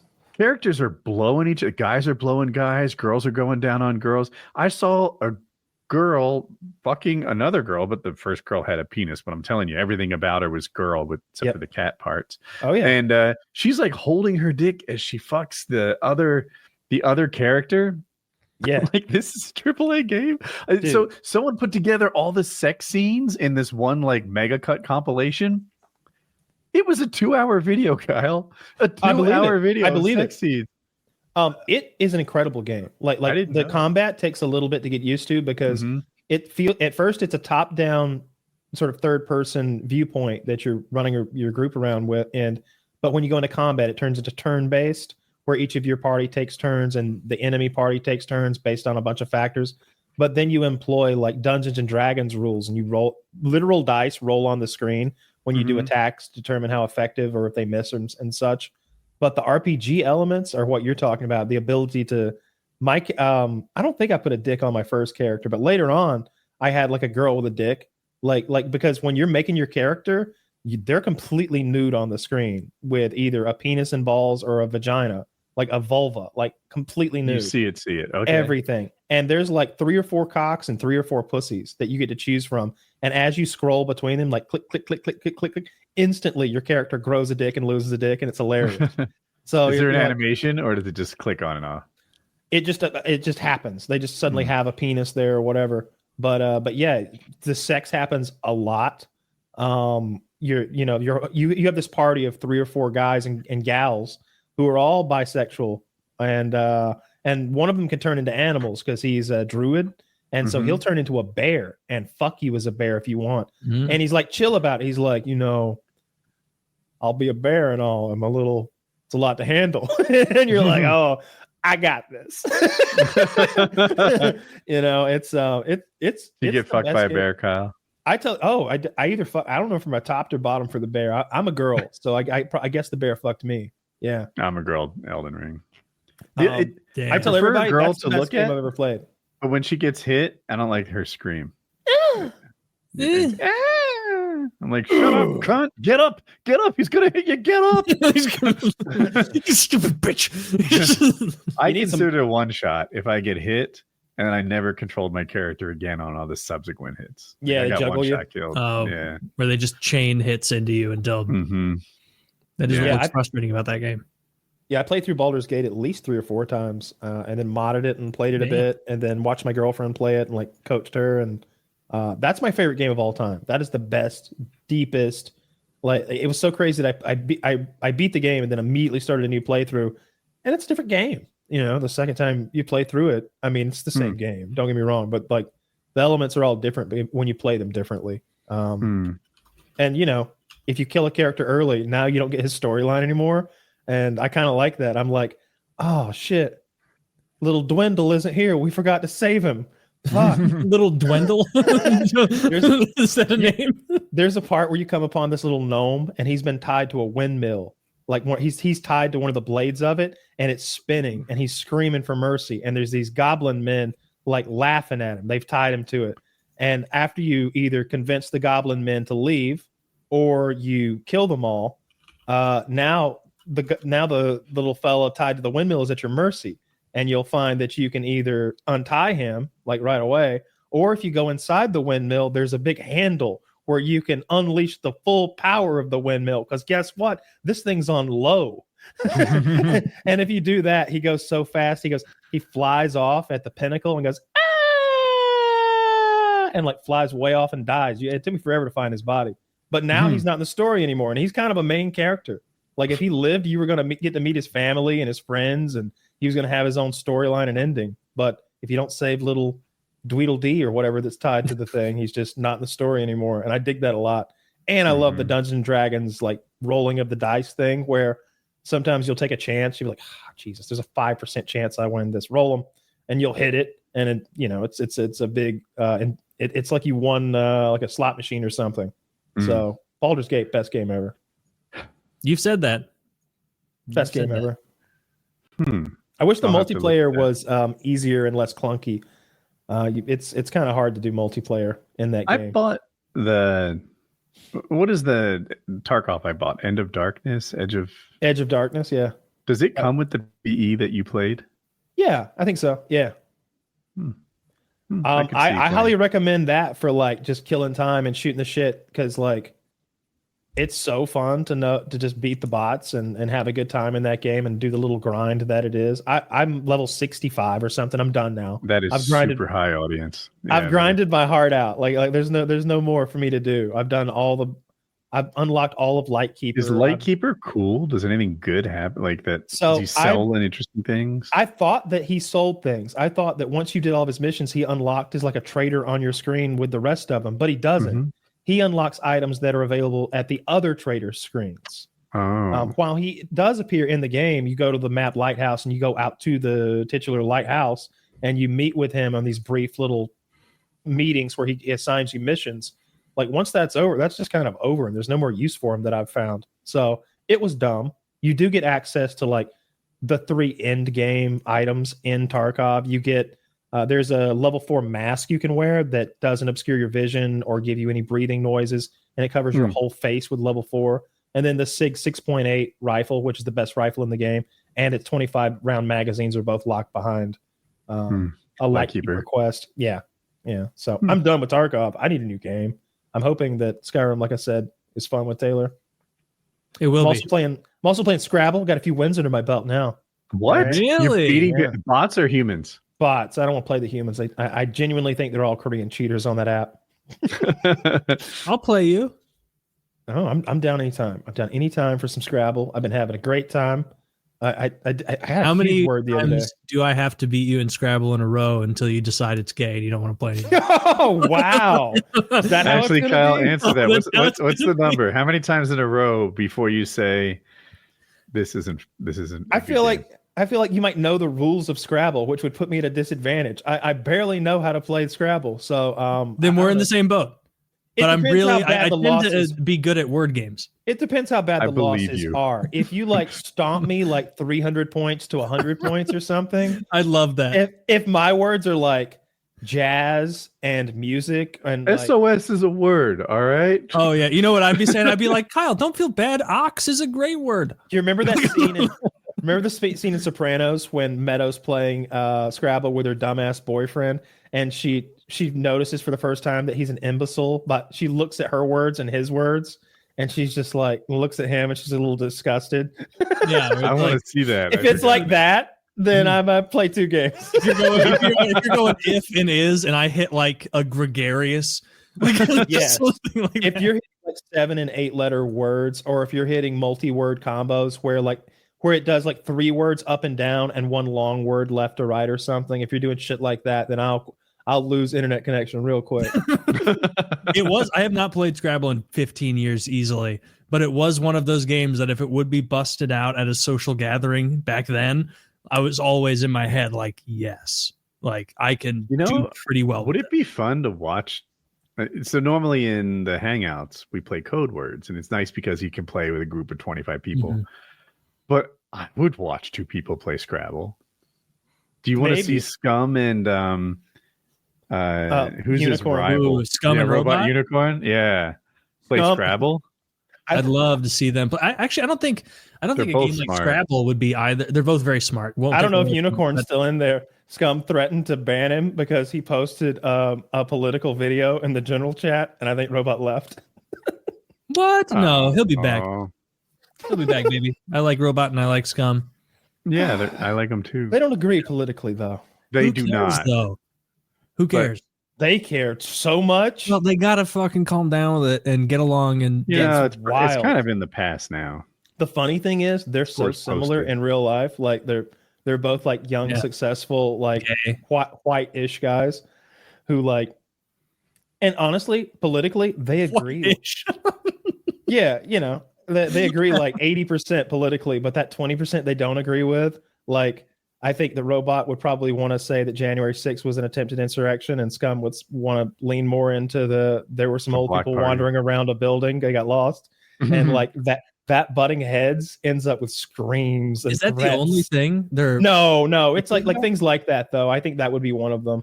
I can't think of some of the other stuff. Just Trump in general. I think that's such a disqualifier for Unicorn. Like the January 6th thing is such a disqualifier. And for Scum, it's not. And so like and that's a big part of their hatred for one another. I like when they're joking around with one another. That's never a little riff. Really, they're not even joking in the Hangouts. They're not going hard at each other. You should know they don't care for one another. Is that sincere though? Oh yeah. Oh, okay. Well, I'm still not convinced. I need them to tell me. Yeah, I don't feel like they don't sincerely dislike each other. Well, they do. They do. I just told you that one of them has left the Discord because the other threatens them. I'll have to see that.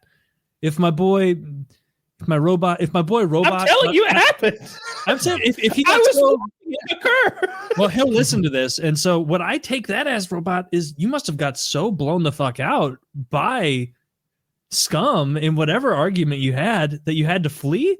Come on, man, come on back. Rejoin the fold. He posted an Andrew Callahan video of like election day coverage. He was going out to all the swing states and interviewing voters in the general chat, and Scum said, "Last warning. I've warned you once. I've told you twice. Political chat only." And he's like, these right-wing individual censorship efforts are out of control. And he's like, no, I thought it was scum. He's like, I thought it was general chat. We always post Andrew Callahan videos because we do. I just had posted the Bigfoot one last week. And Scum's like, "Final warning, you're out of here, mister." And he's like, "I'll just fucking go." It's like, Jesus Christ. Why do we have to be the Gestapo in there about the general chat? There's only like 50 of us in there. There's no reason. That's one of my favorite little rivalries in the Codenames game is when we get a good scum clue leading of the team and we get a good robot, and they're very evenly matched because they're both smart guys, like we said. And it always comes down to whichever one perceives that their guessing team is worse will be like, "Well, it's fucking over before it even begins. It's over." And it's like, come on. You know, we're all having fun here. Actually, you guys are not having fun here. You guys are, the two of you are arguing vehemently, but I love that. I love how high stakes those games get. I'll definitely play. I'll send you a link tonight for Scrabble, because it's just, you just go to Scrabble.com and it's like computer or person. And if you do person, it just gives you a link to copy and paste to somebody. It's really neat. Scrabble. And quick. No pay to win there. I'd like somebody's pay. Somebody is. I swear to God, like every time I've played a person, I've done it 3 times. I've tried to play a human being, and they input so quickly that it can't be a person. Like it's because you've got to drag the letters with your fingers, and they're like, boom, 7 letters, and it'll be like I said, it'll be that thing where they do 3 words up and down and 1 long word left to right. Like it's. Can you pre-place your tiles? Maybe they're just hitting go right away. I don't know how it works. Well, it's just happening so fast. I swear to God, sometimes I'm like, trying to drag the little into the corner of my screen, and it takes a while, but they'll just do it instantly, and they're so good. Like it feels like they're like meta good. It's like that's what a bot would do. That's like the best word possible. Any game like that. Cheated. I want to call out Dirty in Scrabble. I think you the destroy 2 of us him. could be. I think we'll be close-ish. I think. You think I destroyed Dirty? I don't know. I'm not as confident. I think Dirty's vocabulary is probably like 10th grade level. I think you're understating your own vocabulary. I think you would do fine. Yeah. I don't know. I played him in chess and he smoked me so bad that I'm a little suspicious. That's a different game though. Like online chess. Like none of us play chess. And so if we play anyone who's even like reasonably competent, we're going to get destroyed because it's not a game. Vocabulary is dog shit though. Like bad. We have learned that from Codenames. His vocab isn't the most far-reaching. It would be in the bottom 20 percentile of our like Codenames group. It's like bad. top 20% of retards. I go. Well, if I do beat Dirty in Scrabble, let's recast him as smart. Yes, definitely. Like Woody slayed a Titan on this. You'll destroy him in Scrabble. Absolutely. Yeah. Yeah. If I had to bet on that, I think I would put my money on Woody. And I would say that even if I didn't think that he's yelling at his computer right now, listening to that, getting mad by it. No, I will win. As he's like passively listening to this while he's playing fucking Plinko for money. I don't understand that. Like they gamble on things that don't seem fun to gamble on. Like online slots to me seem lame. I love poker. And I could even get into blackjack, I guess. And even roulette, I guess to some extent, it's fun to watch that wheel spin. And when you hit one straight up, it's crazy. But I watched him play this game that was a little like Minesweeper, except with Minesweeper, there's clues and you can figure it out. With this, you just click 5 boxes and hope that you don't get any mines. That's how the game is played. And if you win or lose. All right. Well, he clicked them so quickly. And that to me was bonkers, even though I'm the bonkers one. The way I would play this game is I'd look at it slowly. I'd look at which boxes spoke to me, which ones glowed a little different, which is dumb. But to see him just play quickly, bang, bang, bang, bang, 5 is well, fast because as you can go. quit. You can click 3 blocks and quit, and that's like $7.50 profit or something like that. And then 4 blocks is like $15 profit. And the more blocks and he's going so fast, I'm like, you've got enough, cash out. And he's just like, bomb. All right, let's do another one. Bomb. And I'm like, dude, you're throwing away like $12 a pull. What are we doing here? What are you doing? Bomb. $100. I'm like, wait, what? Yeah, right. He's not trying to make 12. He's trying to make 100. Yeah. But he wins, one every 10 times. And in the end, I don't know. I'm glad that it's illegal to do in my state, and I haven't bothered to like put that money in there because it's just no good. It can't be good for you. It's so easy to get addicted to gambling. In the old days, you had to go down to a saloon somewhere. You had to show your face. Mm-hmm. But now you can just pull this little piece of glass out of your pocket and throw your whole life away. I'd respond to losing and gambling like I do being hungover. Like, oh my God, the pain's not worth the fun. This is terrible. Like, I just $38 in family resources. We could have had cool shit instead. Oh, That's how I feel. The worst trade deal in the history of trade deals. Yes. I didn't have fun and I lost money. That's what gambling is to me. I have the same take where I'm like, I don't feel confident enough in any of this, and I'd feel happier playing a game where money's not on the line.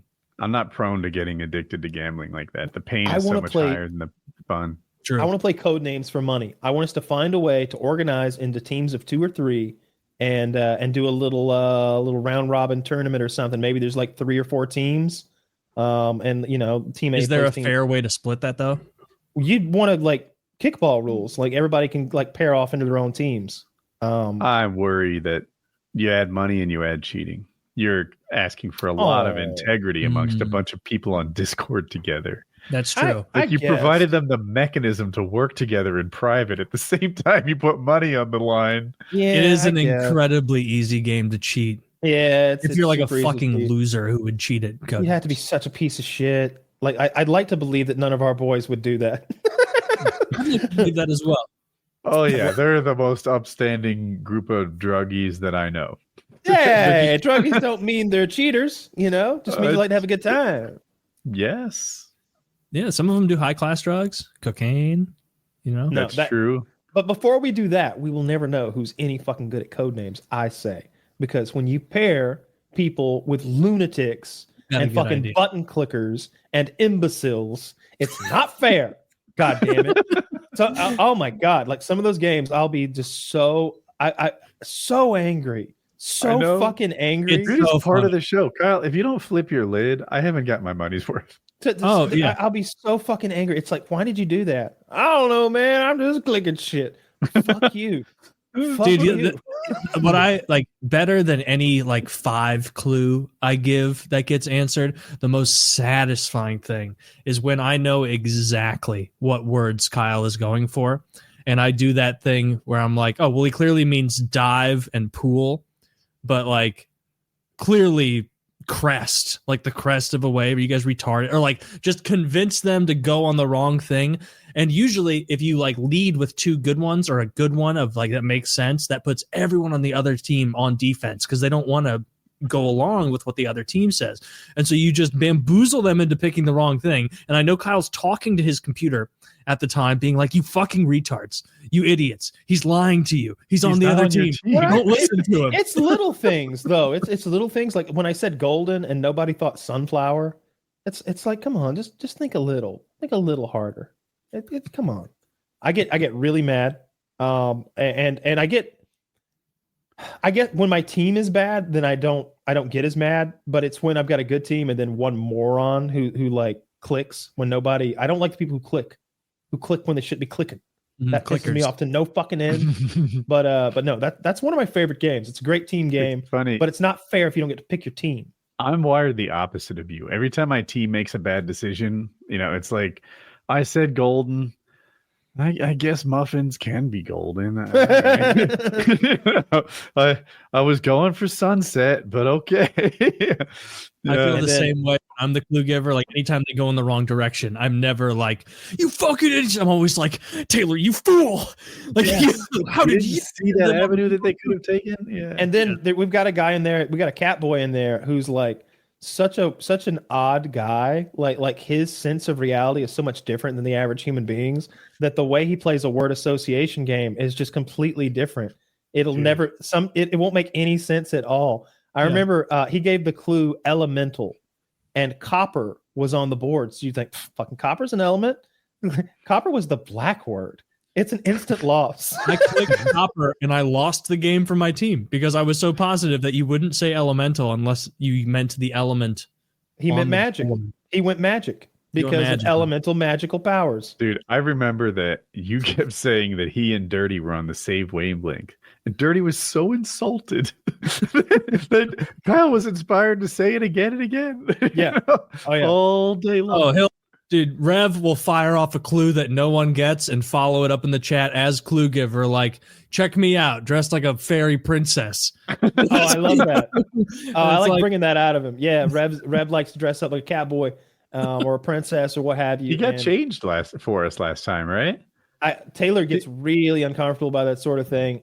We used to have a dude that would take baths. I think I told him as I was like, knock it off. Stop doing this shit. And I'm like, post more. Come on. We used to have a guy that had 4 testicles, and he would take like baths and showers for us on camera. It was super weird. Like he'd stream his whole bubble bath. Like he'd set the I don't remember this guy. At first he'd get in fully clothed, which honestly is weirder than watching a grown man taking a naked bath on Discord. You haven't seen weird until you've seen a guy in a polo shirt just sit down in a bubble bath, dude, on Discord and then act like it's normal. It was bizarre. I don't remember that. No, maybe I blocked it out. So hey, if you're listening to this and you're fucking weird, there's a good place to hang out.